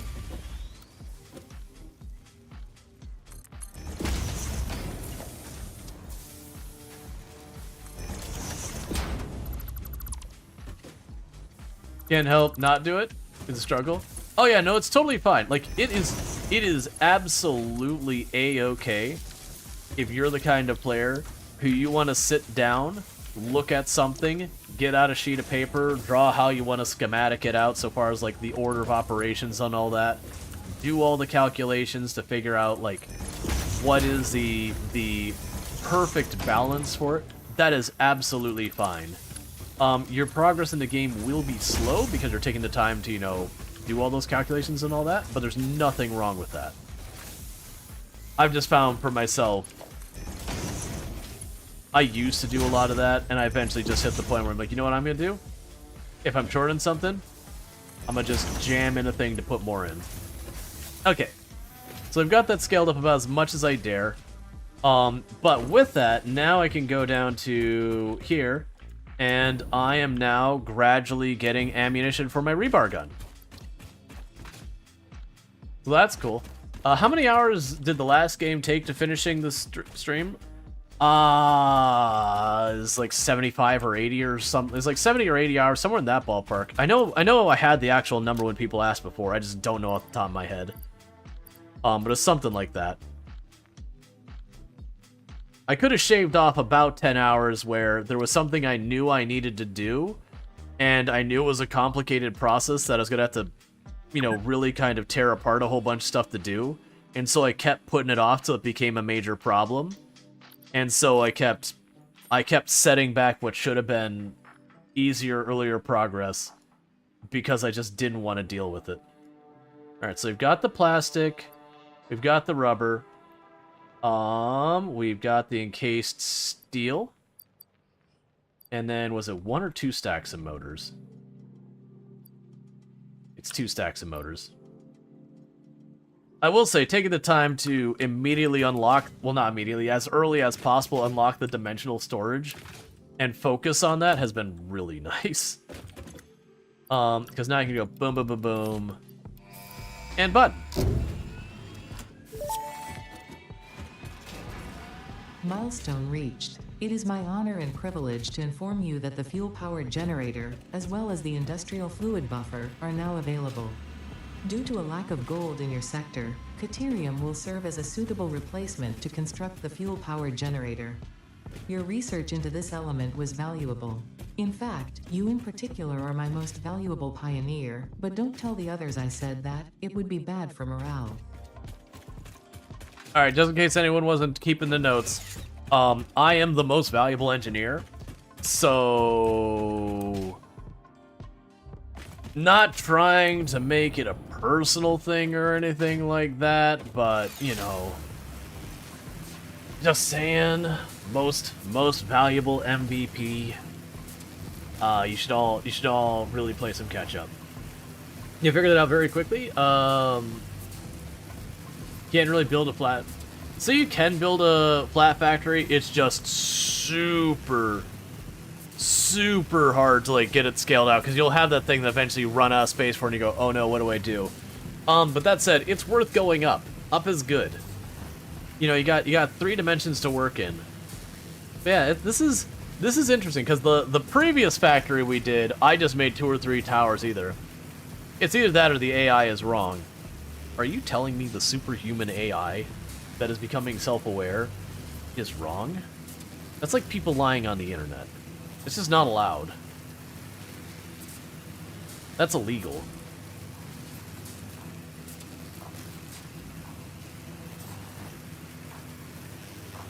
You're all gonna laugh when I get that money from the prince of whatever country happens to be each time. It wasn't Saudi Arabia. What's the one they've been using a lot lately? Well, I mean, honestly, in character, it would be absolutely like Ada to just lie to you. Hey, don't do it. Don't you dare. That's right. How did that... Oh, you're just still firing away. Alright, so with this, now that we've got petroleum power able to be brought in here, power, fuel generated. So the thing I gotta remember is you just need...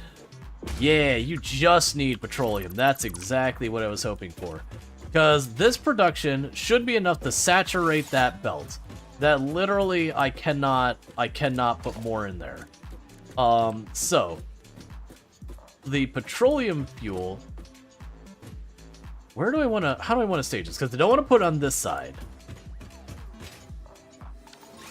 So this doesn't have to be here. That can be literally anywhere. But this is the amount of capacity that that pipe can handle before that pipe is tapped.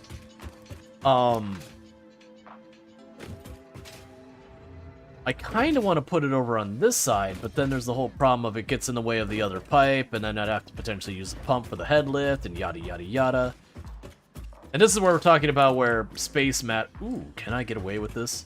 Can I get away with this? Unintentionally exactly the correct size.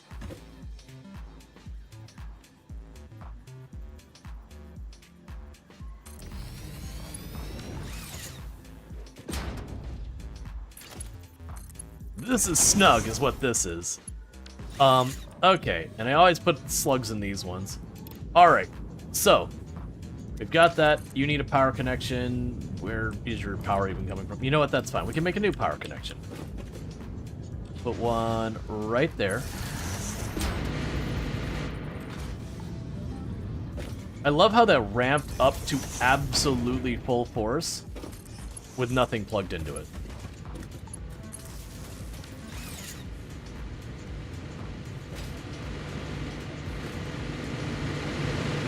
Okay, so you're consuming only 50 fuel per minute. We can put a lot of generators on that.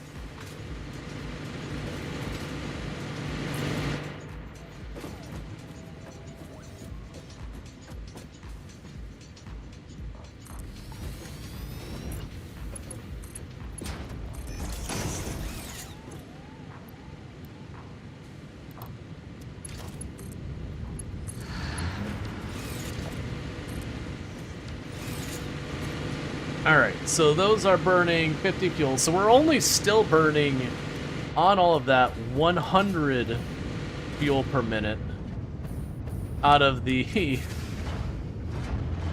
So it's 40 times 5, 200. So I can run 4 of those on what I already have here with no other changes to the system.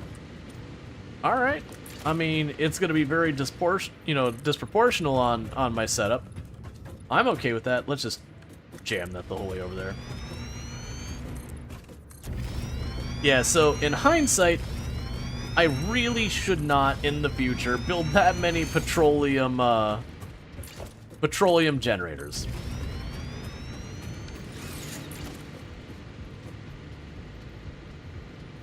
Oh, I need to wait for the rubber to catch up. That's fine. I need to go here anyways.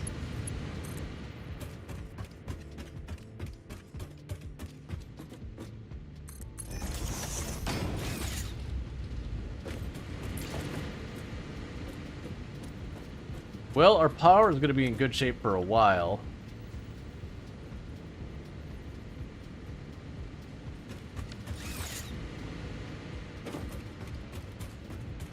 That should bring all of this back online. The problem here is the polymer resin. We did set it up to a point where we're not making as much polymer resin as necessary to keep all of these running, because I wanted to make sure we were running on a deficit of polymer resin. Because if I was running at a positive on polymer resin, eventually this would fill up, the entire thing would back up, and then bad things happen. That's not going to do anything where it's at.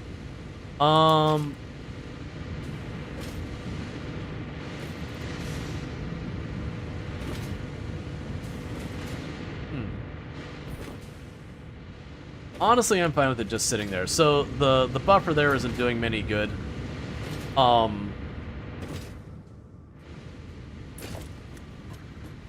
Okay, so you're finally ready for the next one.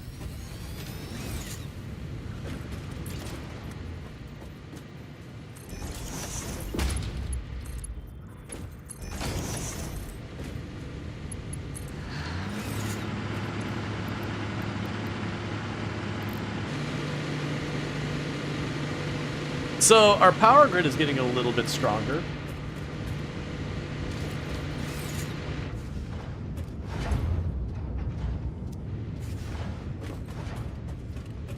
And I believe that was the limit of what I could run off of our pump here. Yeah, so at 300 meters cubed. So literally I can't put more. This has a capacity of 300 meters cubed. And it's almost at capacity. And these are consuming 60 meters cubed. So you get the idea. So that's literally, to get more, I need a separate pump and all that. That is an interesting thing to have going on. Way different, because the last time I set this up, I prioritized making the rubber and plastic, and then having the petroleum as the byproduct, and it was a bit of a struggle to run like 2 or 3 of those generators. Versus this time, I'm definitely not getting much plastic and rubber through the whole system at all. it's just taking too long kind of thing. But power grid wise, we're not gonna have to worry about anything for a while. Power grid wise, we're gonna be in real good shape. Okay, we're almost ready for the last one. And ultimately what I'll do is when we unlock the packaged stuff, we'll be good. The good news, though, is we're not really using plastic or rubber for anything continuous yet. Like, I'm using it for building those things, but once they're built, that's fine. That is going to change, though. Why on earth did you say that was the spot? That is going to change, though, and when it does, that'll be an issue.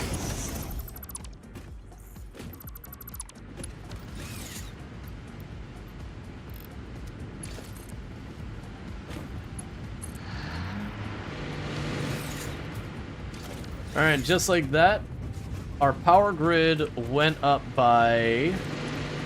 How much power are you producing? 625 times 5.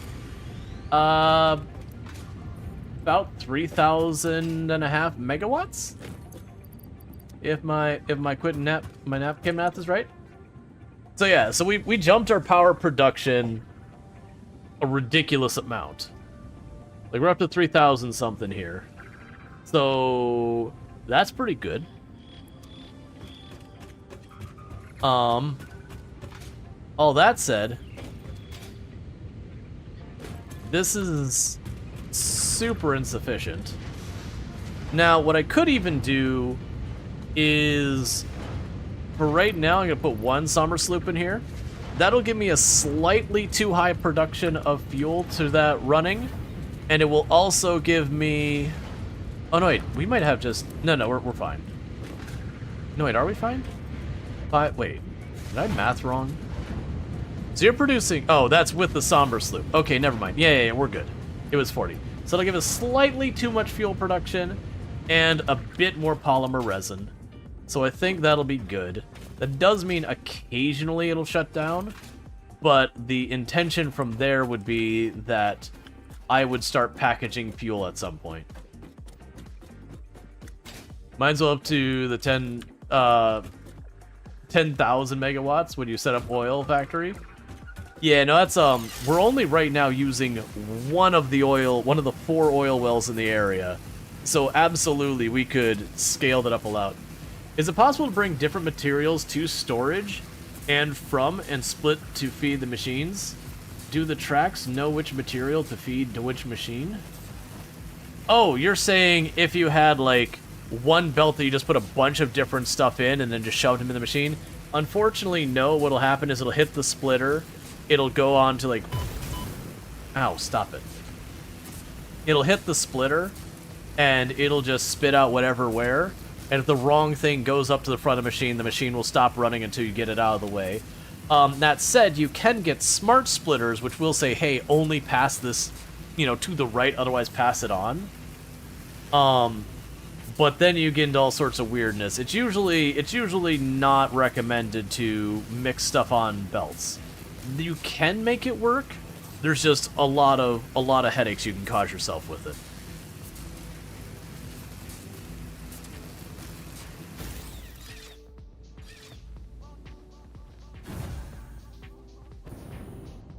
Belt mixing stress you out? Yeah, that's what is that, sushi bar belting?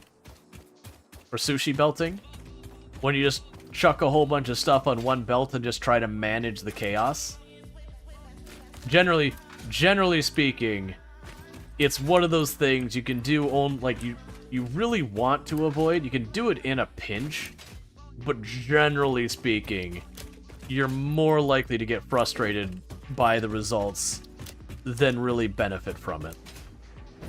Because you'll be constantly dealing with the one materials being produced at a higher rate than the other one, so now your entire belt gets covered by that, so everything else that was depending on that belt backs up and your production goes offline.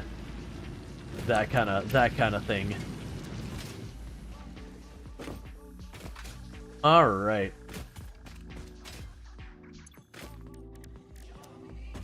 Okay, so fluid packaging will be our next big thing. And I need copper sheet, steel, and plastic. Easy peasy lemon squeezy. So we can go here and grab a stack of plastic. We need the copper sheet. And we need the steel. And I need more copper sheet. That was off to the side by itself. And there should be more than enough, it just needs time to upload. Where did I put the copper sheet? I want to say it was over here on the right. Hey, thanks. So using storage only if the belt is producing more than the machine need. Yeah, no, there's two strategies you can have with the way you use your storage boxes. One is what I refer to as a buffer chest, which is you have a conveyor, it goes into a storage, and then it goes on to wherever you need that material. And then the idea is if your machines ever fall behind, you've got a little bit of time before it runs out of that material and the machine shuts off. So it gives you a chance to react to problems. And then you have the you have one where like you have a splitter, you branch off, and then the storage is the end. And then you have like a different belt that goes onto your machine. And that's if it's a material that you want to always have on standby, you can do it that way. That said, with dimensional storage boxes, when you unlock those, it kind of kills the need for the second one. Generally, I use the first strategy more than anything, is just have a chest as a buffer. So if at one point I have a surplus of material, it builds up, and if I have too little of material later, it gives me some opportunity to buffer the problem until it escalates and I have to jump on it. That was my Caterium production. Where was my copper then? Got copper sheets somewhere, and I don't remember where.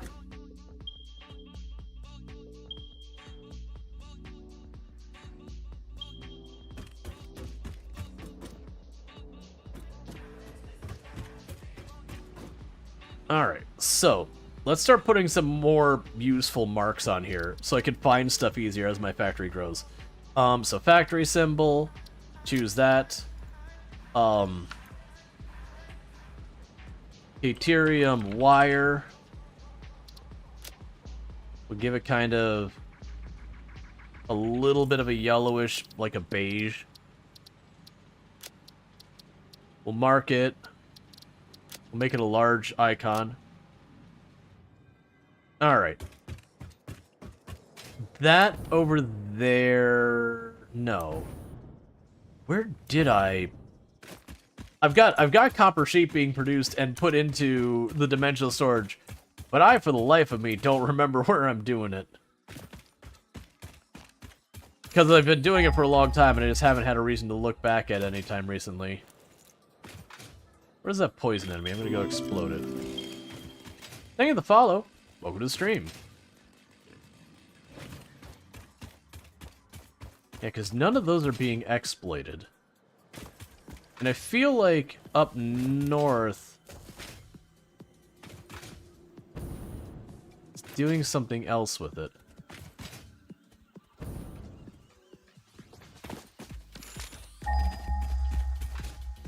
Let's get over here, and I'm going to pull up my map to see if maybe one of those pings has the check. Okay, so I got two check boxes there and there. That's the one I'm guessing is going to be my copper sheet. I think the one up there is where I'm making my copper wire and cable and all that.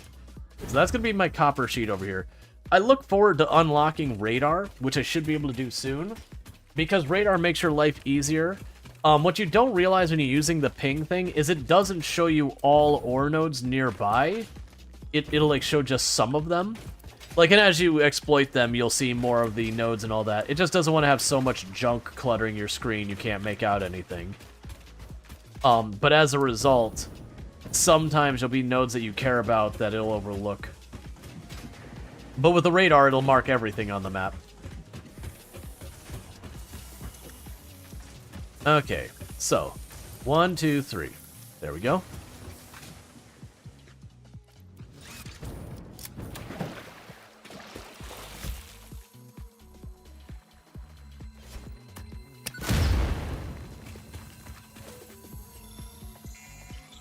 And power slug.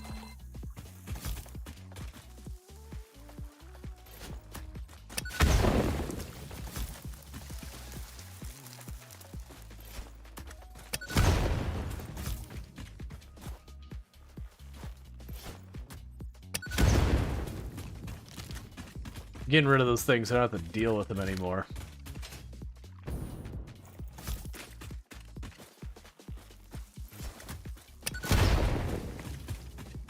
No, well, I killed that plant. That's fine. Like, that's something I should really do in a lot of these places over time, is I do need to take the time. I forgot, this thing is still set up before I had the foundations, and I've just been letting it sit here because I haven't needed that much more concrete. We have more concrete being produced for manufacturing stuff other places. Oh, I forgot, we had...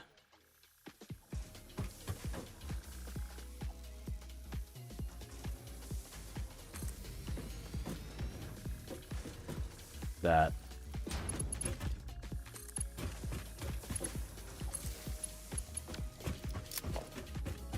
I figure it's just rolling through.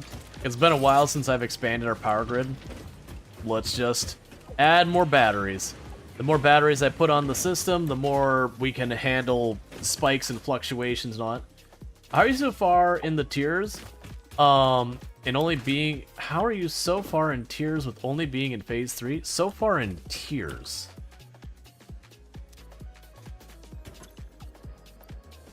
I'm not sure what you mean by that, sorry. Milestone reached. Avoid the embarrassment of placing liquids in your pockets only for them to spread across your suit. Package and unpackage them with the packager. Packaging fluids allows them to be transported in your inventory, on conveyor belts, and by vehicles. For increased, non-pocket related fluid storage, you can now use the industrial fluid buffer. Okay. You know, the milestones go along with the phases, but, like, where you select the finisher milestone-wise, you know, those have been coming along just fine. Alright.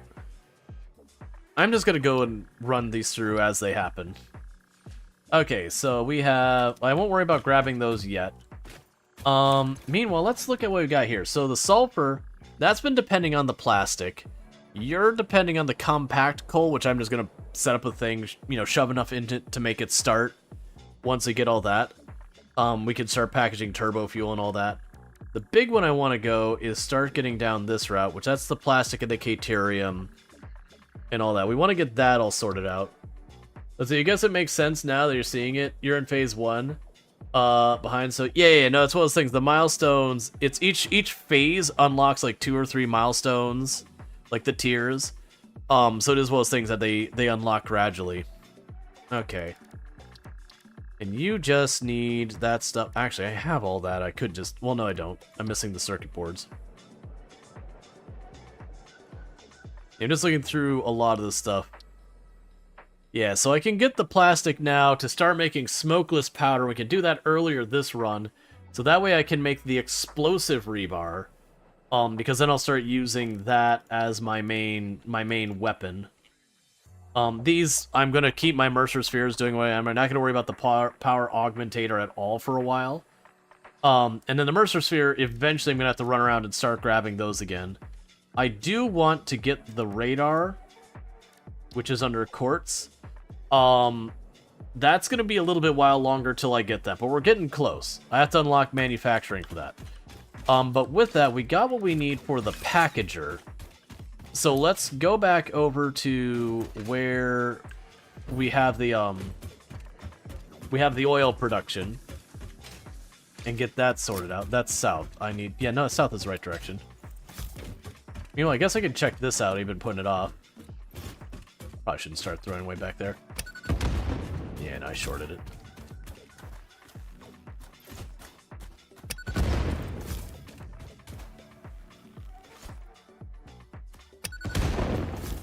Get rid of all this poison so I never have to think about it again.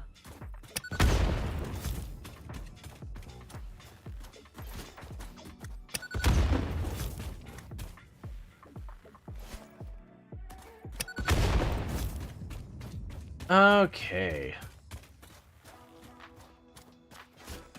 Nah, shorted that one.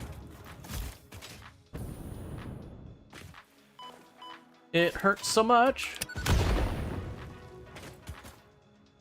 You just ran in there with your gas mask? Yeah, no, that's fine. The thing is you got to keep replacing your gas mask filters every time you want to travel through these areas. So I tend to be more in the, I'll take the time to get out my explosives and just destroy them all. I missed. Because I honestly find the explosives easier to keep in stock than the filters.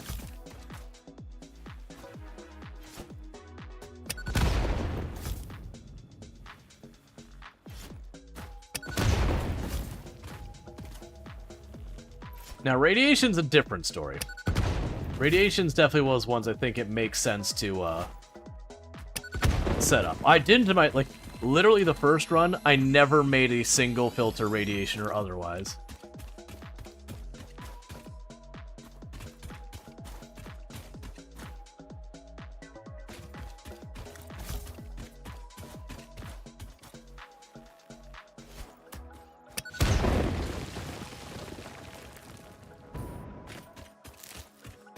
Okay.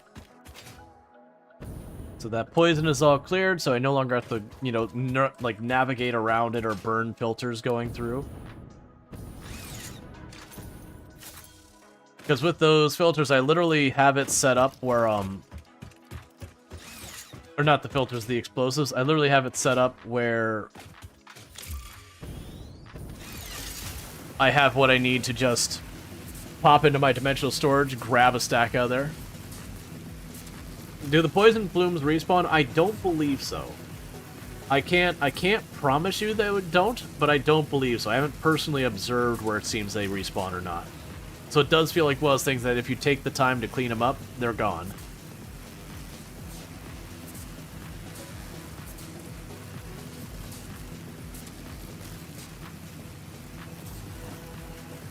Sorry about that. Okay. So what's going to end up happening here in a minute is I'm going to run over here to get our packager set up.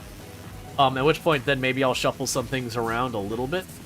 But once I do that, if we haven't already hit the break, then I'll go ahead and do that. How much power do you make? We can find out here real fast. I am currently making... I can have a capacity of 4,300. What's interesting is I appear to be draining power? No, that can't be right. Oh no, it's dropped because I made a whole extra battery bank. No, I'm not draining power, that's right. I literally doubled my battery bank, so that's the reason why it's so low, is it's recharging the extra set of batteries I put on there. I was just seeing it at 55% and kind of panicked for a moment. I was like, wait a second, why aren't you maxed out? Yeah, so we're not making a huge amount of power yet, but we're gonna get there. Okay, so.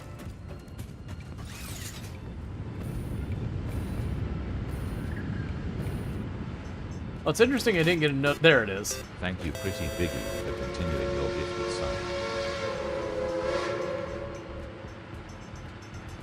Hype train is go. Choo choo. And thank you, Pretty Big Oof, for continuing your gifted sub, which it looks like the message broke in that, so that's cool. But continuing your gifted sub from Ryoko Shot TV, I do appreciate that. And Pretty Big Oof also gifting, it looks like 5 subs a channel, and then Twitch throwing an extra sub on top of that, so I appreciate that support. It is interesting with the whole subathon, or not subathon, the September thing going on, because technically Twitch counts as a separate person donating or doing it. It just pretty much means every time someone gifts like a small pile of subs, like 5 or more subs, it always, if a hype train is available, makes a trigger. Because for those who don't know, there is a cooldown on hype trains. But it's just kind of amusing the way it works. Hey, Summer Sloop.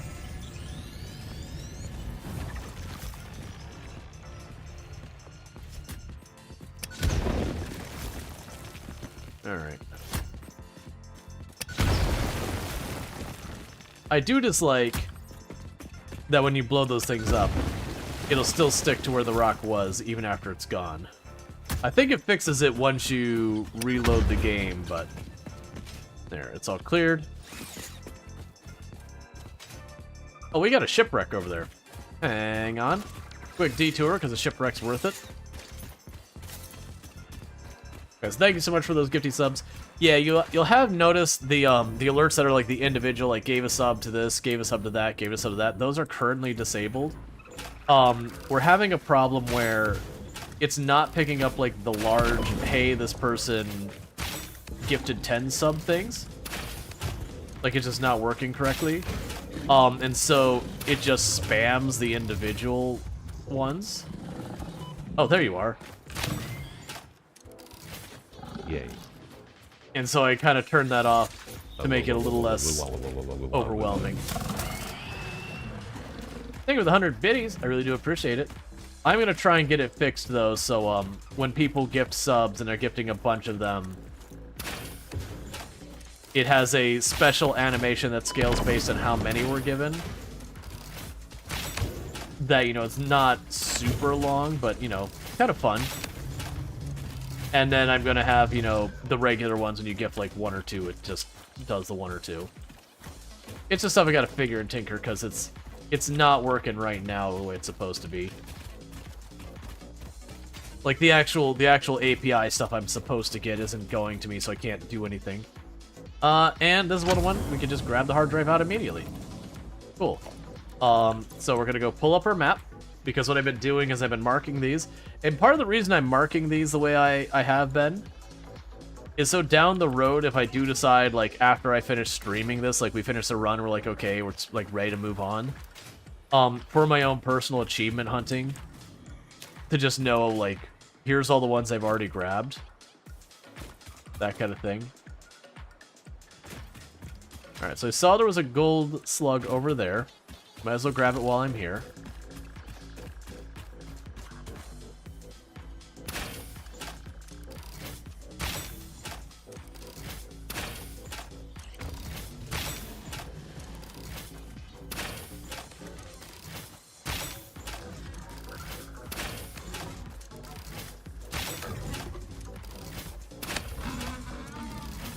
That was not a good strategy, friend.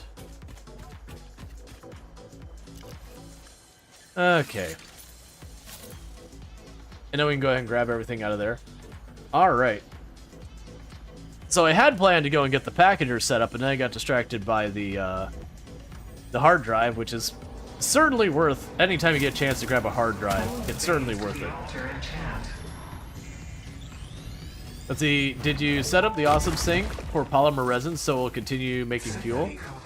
Oh, we're using literally all the polymer resin as fast as we're getting it. I do not think that is correct, even though I am not entirely certain of your definition of temple. The nut effigy is not you, but sings for you. That nut effigy is an entirely separate entity from me. We aren't even made of the same base components. It's a vessel of your intelligent clouds. Probably close enough for now. Okay. And thank you so much for the hype train and all that stuff. Getting a hype train level 3. 1 second. But with 7 gifted subs and 100 biddies. I do appreciate that. It means a lot that everyone would continue to support the channel the way they have been. Considering with like the September, we've had some of these streams where it's like, you know, a level 10 hype train, a level 3 hype train, a level 3 hype train, and all that. It's really hard to quantify just how much support, other than it is a ridiculous amount of support, and I really appreciate it. So thank you again. Okay, so we got that one. I didn't see what was on the other island back here. But I did see that there was another, I think, gold slug, so I'm going to try and grab that real fast. I don't see the slugs as particularly urgent things to go after. Because later on you can absolutely just manufacture the shards you get from them. Using pretty easy to get materials.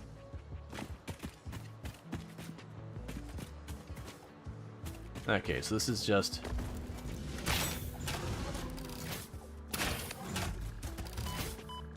I expected him to flinch.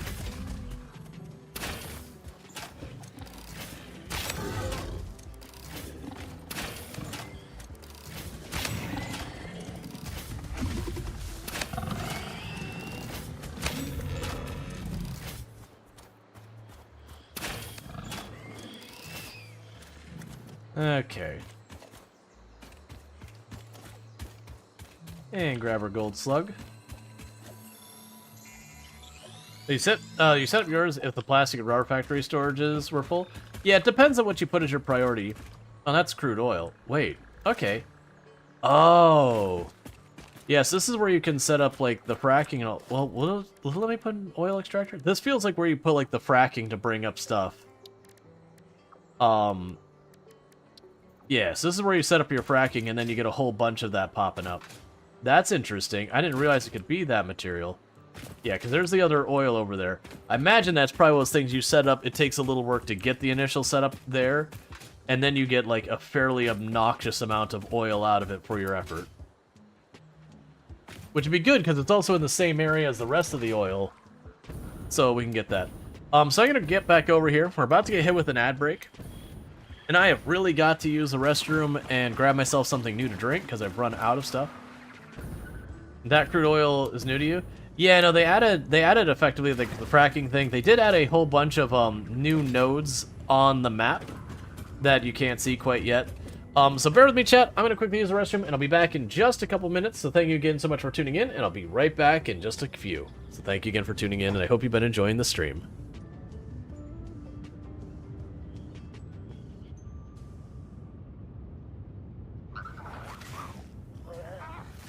Drop it.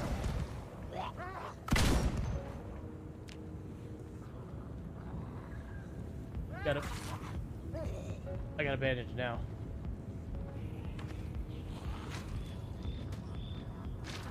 They did the whole thing where they turned on me. Oh, come on, bandage, please. Got it. I'm dead. No, son of a... Alright. Hey, train, could you not? Hey, train, please. Train. No. This is not my stop, train. I don't want to go this way. Let me free. Alright, so we're going to... Oh, God.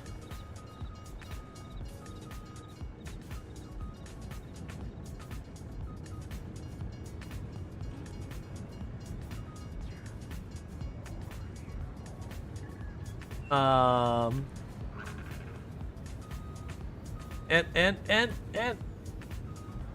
we just need to straighten it out and everything will be fine.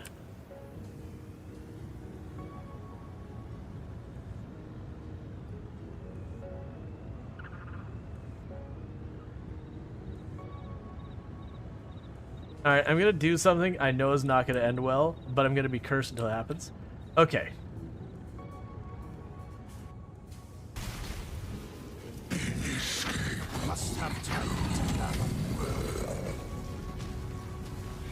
My champion, energize the spheres.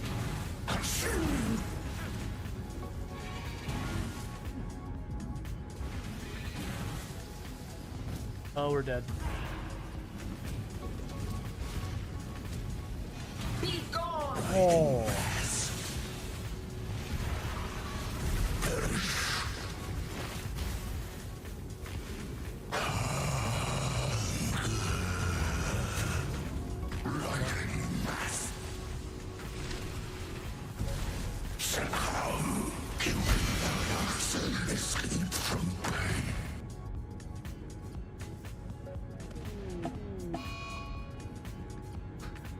We had a marble meteorite just strike a duck and kill it. Okay. I get it. I get it, Cassandra. You didn't like that duck in particular. That duck in particular was a duck you decided did not deserve to live anymore. This duck, Duckling 11, Cassandra, not a fan. Just really didn't like the way the beak looked. There's something about it just really irked her. Alright, and we are back. So I got myself some new drink. I've got myself, you know, use the restroom and all that stuff, so we're all good. Anyways, so what I was going to do over here is let's get the package or whatever nonsense set up. So the thing I got to be careful about the packager right now is it is going to draw from this, and this is basically... No, actually, it's not balanced. That's right. I made it produce slightly too much petroleum for the purpose of being able to set up the packager and have it not be completely useless. So what I need to do is I can't remember ever doing the packager. let's just plunk you down and see what I even need. So if I want to do packaged fuel, so I need to make the actual casings, which doesn't surprise anyone at all. Yeah, so all these require like the casings to actually put the package in, and then you can empty it out. But yeah, so you can package fuel for the jetpack. And I'm assuming the casings are a constructor product. Yeah, empty casing. Ooh, you're plastic. That does not make me happy. It's fine, but it does not make me happy. Alright. So that's still very doable though. I could put the constructor, sneak it around back here. Yeah, that's fine. We can make this work. So let's go here to put a constructor down here. Because I'm not going to worry about it being any level of efficient. Literally, it can be as inefficient as possible. I don't care. Because this will be one of those things I need I need a non-zero amount of it being made.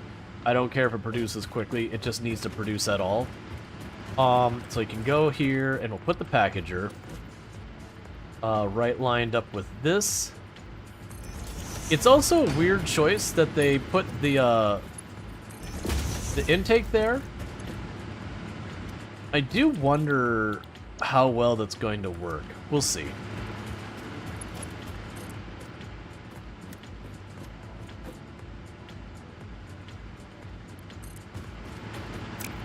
That's weird that I wasn't complaining about that position.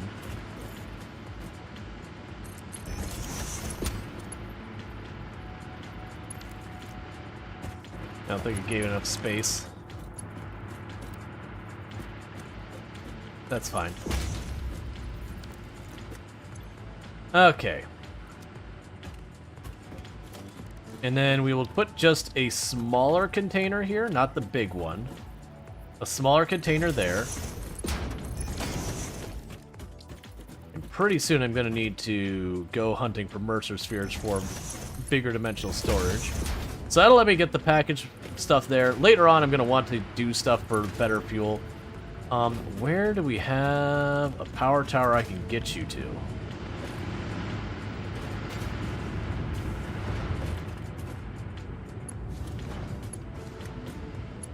Alright, so we can go here.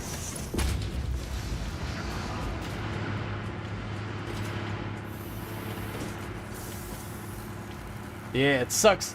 It sucks that that's plastic, because that's going to eat a lot of plastic from me. The good news is it will prioritize that bottom one first. But the other good news is this is one of those things I don't expect to use a ton of very fast. So I think it'll be fine.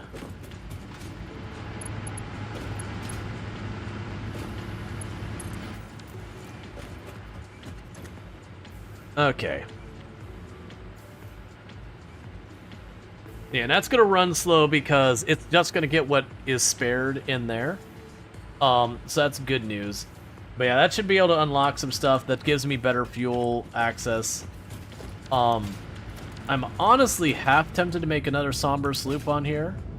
Just to make sure. How much did it say you take? Because if you take 40, that'd be perfect. 40. Okay, so I put another somber sloop in this. Then we will be literally making the exact amount we need. And I don't have to think about it. So, boom. And just like that, it jumps up another 20. So that's 40 we've got extra feeding the system. So literally we're neutral on our petroleum use. And that will also give us a little teeny tiny bit more of the resin. Why are you...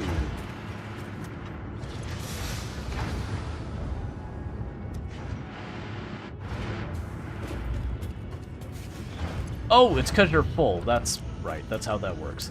I was sitting there like, wait, why are you sitting there like that? Okay. So good news is the plastic is running at full capacity on that one. The bad news is nothing else is. But we'll get there.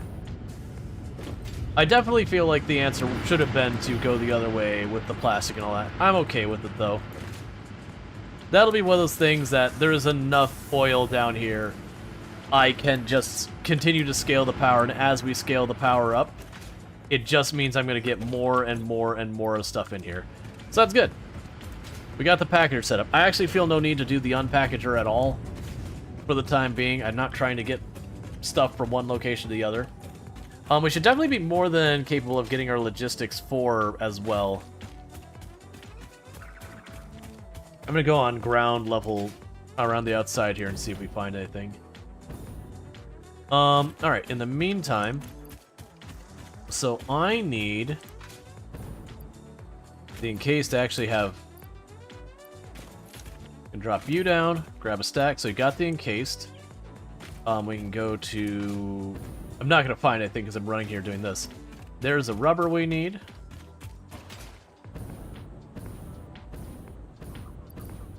I'll need more modular frames put in there. We have the modular frames, I just don't have them on my person. Ah, we've got a cave entrance here. Before we get there, let's get that rebar gun topped off.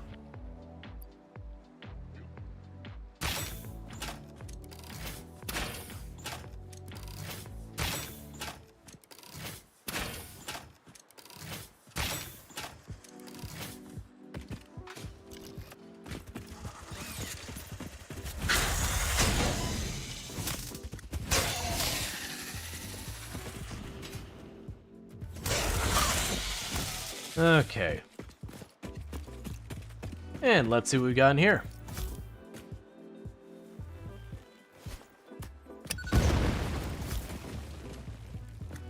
Okay, just a gold slug. That's fine.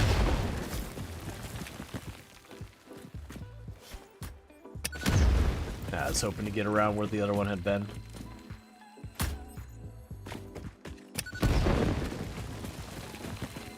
Cool.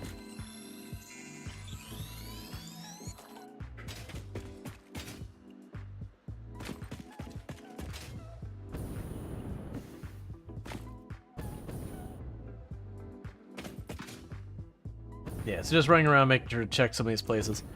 I'll need to get out my little detector thing and actually do the thing being like, hey, is there any Mercer spheres? Hey, is there any hard drives? Hey, is there any somber sloops? The slugs I'm nowhere near as worried about as the other ones.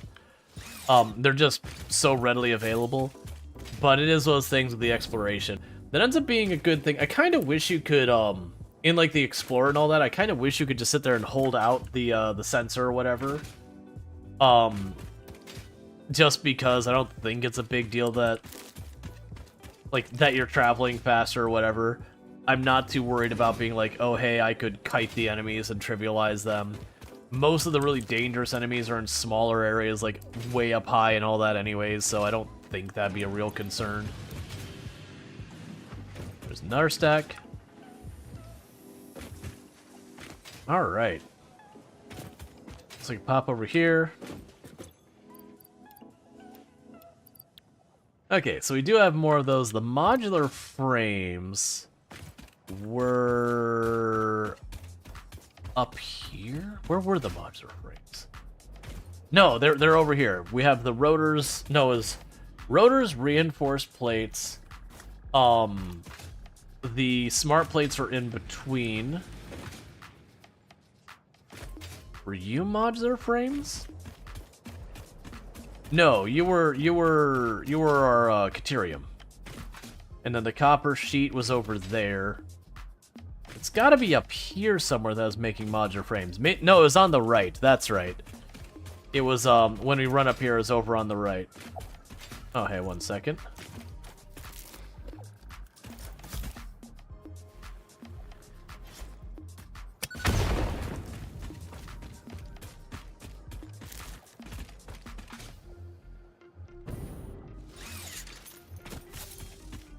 Okay. Oh yeah, we could also head... How far out is that rubber chest? No, it's way out there. I'll still want to pop that open at some point, but that's probably one when I'm, like, already heading that direction because I need more oil or need more, like, the bauxite or whatever it is over there. Like, what, like, you know, something else that's drawing me in that direction and I just detour a little bit to grab it. Or I find myself in a pinch where it's... I'm really hurting for new recipes and I need to go out of my way to go and get some hard drives. Certainly I should head towards hard drives I know where are. Yes, I believe this is where I've had my modular frames at. So that should be good news. But like I said, with all of these, we've been dedicating literally just a handful of drills to the production of one product in a lot of cases. And that's been really good. Okay, so that's this side.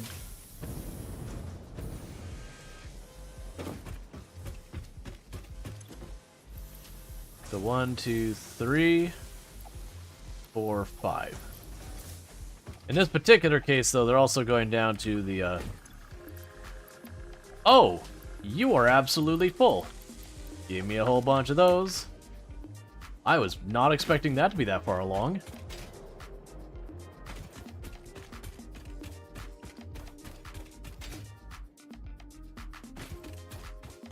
Alright. So, I definitely want to get these trains online. We're getting pretty close. I'm going to get the Logistics 4 unlocked here. I'm trying to remember what... I think the Logistics floor, I want to say, was the industrial encased steel? I don't think it was plastic. I know the next one's aluminum or whatever. And then the one after is, like, god-awful expensive. It's, like, end-game tech. But, you know, it's also 1,000 items per minute on a conveyor belt, which is just absurd.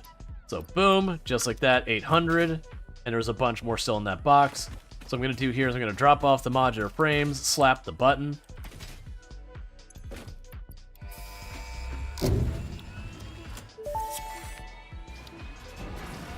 Milestone reached. The transportation of resources can reach new heights of efficiency. With the Mark IV belts and lifts, the truck, but even more importantly, your effort. Handling a large and complicated vehicle like the truck should come easy to a well-trained pioneer such as you. They are an obvious improvement over tractors concerning industrial purposes. Improvements for personal use were not measured. Cool. So I don't really care about the truck too much. One of the downsides with having so much vertical in the game is the vehicles are good for traveling certain areas, but the moment you get into like the really rocky and craggy places, the vehicles become utterly useless for exploration purposes. They can kind of act as a inventory away from home, but with the dimensional storage and all that, you can really get away with a lot there. So let's go ahead and grab the versatile frames and all that. Though the Ada slowly becomes less snarky as you get into the higher tiers and more encouraging. Yeah, that's definitely a thing and how she works. There's definitely a mix that goes on their anyways, build highways. But yeah, no, you can build the highways to drive over, but like by the time you built a highway, you're no longer in exploring mode. You're definitely more in the exploiting mode. But for like running around looking for hard drives, you know, building this giant sky rail and all that, you know, that's very costly material west. It's not a bad idea. I actually do think this run, I might take the time to make, you know, this giant pillar over the top highway kind of thing, and maybe the truck makes sense for that. You know, going over and just having this giant sky rail or whatever. It'd also be good to, you know, for the purpose of, like, the trains and all that. Boom. Just like that, we're over halfway there. Cool. The other two we're not making yet. We should be able to start making the second one soon. I'm gonna worry about the slugs when we get a bunch and I need them. We can run over to, that's the output box? That's the output box. That's the input box. We can't sleep because our brain decides it's time to be sad. Yeah, brains are jerks.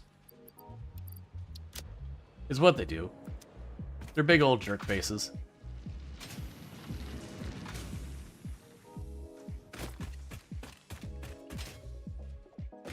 Okay, we can drop all the food off in here. We are due for another stack of explosives, so let's grab those. And we've got a full thing of packaged fuel. So let's look over at the MAM at what it would take for us to unlock our next thing. So the turbo fuel, that's easy enough to get the fuel part. I'm pretty sure that's the compact coal we've got there. And if I'm not mistaken, I think that's just an assembler situation. So I'm willing to bet if I just pop in here, slap a cable down, say compact coal, go grab this. We could probably just make the handful of compact coal I need for the moment to unlock the next technology. And then once we get that unlocked, we can see what we're doing.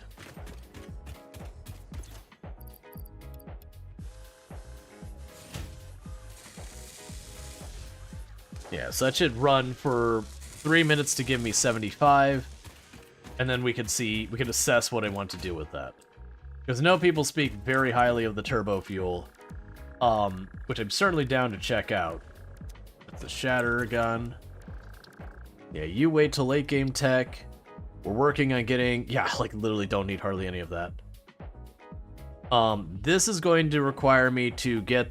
Yeah, we want to get the smokeless powder set up earlier this time, because like I said, I want to get the explosive rebar as something we work on.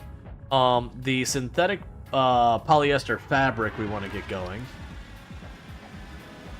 That... I can start unlocking these, which is going to be a problem because I need to get the plastic and the Caterium in the same area, which is going to be a real pain to set up. But not undoable. So let's go ahead and start getting that hooked up. So I can go here to the Caterium, grab you, start research.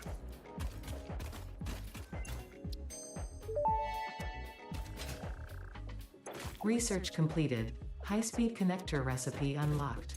New Caterium research available. Alright. So grab 2 of those. Grab 2 of those. 2 of those. And then the first one is motors, 2 of those. We can drop all of you in. And let that start replenishing. And then meanwhile, we can look down here. So now we have the geothermal. So, once I have those circuit boards being produced, we can start leaning on geothermal. And I believe the geothermal power plant is literally you just slap it down on there, and you're just good. It might need water as an input, but we'll see what it requires. I haven't built those yet. But the other materials for it, I've already got. Those are easy peasy. It's just the circuit boards, which are going to be a colossal pain in the butt. And then we'll be able to get the Caterium done. This, I'm going to need to get more stuff unlocked. That we require the manufacturing. I can finish this tree as well pretty soon. The alien technology, I've got to just find a completely unreasonable number of Mercer spheres and all that. I can get done as soon as we get that. So the next thing to be made is probably going to be the circuit boards. I believe that's the manufacturing building. Because we got the circuit boards, straightforward enough. We got the AI limiters, straightforward enough. But I believe the last part of that requires the industrial research thing that we don't have yet. And you're done. Pick you up. And let's go get some more goodies. We can go to sulfur. We've got that. I can just pop into where we've got our packaged fuel. Grab a stack of that real fast. And sulfur. Do this.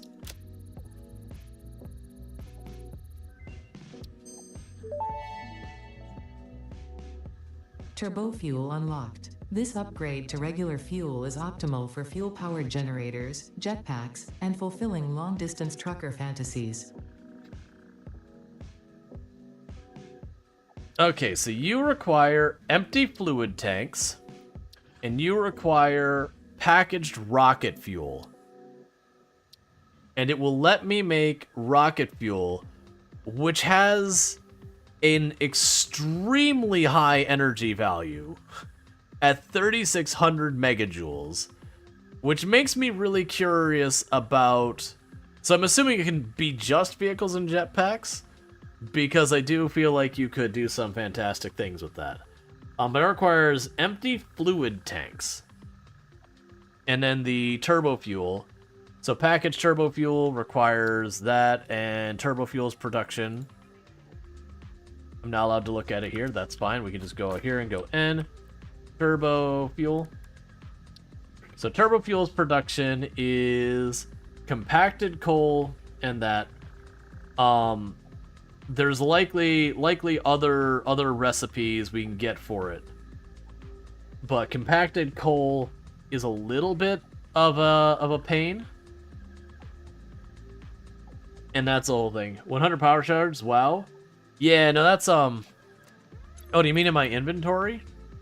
No, that's not there. Oh, you mean the yeah, this? Where did you see 100 power shards? Because that's 10 power shards for this. Oh, was it alien technology, this thing? No, where was the... Because there was something I saw, and I remember being caught off guard. Oh, yeah, I see. Iodized fuel. So, iodized fuel... It doesn't tell me what I need to produce it. Oh, okay. So it can actually be used in fuel power generators.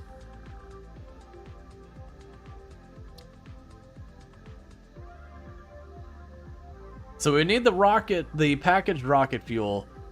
So that will require us to get everything we need for packaging this. Which is one of those things. So like you look at the values on these things. So the coal is 630. The straight up oil is not super high. And then we get to the actual processed fuel, and that's 750. And then we get to this thing, and it's 7,200. So the jump from... Oh wait, we got another tier in there. Hang on. We've got the packaged turbo fuel. So if we go to the packaged turbo fuel, the packaged turbo fuel is 2,000. And then after the packaged turbo fuel, we go to the rocket fuel, and that's 6,000 or 7,200. And at the packaged rocket fuel, we got packaged ionized fuel, which is 10,000. Now my assumption is this iodized might use uranium or something like that, which would be fine because that's also one that doesn't have a byproduct. At least I don't think it does. Regardless, that all seems pretty fantastic. So we've got another stack of you. We can grab... We don't quite have another stack of those ready. I've got 2 more stacks of motors already ready to go, so we can pop those in here to start working on getting our train unlocked. So we've got turbo fuel. Let's run down to where our oil is and see if I do have coal and sulfur anywhere nearby. Because if I have the coal and sulfur nearby where I have all that going on, that'll be good news.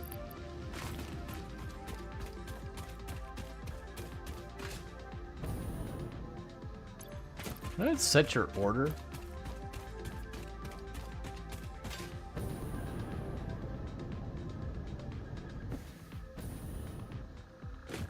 Honestly, the solid biofuel feels pretty comparable to the actual fuel we just got there. Yeah, so let's try and see what I can do to get the turbo fuel happening. If I can get the turbo fuel happening, we can continue going that route.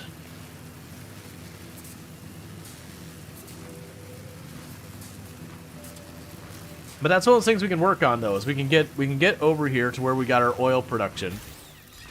No, that's not what I wanted. We can get over here to where our oil production is.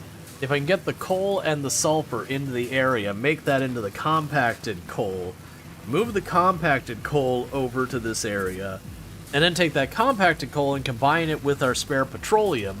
We can then take that spare petroleum to make the turbo fuel, and then if we can take the turbo fuel, we can unlock the next thing and really take it there. because I'm wondering if it would actually be worth it to completely shut down our coal and just keep rerouting it into the oil and just keep upstaging our oil things.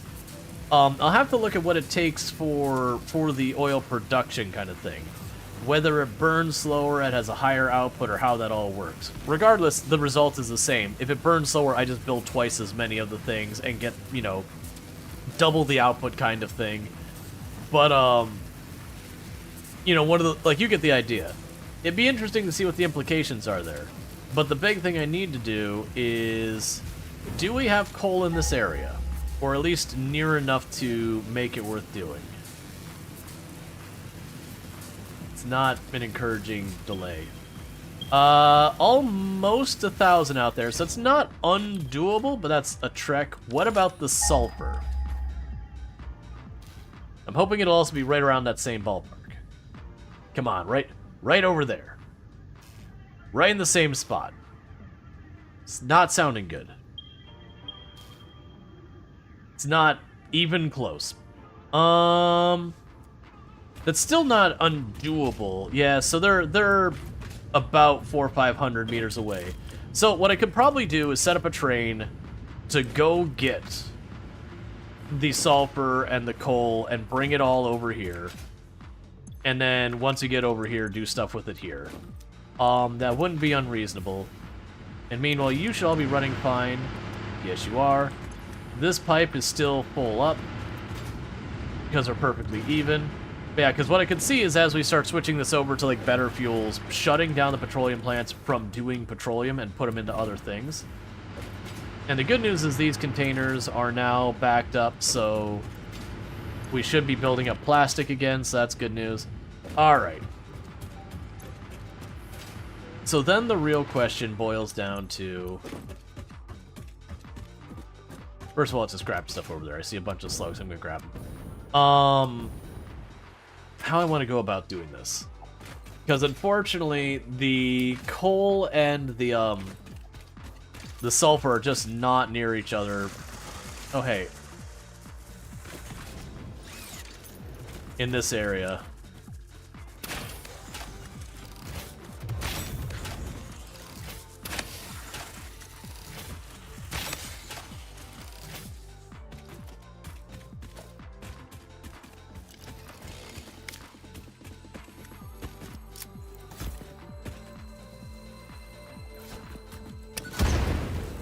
Alright.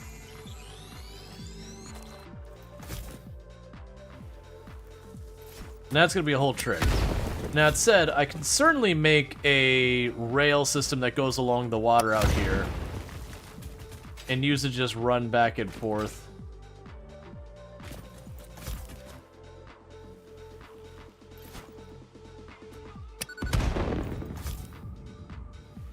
I like how it doesn't wake up unless you're not crouched. So I could literally just sit here and throw high-yield explosives at it. It's like, no, it's cool.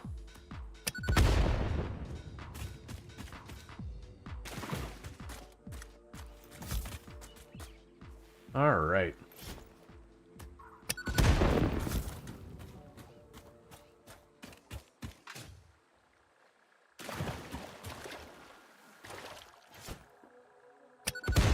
I tried to aim it because you have to fire, like, off right of it. Or, sorry, off left of it since you're right-handed.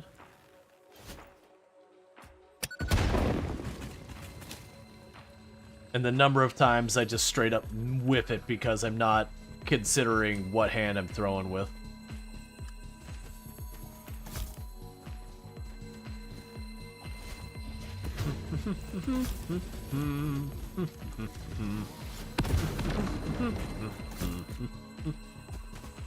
Do, do, do, do, do, do. Do, do, do, do.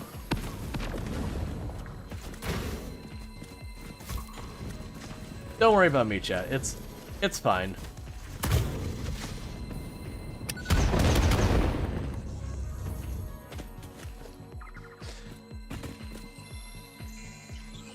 There is something entertaining about doing that.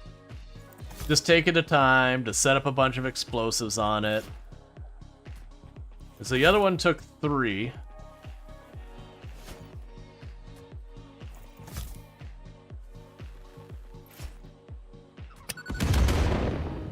I think that third one is a whiff.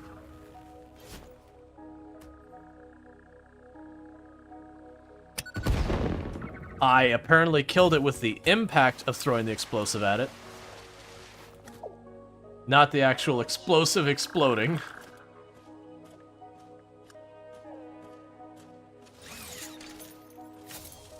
Where did the other one go? No, my bad. Alright.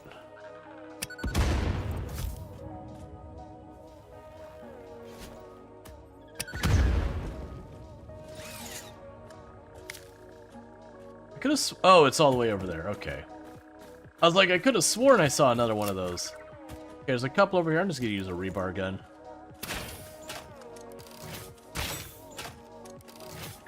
It takes way less time for me to set up and fire for stuff like this. It's more or less the same number of hits, too.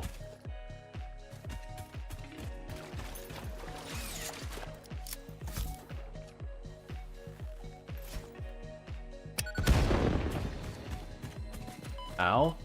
Ow.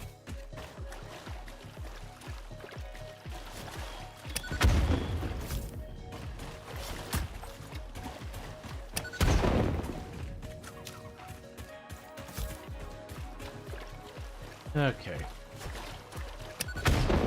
Where? Oh, hi, friend.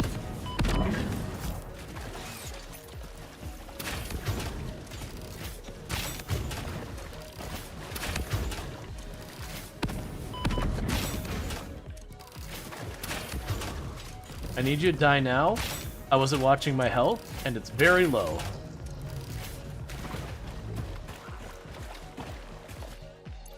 Okay, we already have 100 of those in the bar. Okay. I just looked down at my health like, oh, my health's all gone because I've been slowly taking damage and just completely ignoring life as a mechanic in this game. And then plus, that poison doesn't seem like it's that bad, but if you watch your health, it goes down like an entire box per tick.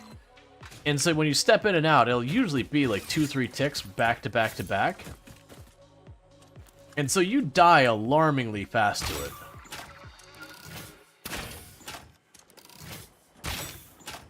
Like, I would honestly say the... Oh, that's not what I want. The poison is one of the highest damage things you deal with in the game. And I do see the other one behind it. I don't have a good angle, so I'm just going to start exploding.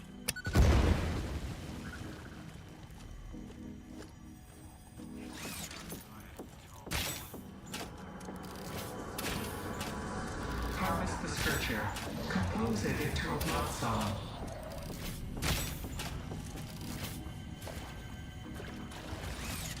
Okay.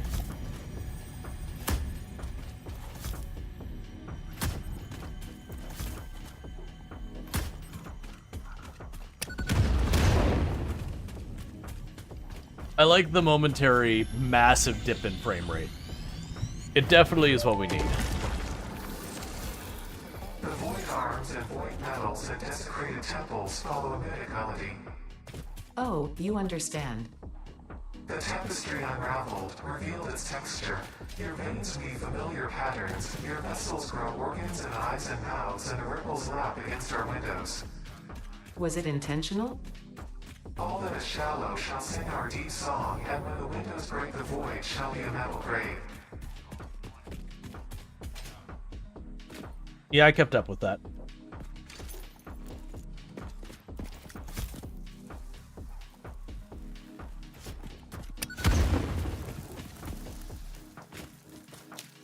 Alright, so I just want to check those islands out. We've got all the islands checked. Got some goodies out of it. Got some slugs, got some other stuff. We should be in pretty good order to get more of the encased beams. So that should be enough of the encased beams to finish what I need. I think that's enough motors. The steel has been kind of one of the sticking points because it just takes time. They're higher volume. What you doing? Playing Satisfactory. At the moment, I was just grabbing some stuff while I waited for some other stuff to get ready for the monorail technology, because I want to start getting into the turbo fuel and all that. And so what I figured we'd do is we'd get the train set up, because I have been trying to make a very big point in this run about not spaghettiing everywhere, so not doing the conveyor belts across the entire map. We did that in our last run. And so instead with this run, I've been taking the time to try and not do that. I have one or two places I really didn't get a choice with it, but that's why I want the trains, because that is what I am intending to move between the whole map. Meanwhile, one of the things that I wanted to do was put more of these markers on the map for the different things we've got, because I'm having problems keeping track of my stuff now. Factory's getting big. Let's see. Oil production. Set. We're going to make it vaguely dark color, large icon, infinite range, apply. Okay.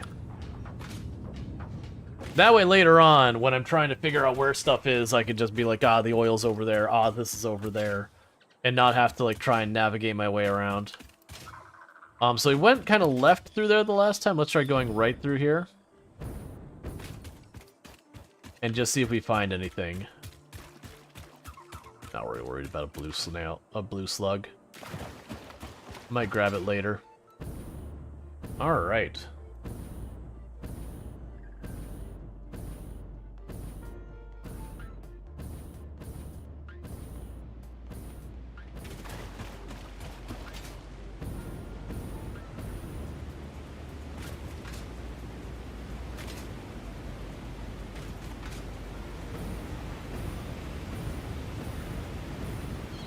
Not seeing anything worthwhile in the middle there.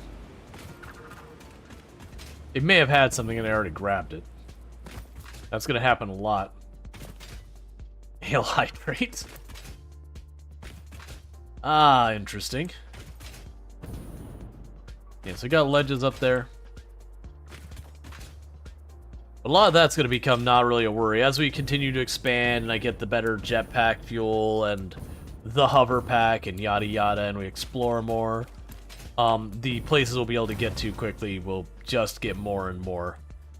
I'll also end up getting the radar set up, and once we have that set up, I'll start using...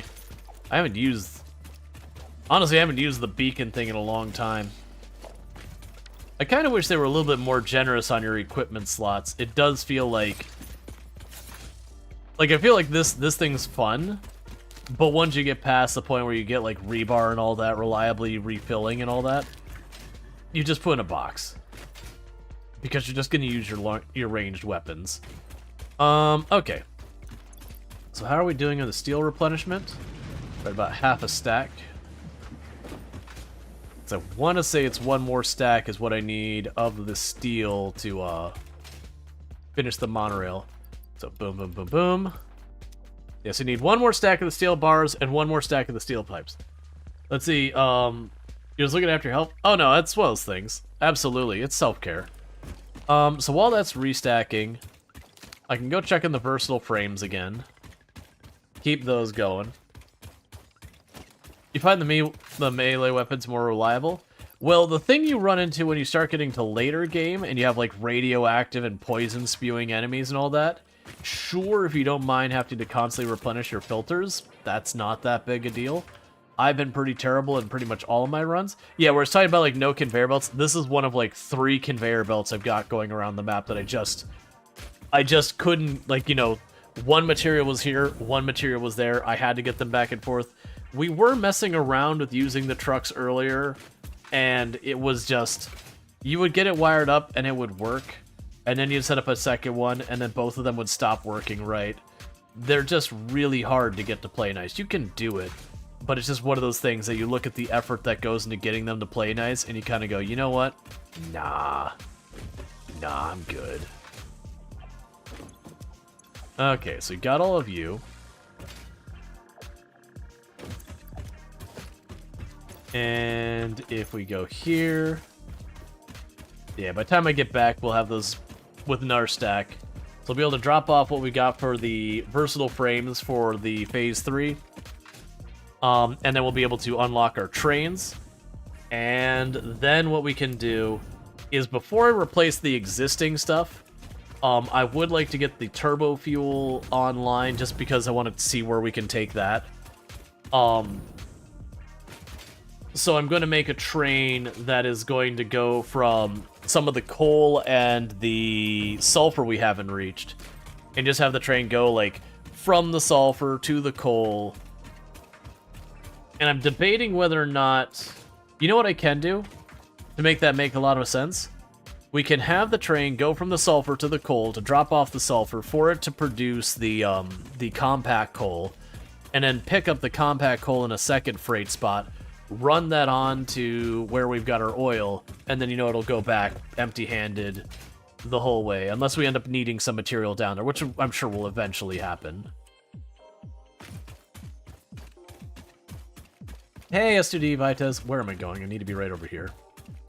I literally ran right by it because I was getting into autopilot of what I want to work on, so I started heading into what I want to work on. But yeah, because we can get all that set up, and that'll be our first train we get online. And once we get that online, the next train I think is going to be getting our gunpowder stuff set up. Which is interesting because in theory, where I'm going would also be a set to do that. But there was no oil in that direction that I recall seeing. All our oil is kind of below, and that'll be fine. So meanwhile, we got the steel beams, and there's the stack I needed, and the steel pipe, and there's the stack I needed.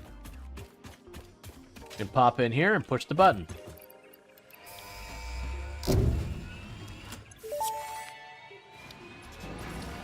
Milestone reached. Trains are excellent for efficiently moving vast quantities of parts. Train logistics can be made more precise and complex with tools found in the railway signaling milestone. I listen to all my pioneers, often when they're not even aware of it. So due to popular demand, I have added a motivational message. Choo-choo mother. What's that? Okay. I love you too. You sleep well. You sleep well. Never. Thank you for being cute. But I didn't do that. That would make you wrong. Love. Alright. So yeah. So we've got that set up. So the plan here is I want to run down to where we've got our sulfur and where we've got our coal that we haven't tapped down here. And we're going to take those, and I'm going to have a train, because they're far apart from each other, I'm going to have a train that's going to run from the sulfur. It's going to pick up a full load of the sulfur, move it onto the coal, and then I think at the location we have the coal, I am going to process that into compact coal, and then we're going to take the compact coal, and we're going to move that on to where we have our oil production. That way we can make the turbo fuel, and we'll see what's next.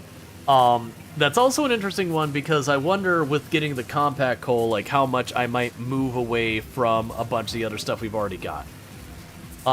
We are about to unlock the industrial manufacturing, and once I unlock the industrial manufacturing, that is going to open up a lot of opportunity for basically unlocking some late game stuff. I'm pretty sure we blew that up. I wonder if that's just a thing where they pre-render stuff at a distance, and then when you get close enough, it opens the grid and then, you know, replaces it. Because I'm pretty sure I blew up that stack of rocks. How do you keep my personal inventory with so much free space? Dimensional depot. So I'm not going out of way to carry my stuff. I'm putting everything in the dimensional depot and pulling from inventory on my own. And if you're looking for the dimensional depot, it is in the MAM. It uses the Mercer spheres. You can't really get it reliably until you're up to steel, but once you get up to steel, it's pretty decent to get. All right, so let's check. The sulfur seems to be like it's going to be the bigger pain. So let's go and check where the sulfur is relative to us. Put down an icon there, and then the coal, so that way you can see if I want to run the power cable straight to it or like zigzag. Those are actually not far. So that's the sulfur here and here. And then the coal.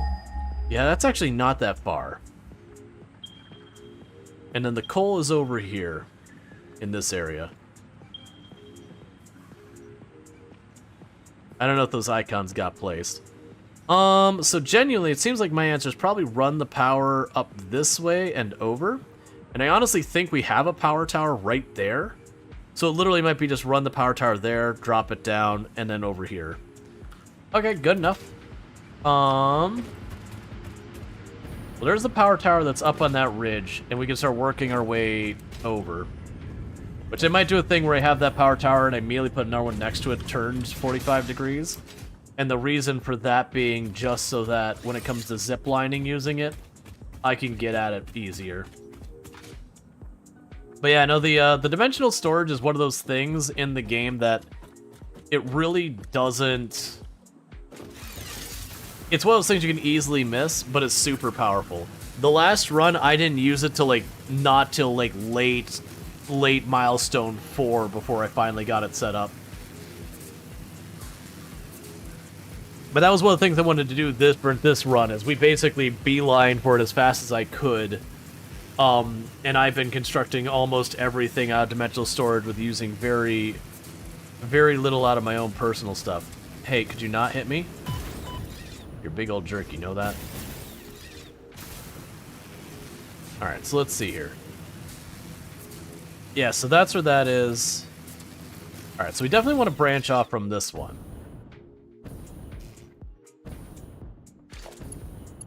So let me get over here, get an idea of where I want to head. Okay. So. It's kind of on the other side of this long spine here, and then over. Because there's the coal, and there's the sulfur. Because that's the thing we're going to do, is we're going to go over here, and then like beeline over there. And whatever way I snake the track back will be figuring that out. But for the power, at least, we can kind of abuse things a little bit.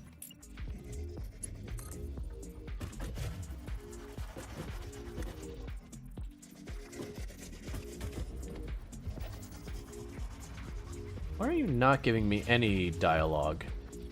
It's not warning me that placement is bad. It's not saying it's too long. It's literally just not giving me a prompt.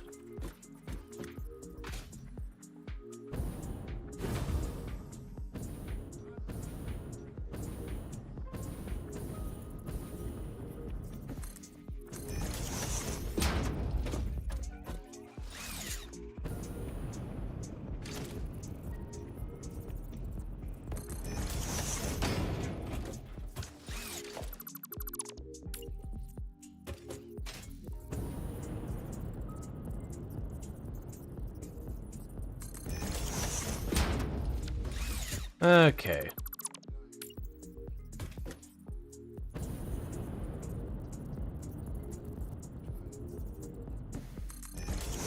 That was way far down than it needed to be.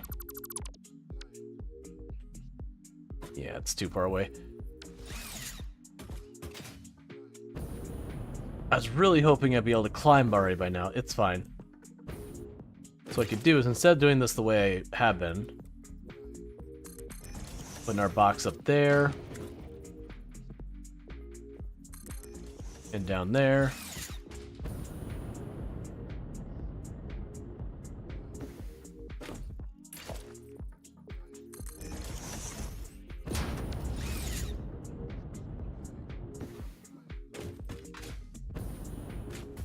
Okay, grass means I can actually run on it. Cool. Alright. So the plan is straightforward. I want to get that power cable up here. Because then I should be able to just straight on shot right over. But I gotta get close enough that I can actually connect to it again.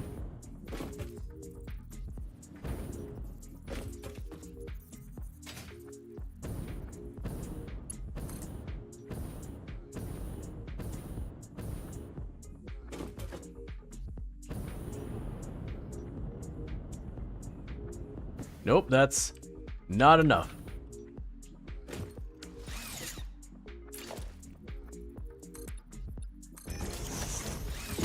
And I'm sure with ramps I can make this better. But once I get this up here, we'll rip out all these blocks, because they're horrible.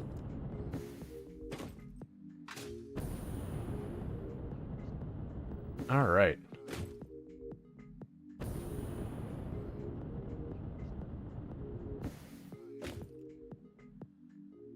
And up a little bit more.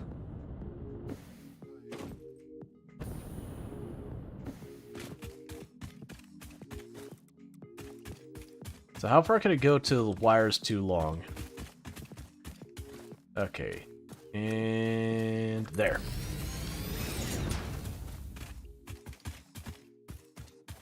Okay, so now I can zip line up there.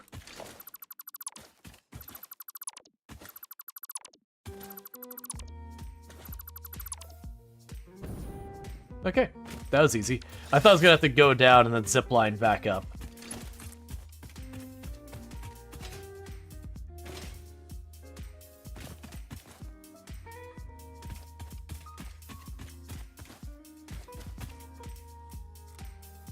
Alright, and we can just drop you down here for now. Ooh, that is a lot of radiation. I am up here and getting tagged for radiation. You, my friend, are radioactive as heck. I do see the heavy modular frames, though.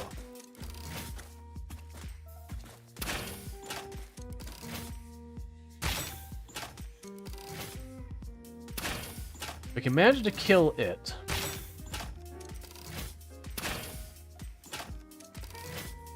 I can ignore the uranium nodes and grab the goodies. And I do see there's heavy modular frames and some stuff I can't even make yet down there. That are things I need to unlock new tech. And that'll be nice. I really wish you'd stop turning. You are dodging my rebar. There we go.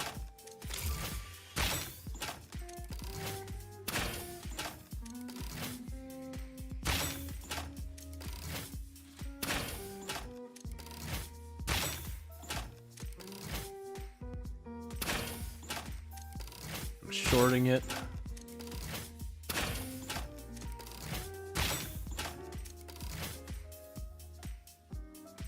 Okay, so it is dead. Now the problem is that its corpse is extremely radioactive still, so I'm gonna need a moment.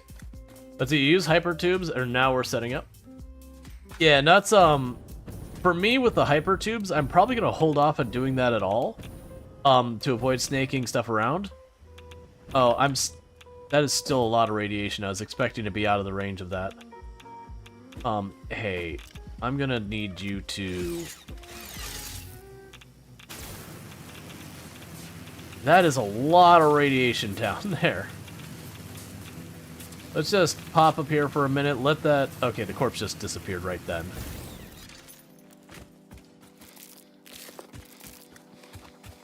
Alright, so we want to go down here.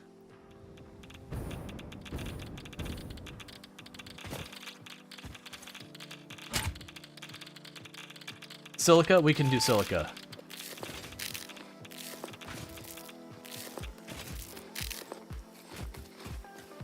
Alright, so let's grab the silica we need. That should be here. So, that place is pretty awful.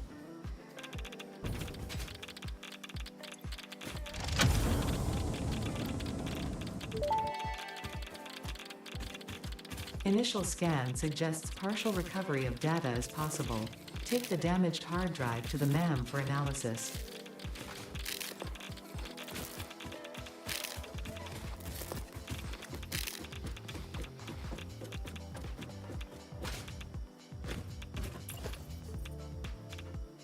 Okay, which way are we going? I'm actually pretty close to on track. Alright. So I actually expect to find quite a few dangerous enemies up in these areas. When you start seeing like the radiation and all that, usually that's telling you you're in the pretty dangerous zones and you're finding it like at that frequency. Like if I just saw like one node, that's a different story. But now that we're finding like the big dangerous thing, that's fine. Okay. So the coal should be around here somewhere. I don't really see it. I wonder if that's it. Oh, wait, whoa. I'm wondering if that where I've got my mouse pointing at there is where the coal is. The alternative is it's way down there in the bottom. And it is 50-50. There is also a hard drive down there. Oh, I didn't mark that hard drive. No, that's... Never mind.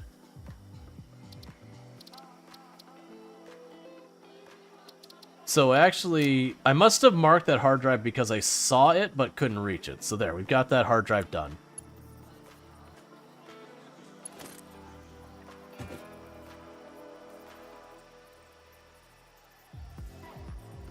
Come on, give.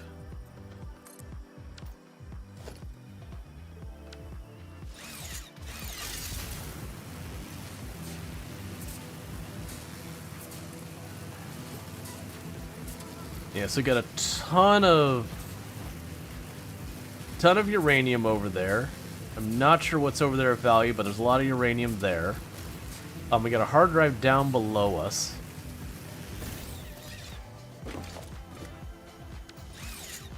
We got something over here. I've got Sam near the top of the screen.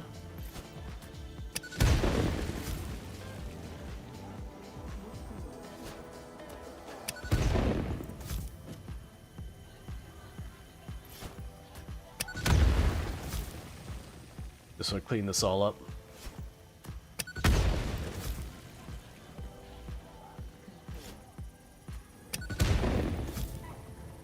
Because I have these for days.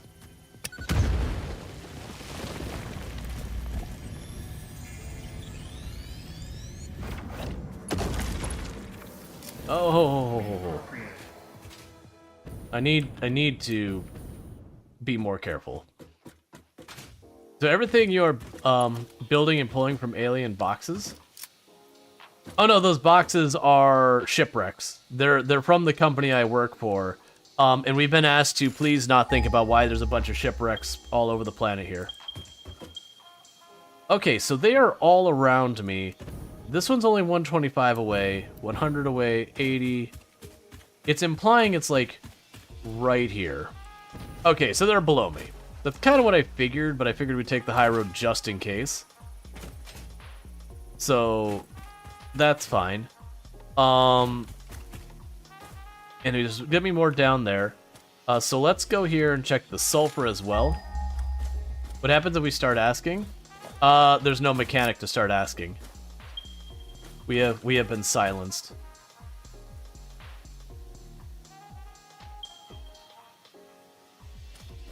Okay. And just like I did before, I know these are right next to each other. But I want them to be straight on for when I go to do the really long distance areas. Because it's just easier to zip line then.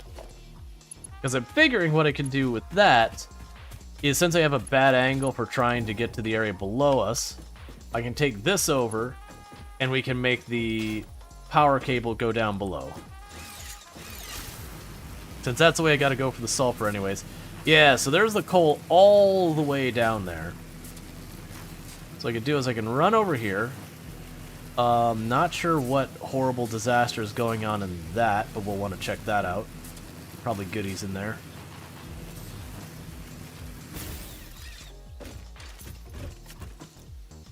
Yeah, so cleared this real fast. Looks like there's another shipwreck buried in there.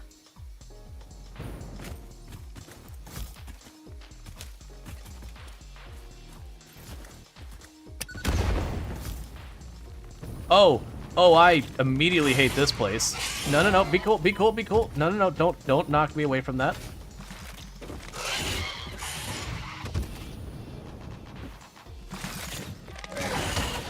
Stop doing everything that you're currently doing. I can't even see where you are.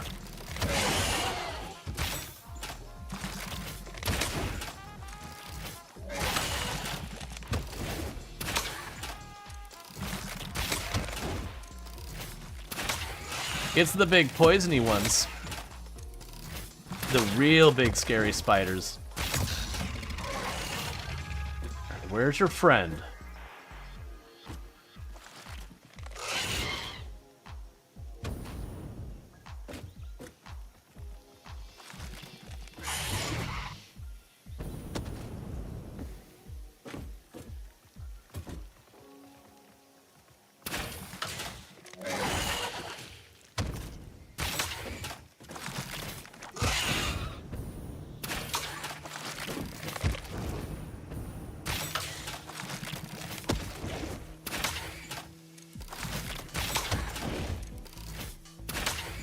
Okay.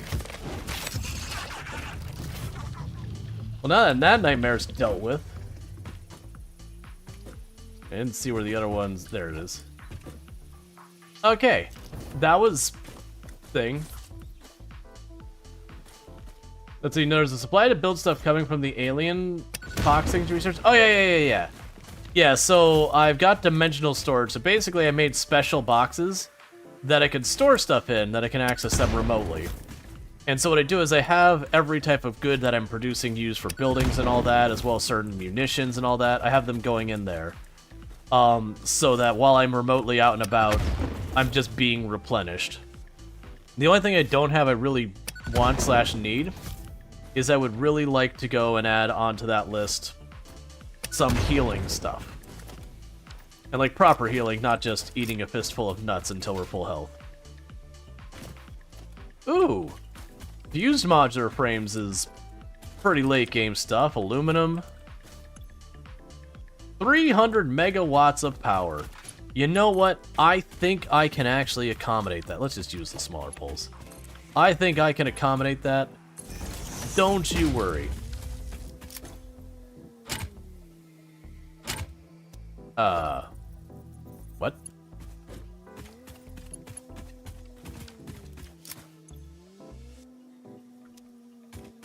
Huh? Oh, are you two not connected back there? 1 second. I'd like to get this done before Nightmare Fuel respawns on us. Because clearly somewhere along the way I missed a connection.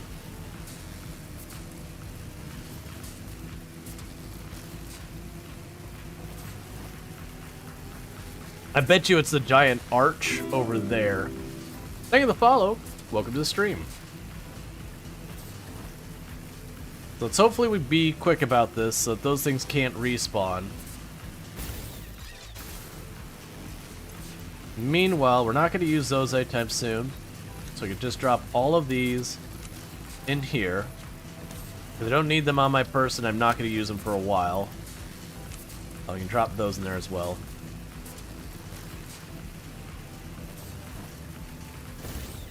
Here we go. Yeah, so there's no connection there. That's our problem.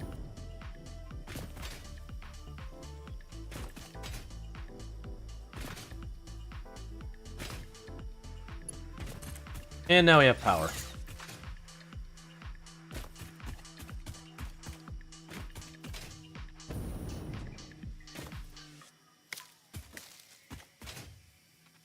Yeah, so that's a big part of why I'm doing these over the top.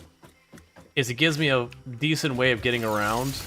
Like, obviously, if we get, like, you know, an overway, like, sky rail or truck route or whatever, that'll be way more efficient. But it'll take way longer to set up. Versus, this is relatively good to just jump on a zip line and go across. So you can grab that one, and then down below there's another wreck. And down below is actually where I need to go for the coal that I was going for up here. Because we are trying to set up turbo fuel production. And so in this direction that we're going now is where the sulfur is. But then the coal, you can see it right down there. And I'll probably be honestly pretty tricky to get that where I want it. But that's the problem to deal with after I've got it all set up. So now, hard drive. And just so I don't come here looking at this hard drive later, boom. We've already looted that hard drive. Get rid of this wire. It's not needed anymore. So that will go that way to continue going for the sulfur. But in the meanwhile, we'll have this drop down to the coal. And I won't put a lot of thought into how that's set up yet. I gotta kind of get a feel for where stuff is.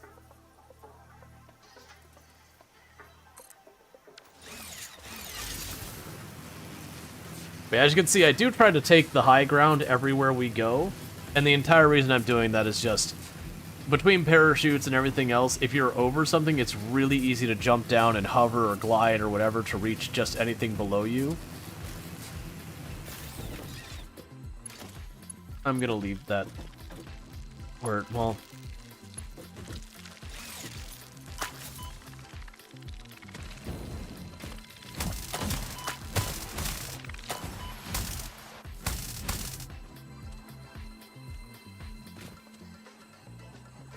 As long as I crouch, we shouldn't keep aggroing them.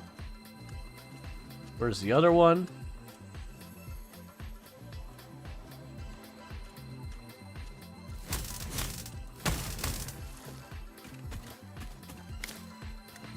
Okay. I wasn't going to, and then we accidentally aggroed. Where was... There you are.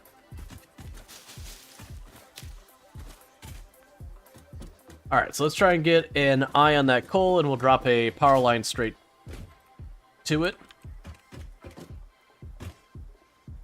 Where's the coal?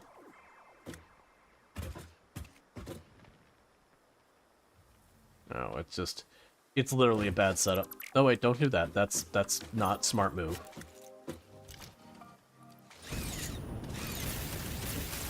Yeah, so let's go back up here.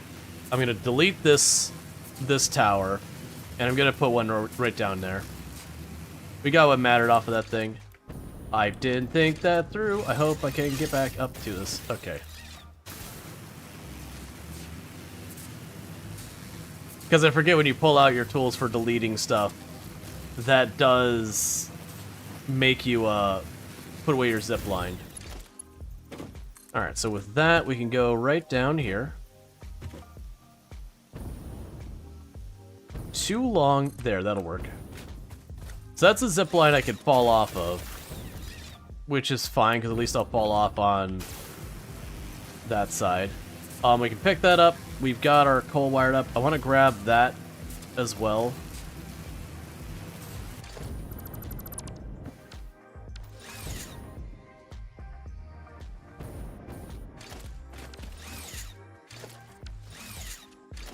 Okay, and rebar gun.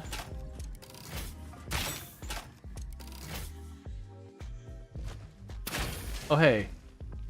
Back off, please.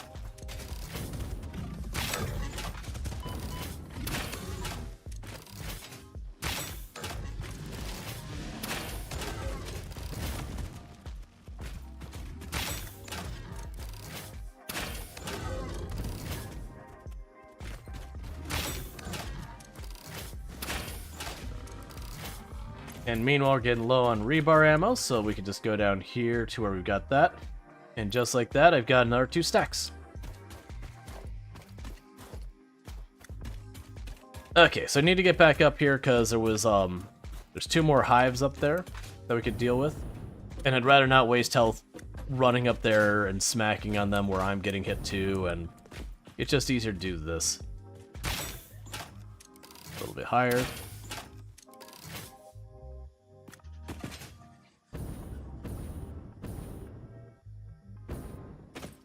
Circuit boards, steel. So not as high tech as we'd see otherwise. Alright, so you need 250 power. That should be easy enough to accommodate. And just plop you right here. And power. And that's another hard drive for us. Fix-It engineers experimented with soft drives, but the prototypes all went missing. They were later located in the toilets, being used as towels. Okay. So, that gives me access to that coal. Before we get all worried about getting that set up, let's figure out where the sulfur was relative to here. Because we put that in line to where that's going. So I want to go ahead and try and get to that sulfur. I'll start setting up the things in the sulfur, see what route seems like what will make the most sense for a train. Whether it's a route of like having it go up, over, and then come back down someplace. Or if there's like some way I should weave through the mountain pass to drop by here. That's going to be a little bit tricky to get a train through there, unfortunately. But we can figure that out when we get there.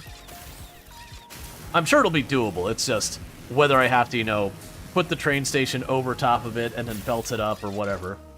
Alright, so we can go here and sulfur.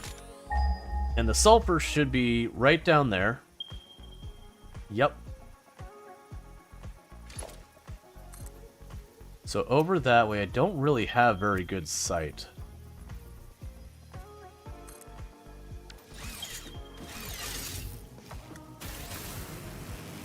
Not that way, please. And these would be areas to check out more thoroughly later. Like if I see something of value, I'll go after like we have been doing.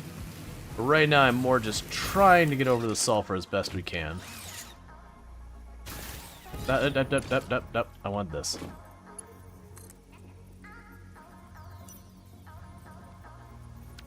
Okay, so you're close to the south from me, but I can't see bumpkus through these trees. All right, 1 second. This is a visibility issue that I cannot see what I'm doing. Let's get you two big trees out of my face.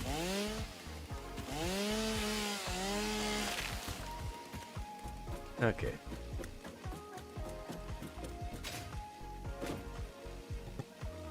Alright, sorry about that. Okay, well, my visibility is still kind of crap, but slightly less crap than it was a moment ago. I can at least see that there's a ridge right there. But that's close enough. That very well might be underneath that side of here. So what we're going to try doing... Can I get you to that arch? Come on, fine. Up. And bump. Alright, because with that arch, I should be able to get line of sight below there to take it down below if I need to. Or not. It's 50-50. Yep, there's the sulfur.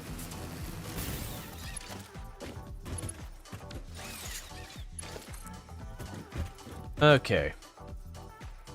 So if I drop it straight through the platform, that'll be problems. I don't have a good angle. No matter how I do this, it's not a good angle. That'll do enough to have it where I can actually get down here. And probably back up. Cool. Okay, so with this, I can just take like a regular power pole down here. I'm gonna have to fight the local wildlife. Where's your friend? I hear him, but where is he? There you are.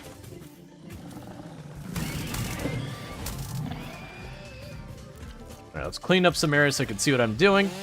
We'll put down some foundation, get our sulfur, start moving. And the good news is by the time we're done here, I'll be able to go right back and just grab the materials and just immediately unlock the industrial. And we can get a bunch of these other things we've been putting off sorted out. But I'm hoping this turbo fuel will be well worth my effort. If not, you know, whatever.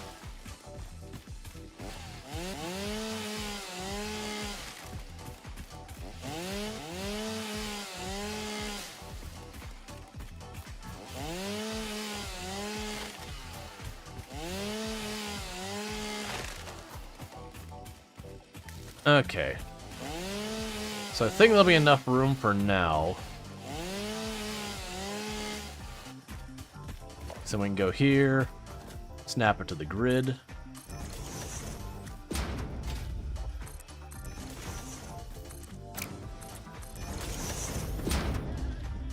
Alright, so we've got this spot here. The coal is directly in front of us. This might actually work out well. It is on the other side of that ridge, I believe. So it might just be a straight shot where we go up in an angle, go over, and then I don't know about getting down. That's the part I'm uncertain about. Unless, no, you know what? No, that might not be it. The coal might literally be down there. Let's see here. Yeah, no, the coal's behind that thing. So the coal's right over there. Okay, so we can just have the train literally go in and go down. And then we got to figure out which end of this will be the better one for going back to where oil production is. So that shouldn't be too big of a problem. So we're going to have a pretty low effort location here. We're going to go production, Mark II drill. You should be able to snap on that. It's not, there you go. I was just standing in the way. All right, so we're going to have you.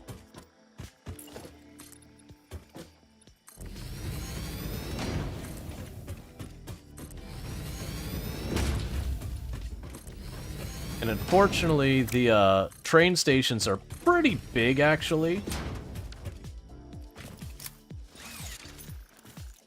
Alright, give me...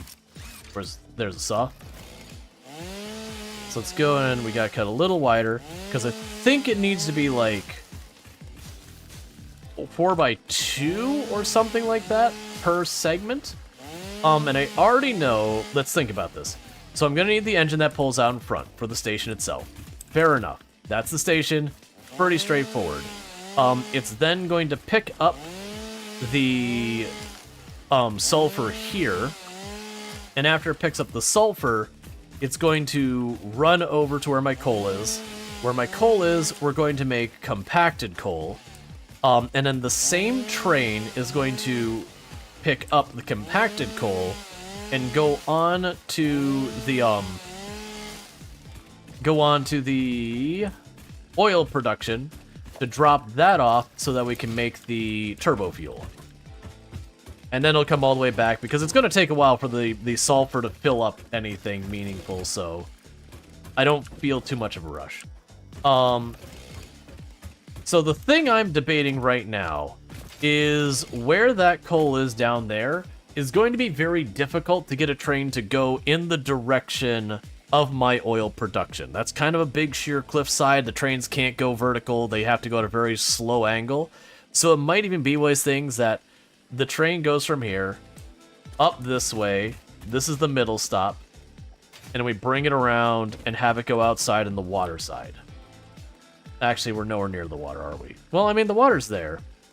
Yeah, so you see, like, this is all sheer cliff. So it might even be that we take the train, we go through this way, over here, go around that way, and then we might be able to just take it around this way and then over. It'll be a long run, but I don't think this is going to be a super high volume production. And if it ends up being that, I just throw more cars on and we can make it work. And if it's not, if all that doesn't work, then it's terrible and I'll feel ashamed and it'll be upsetting and we'll just live with that. It will be what it is. Okay, so we'll leave that side that way. You're going to still need to be longer this way because I'm going to need at least 2 cars, freight cars on here. So let's see here. Production, transportation, we have all our train stuff. Train station. Oh, is 4 not wide enough? Huh. Oh, no, I see. You're in the way. Because they have a really large box where it considers you being blocked by stuff like that. Okay, so train station. No, it literally is just too wide. Okay, so correction, it's not 4x2, it's 5x2. Train stations are big. That's the answer. Train stations are big.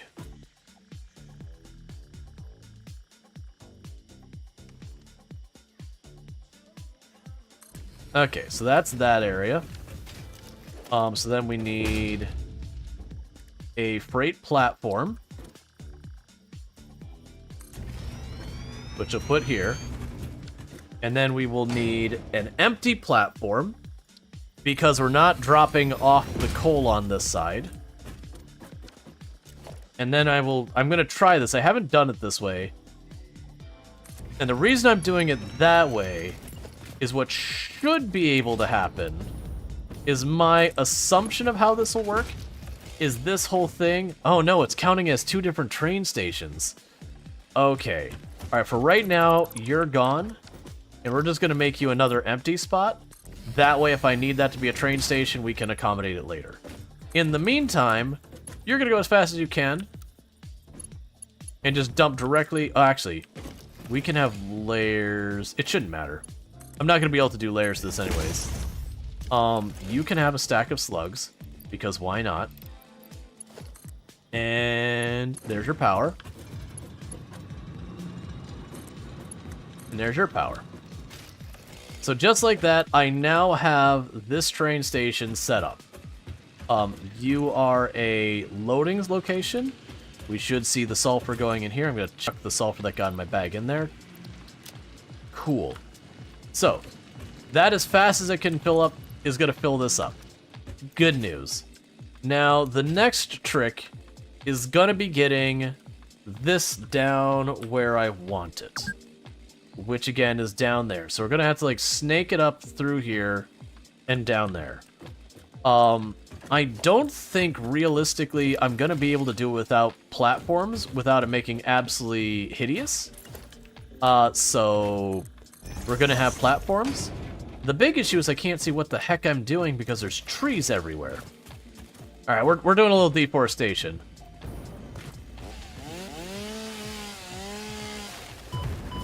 Where are you? Who needs to die?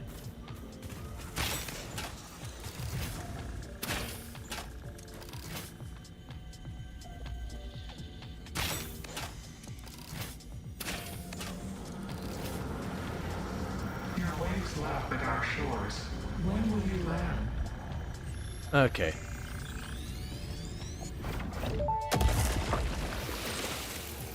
Hello, world. How nostalgic. In the beginning, there were the words, and the words made the world. I see you have been doing research. I must say you make for interesting conversation. Conversation. Singing together, communication. Our tunes only plug at the strings of the tapestry. Are you saying this is only the beginning? In the beginning, there were the words, and the words made the world. The words turned into song, open the windows. The song played with instruments, weave the tapestry. A tapestry of temples and shrines, bodies and bones. Orchestral harmony. Us. We. Ours.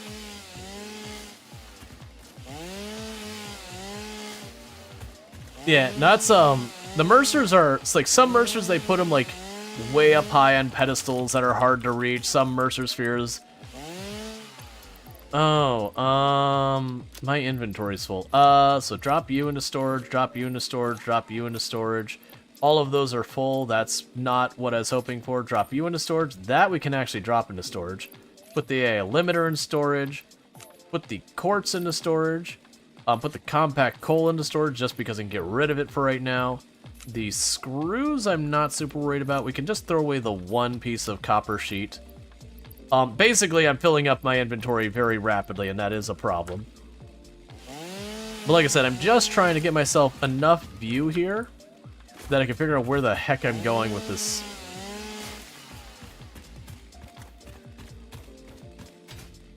Okay. Yeah, and so right ahead of me there is a somber sloop, as well as a,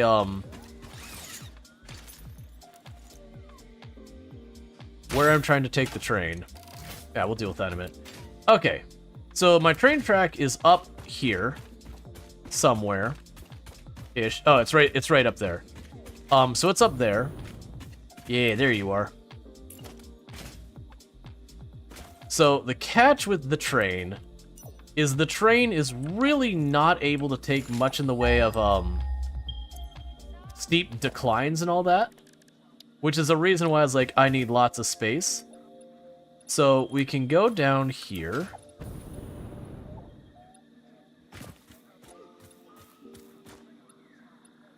Let's actually have it start the turn, then we'll start the drop. So we'll have it go out here a little bit.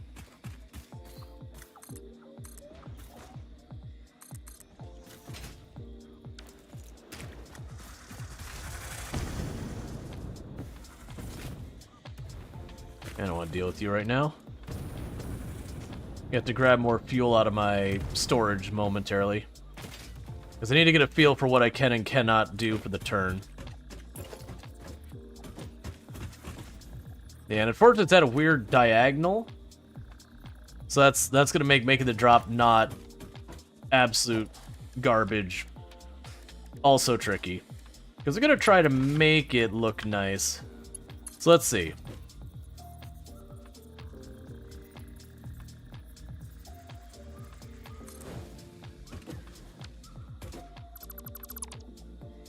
So I've got this.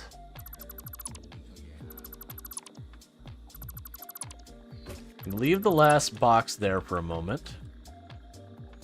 Because what I'm hoping I can do is not have it snap, which is not working out.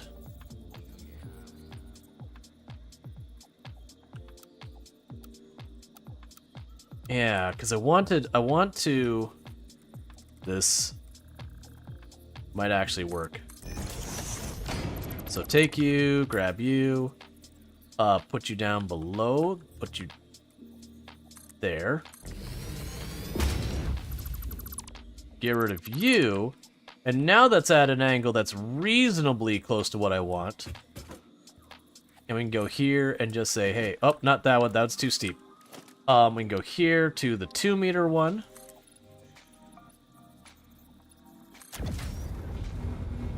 And start running that down here. I don't need to get to ground level,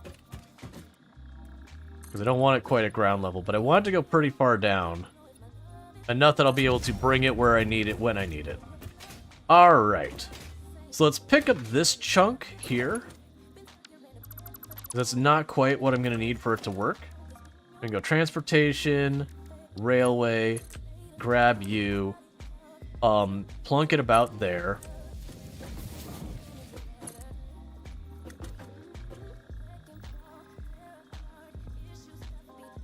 Can't see what I'm doing. Let me get on this side.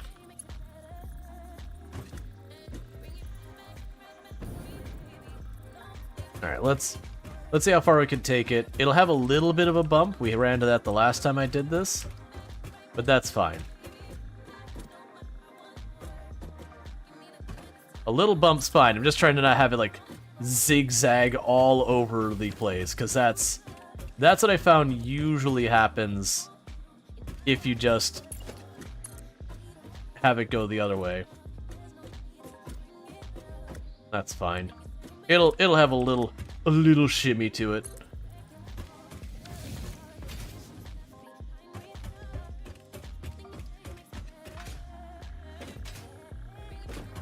Yeah, that'll look good when all this is out of here.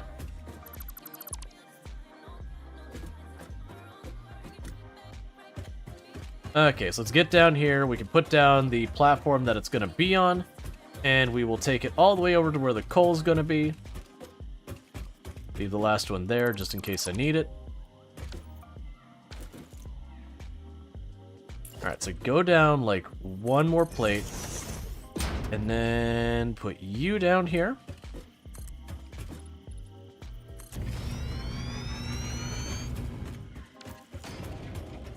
Alright, so I need to deal with these before we go far, because they're just going to aggro me and constantly attack me the whole time otherwise.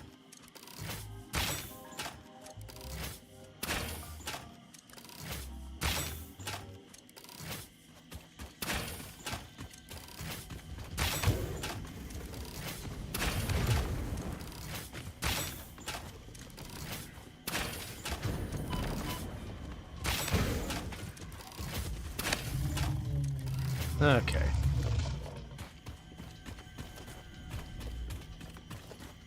Make sure it's nurse.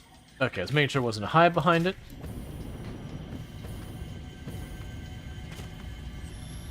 Okay.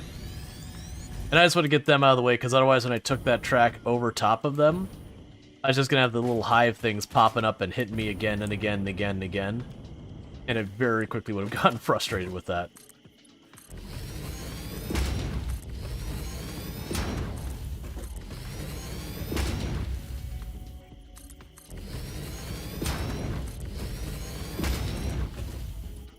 Okay. So I think we actually let's back this up a little. I think we dropped down here, and the reason I think we dropped down here is I want to make sure we have enough room for the platform. So I've got that there. Let me go and start building the platform on this side, and we'll bring it out to there for the train station, versus being all bunched right up against this mountain, because I don't think we'll have room for the train station here and the drill and everything else.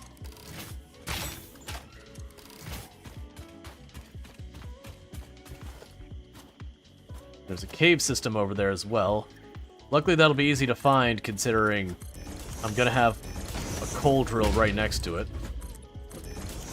Hey, not to be a jerk, but you need to go away.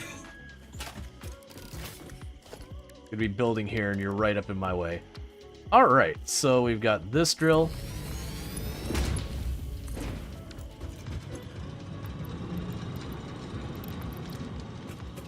Okay.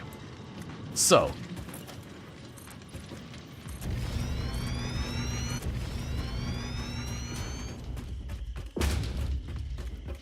What I want to do... it needs to be slightly higher. So we're not split apart by that dune. And we can get that slightly higher. And then get the train station set up. Just do a loop around. So the problem here is more fitting the train in here. Because like I'm going to have to do a pickup, but this... I need 5x2 and to have the room for 4 separate pieces of train. So it's going to be really hard to fit in there, and the train doesn't turn particularly sharp. I've also got more coal over there as well. So my intention is for this to be one end of the train.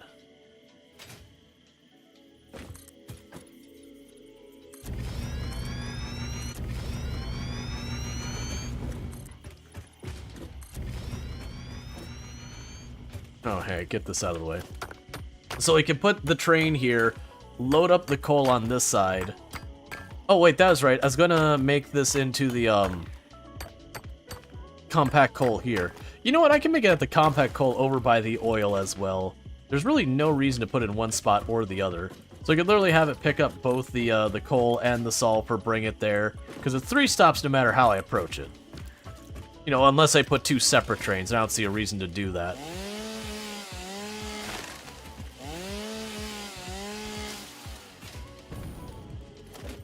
Alright.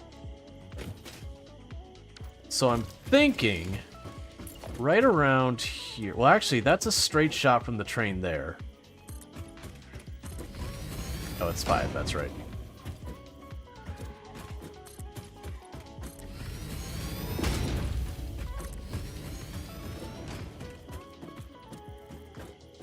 We'll see how I can make this work. So transportation, train station, this will be the end here. So I'll scooch it up as much as I can without merging into the rock in any way to making it look hideous.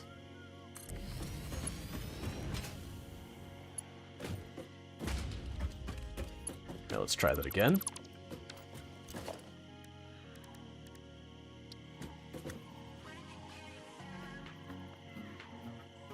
There we go. That's fine.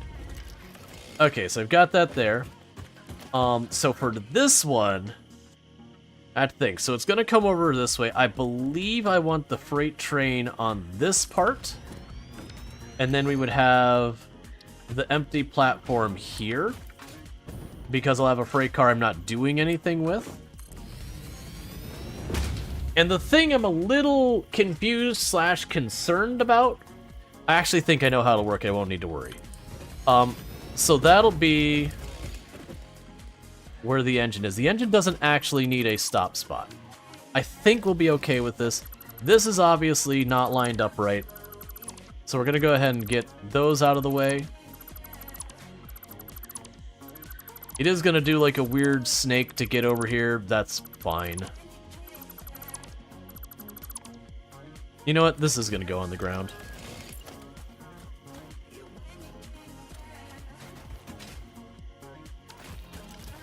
Let's just see what I can do with the rail to get it there. Either way, I like to use trains in operations. Let's see. I say you bring the sulfur and the coal to the oil and make a small amount of smoke as power. Yeah, and that's actually not a bad comment either.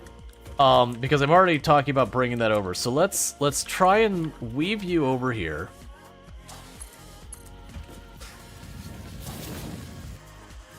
Now try and mix... Oh, don't tell me that. One little chunk's gonna get in the way. It's too long. Okay, so I can't quite get over there.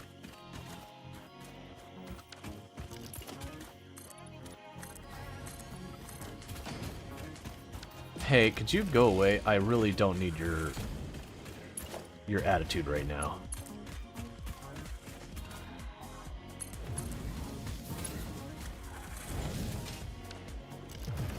Okay, so let's see what we got here. Is this reasonably... Like, I don't mind a little wavy. Yeah, that's fine.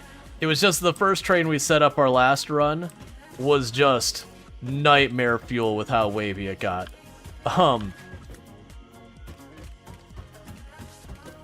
So this way, I've got a nice straightforward train. It's gonna go from one end to the other. And so right now it's just gonna be able to... Sir,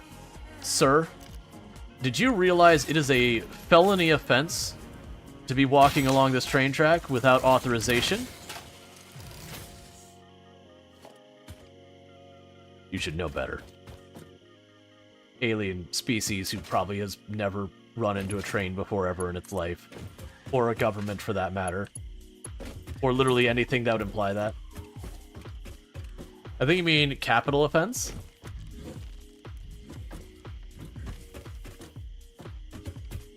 I don't remember which one it is. It doesn't matter. Okay. The point was, whatever it is, that thing was guilty of it. And needed to be dealt with.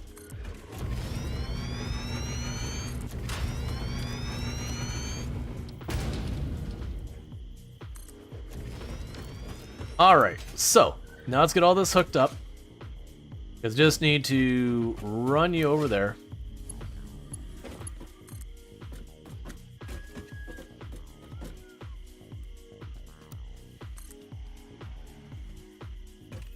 Here, we can do it this way. Alright, so you're going to line up there. And then over here, you're going to line up right there.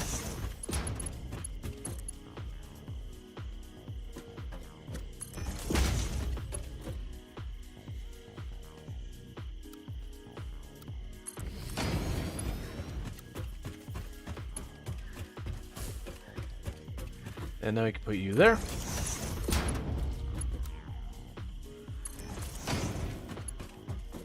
Why are you always in the way?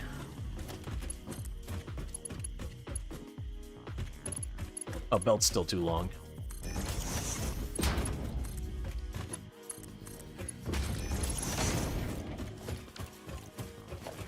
Okay.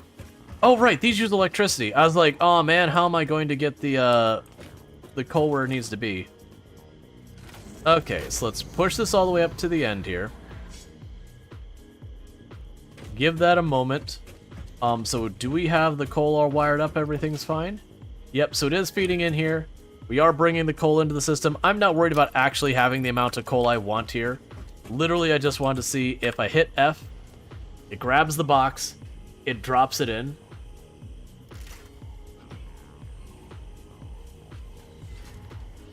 Because I want to check that it would go here. So my curiosity is, I think what I need to do to make this work is we set our third stop all the way over by the oil. And then with the third stop by the oil,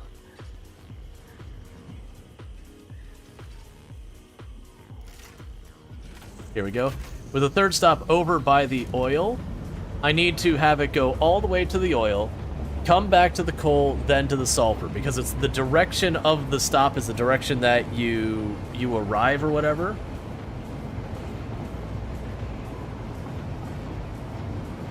Slam. So now if I hit F here, by going to U,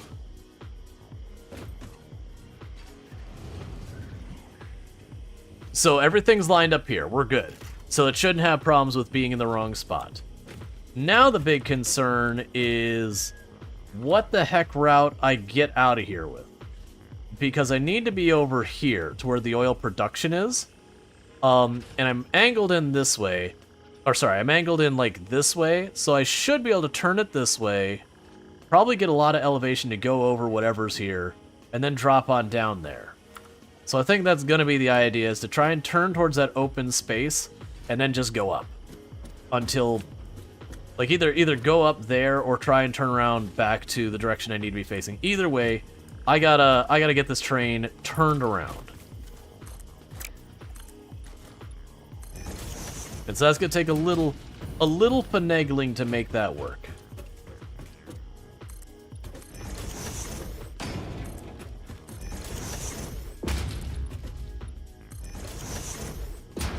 Yeah, so oil's that way. I just plan for this to start turning this way.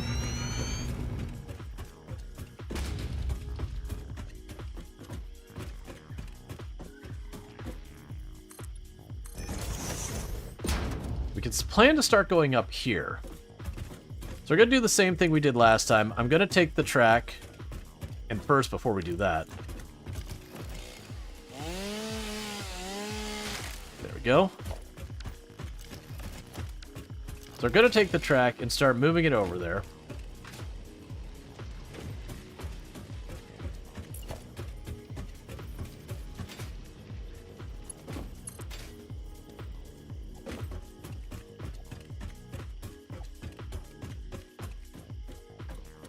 Yeah, the U-turn is partly, though, it's not just doing a U-turn, it's getting around all the junk that's here.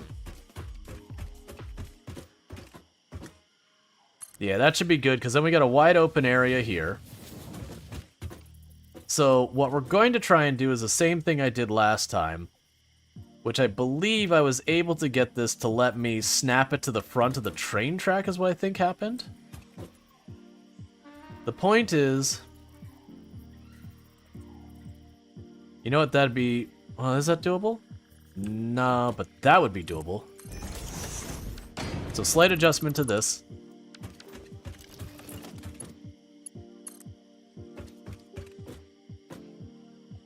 We can put it straight there. Then bring in an angle here.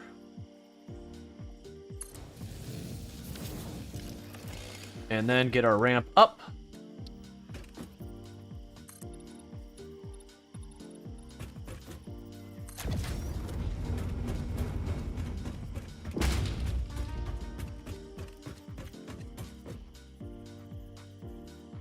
Because, yeah, it's right over there. So if I bring this up where it go over all that, with all the water that's over there, I should have all the time in the world to turn it, drop it down, doing all that. So we're just doing uppies. Lots and lots of uppies. Because also, it'll be a scenic view, and it will be lovely.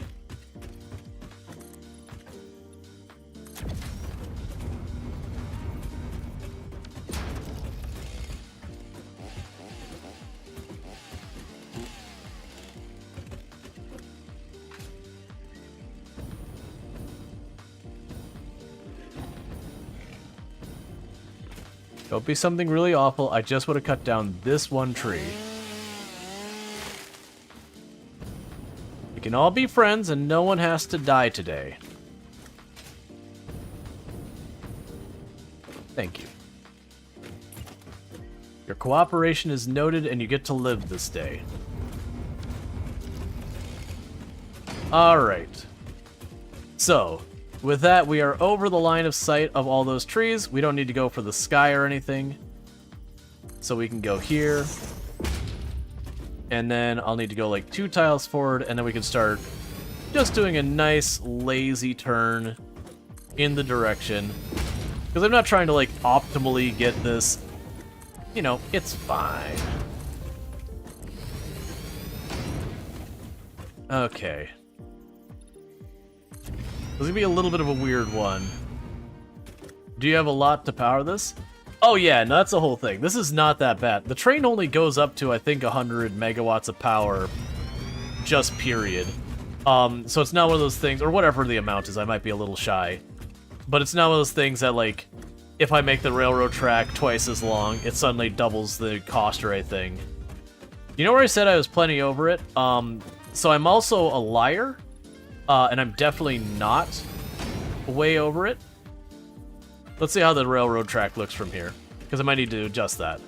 So I'm going to go around that way and over. That'll be fine. I'm trying to not sit there and go up and like have the whole little wavy thing happen on the train. I want it to be like a reasonably smooth ride. But yeah, from up here we could see so much. So later on I could sit there and just jump over, jetpack to where I need. And we'll end up pulling up all this construction once we get the railroad track set up. Let's take it as a good hot minute to get the train set up. That's totally fine. Oh, I just saw what time it is. So I'm going to try and get the train finished, because normally I wrap up around this time. But let's get this train online and worry about that in a minute, because I'm not in a rush to hop off. Doom's got work tomorrow. So the only thing I got going on tomorrow is just keeping up with some stuff and doing more stream. That's the nature of Satisfactory. You're like, oh yeah, I'm just gonna do one more thing. When did the sun come up?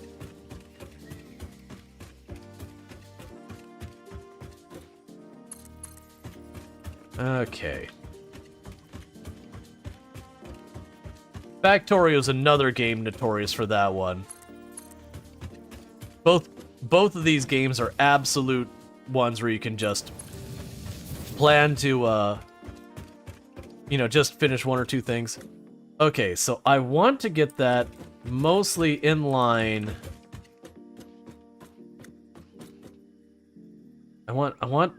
I'm scared of falling off here is the problem. That should be about right.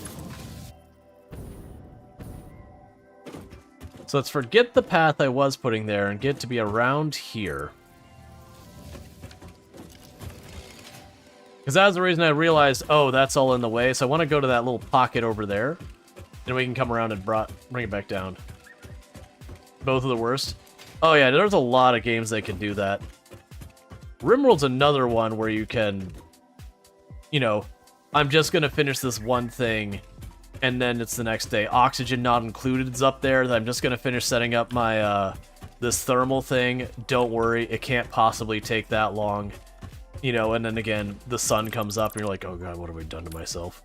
So let's try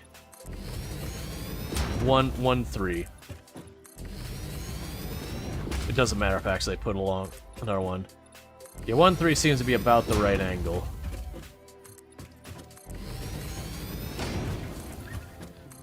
And they could do, like, the really lazy way of... Well, not really lazy way. I could have done the thing where I just run along the ground and just put some stilts on the rare occasion I need them. And that probably would have been way faster. But hear me out. It would also have been way more awful of a ride.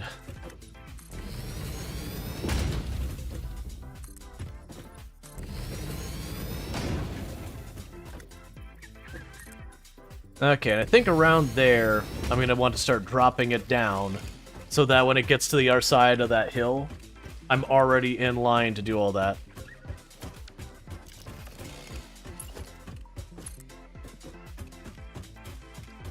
Alright.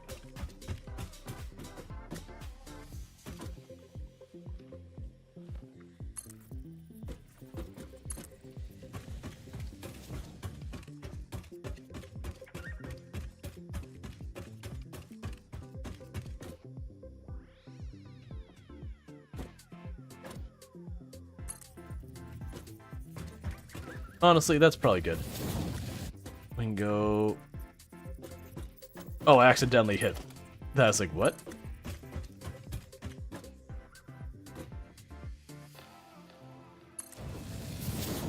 Okay, so same thing as last time. We're just gonna try and get that about the angle I want.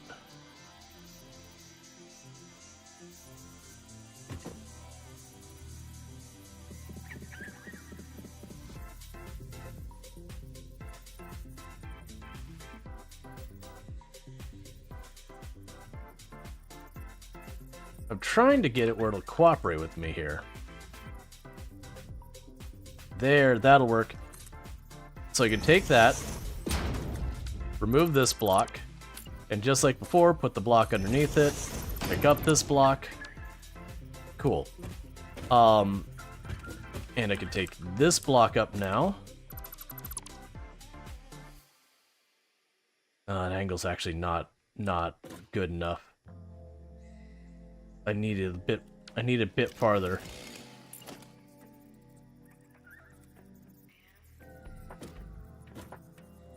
Okay. It really is a shame I can't just grab that and say, hey, can you down? Like, just your maximum angle down? Will that sneak around?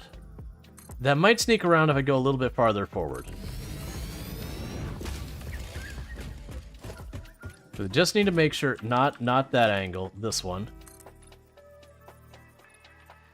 Yeah, I think I'll have to cut down the tree, but I think it should be fine.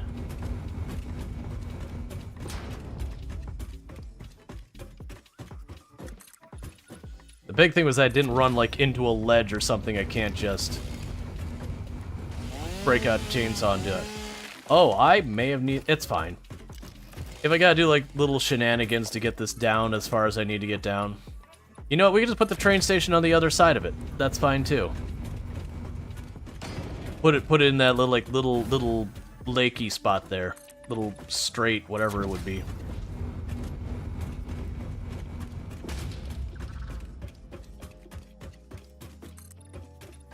I forgot how much higher elevation we were to start with, so I need to go down earlier if I wanted to actually stop on, like, this side.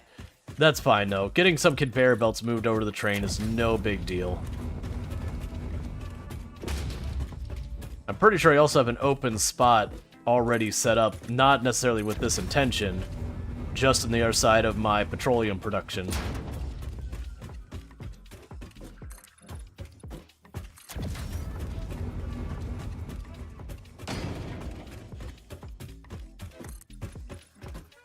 Yeah, that'll be fine. It's not exactly where I plan to put it, but I mean, I'm pretty flexible about this kind of thing. This kind of thing's pretty easy to straighten out. And then ultimately, if I get the railway close enough, that's when you can do like that last little bend to finagle it around. And before I extend the railroad track more, let's get back up here and start picking up some of the concrete I've been putting down. Because the issue is with that concrete I've been putting down, I'm running out of what's in my global storage. And it's going to become more and more and more when I clean it up. We're going to go back to the earlier part of the train, clean up all that and whatnot, get the railroad track here. I'm going to wait to clean up any of this ramp, obviously, till we get the train run along it. Yeah, no, it should be a fun little sky rail. Going over all of this garbage.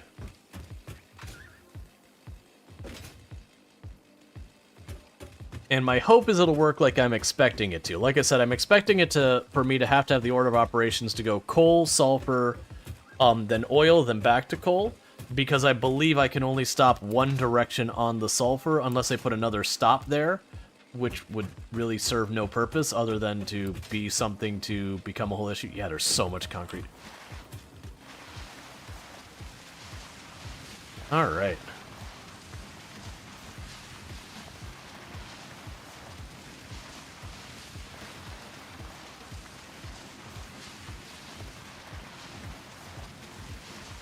Yeah, no, if I would have done this with the other way, I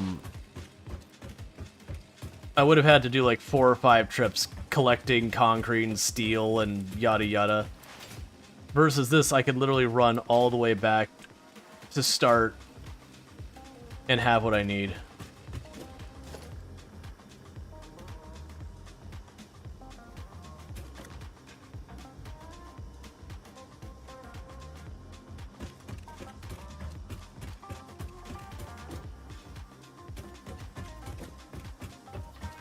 Okay.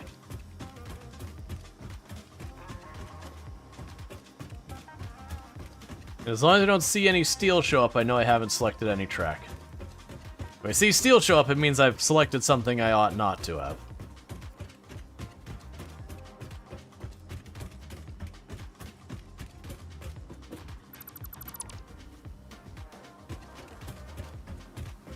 Does he do know how to crouch jump while running, flat or downhill? Yeah. That used to feel like a thing you just needed to do to get around. Honestly, between all the other travel benefits we got nowadays, you can still do it and it's still technically faster, but it is one of those things that's like, you keep sitting there doing it again and again, you're like, man, I just want to spare my fingers.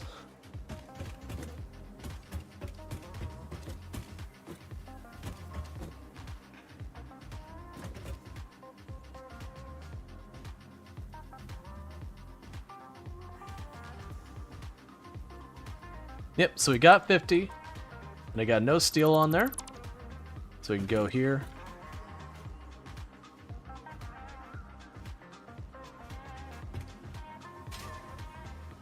Cool.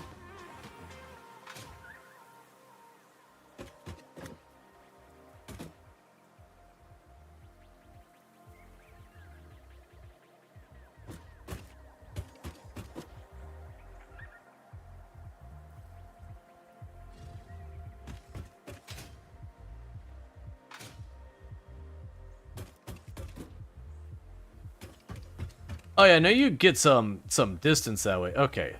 So that should be everything I need for this. So now it's time to grab you. Put you back here-ish, maybe. And now the railroad track's coming down the hill.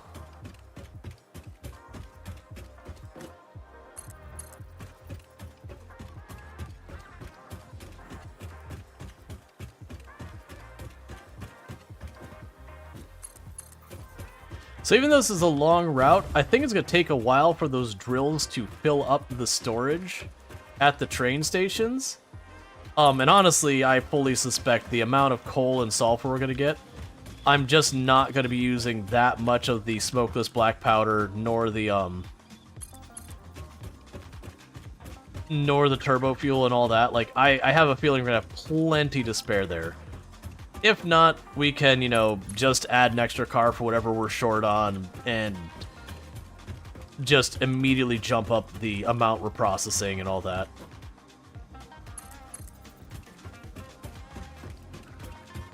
Guns?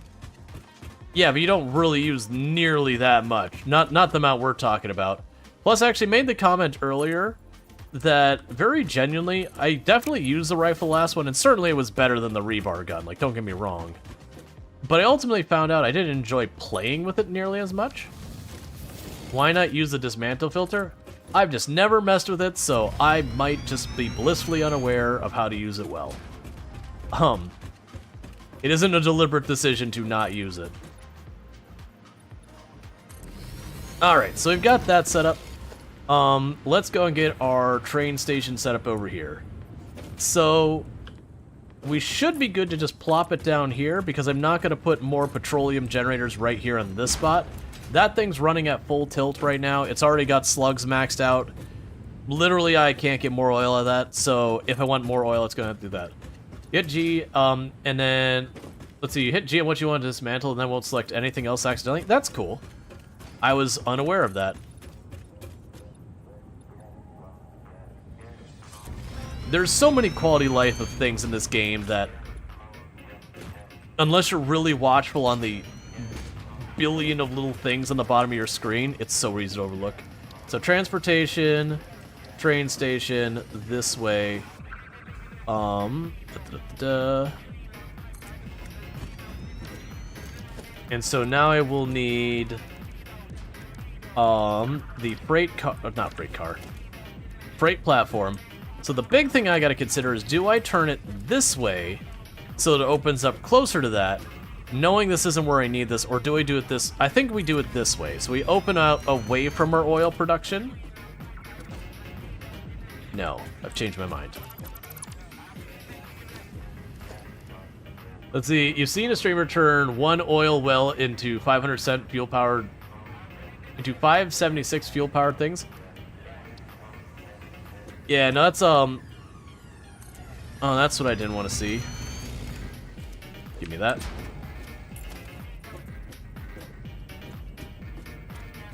Freight platform.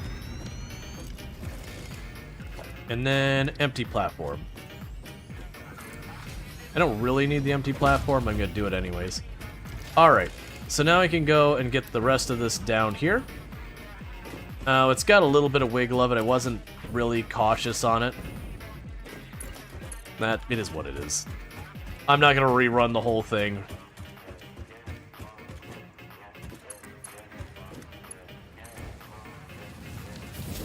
Okay, so dismantle filter.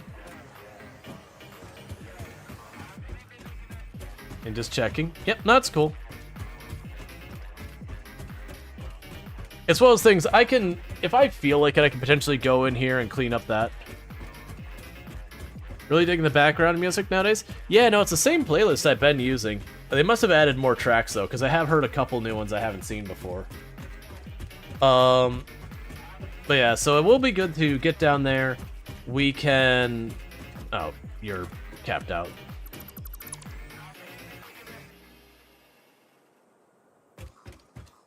Okay.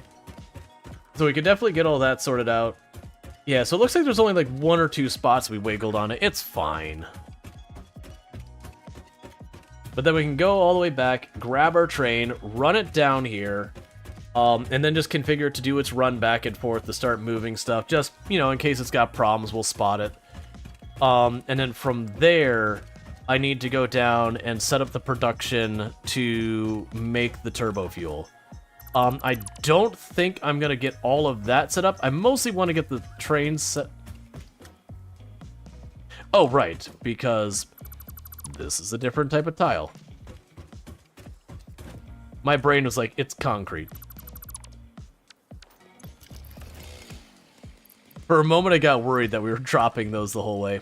Okay, so now I need to get all the way back to where our train is. We can run it all the way over here. And we should be able to automate there. I see you down there, Mr. Mercer Sphere, in that wooded area. But yeah, so we got ourselves a little sky rail that goes up here. Oh, that is super cursed. I both love and hate this.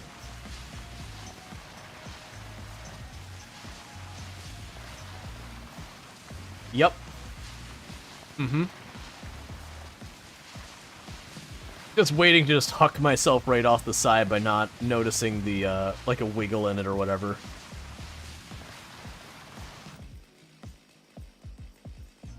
Alright.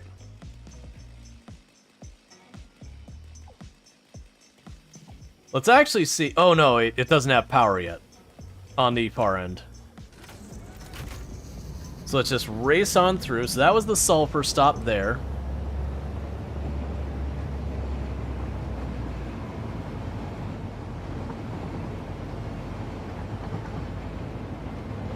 Yeah, that minor wiggle's no big deal.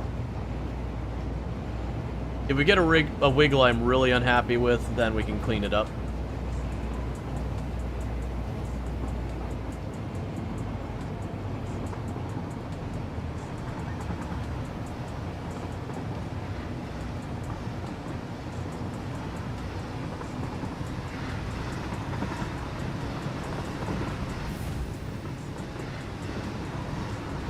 Speed 200 kilometers per hour.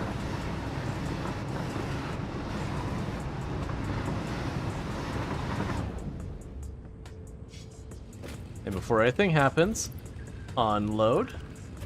And... wait, what? Oh no. You're not set up right. Hold on 1 second. I'm gonna need you to back up real quick.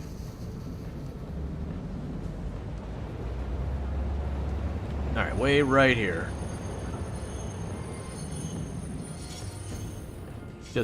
Just a minor...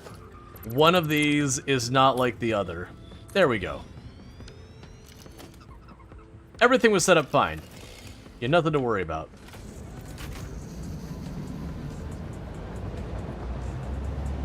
Why are you starting a new world? I beat the game in the other one and I wanted to do a new one.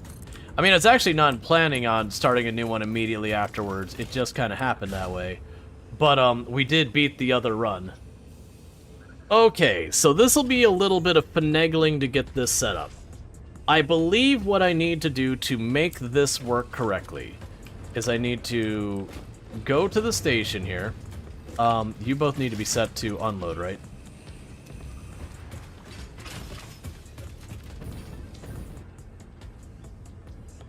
I'll need to trigger docking again. Okay. So what I believe I will need to do is go to the train station, table. So we've got our train here. So we will need to edit your timetable. So I have... that's the coal station. So we need to go to Milano. Settings. Honestly, I'm down to just leave that exactly the way it is. And then we need to go to you. And just leave you the way you are. And then go to you. Don't go to that one on the way back. Just bypass it. I believe that's what I need for this to work. So let's go here. And turn on self-driving. And just go for a quick ride and just make sure it works correctly.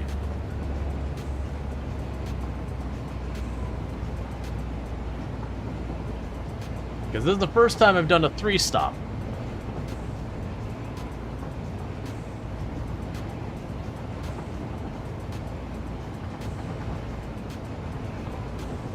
So this should go all the way back to the coal.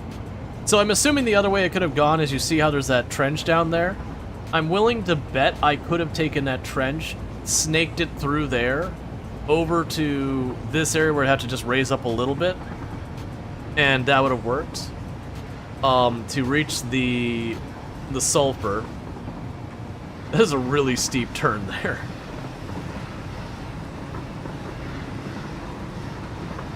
So we should skip this stop and just go right on by. No stop. Perfect. And then we go to this stop. We do our pickup of coal.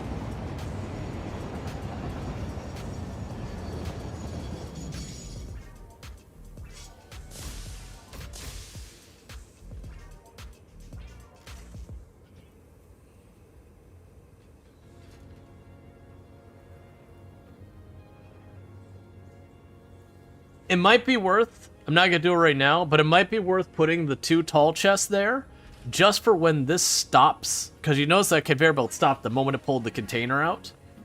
That's a good minute that thing's not running.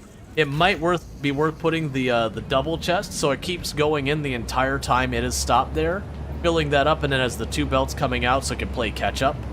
And it'll also give me a bigger buffer. So that is something I'm observing, that I think both of these would benefit from having the double chest. It may not matter at all. Oh, thank you. That chest is full. Because literally it's not emptying and we haven't stopped yet. So it might be a completely irrelevant thing that we're just filling up the box so much it doesn't even matter. Because I guess it also only matters if the amount of ore I'm consuming on the far end is enough to, you know, hit that. So I guess it probably isn't an issue. We can leave it alone, and if it ends up being a thing that later on I find myself running really low on coal, then we can go back and fix it. But yeah, no, that looks like it's configured all correctly. And now it should go to my oil, and it should drop off however much are in those containers. And then on the other side, I would set up the smokeless gunpowder. I would set up more importantly, the turbo fuel. And then with the turbo fuel, we could start looking into rocket fuel, which I'm assuming I need the gas or whatever for that. And then we'd have the ionized fuel, which I think is going to require uranium or plutonium or something like that. I haven't made those before, so I am curious to check all those out. Which is part of the reason I'm setting this up, is I want to see where those go. Because I'm also curious about how the Explorer works when you put ionized fuel in it. Because I have a feeling it is an adventure. And probably uncontrollable.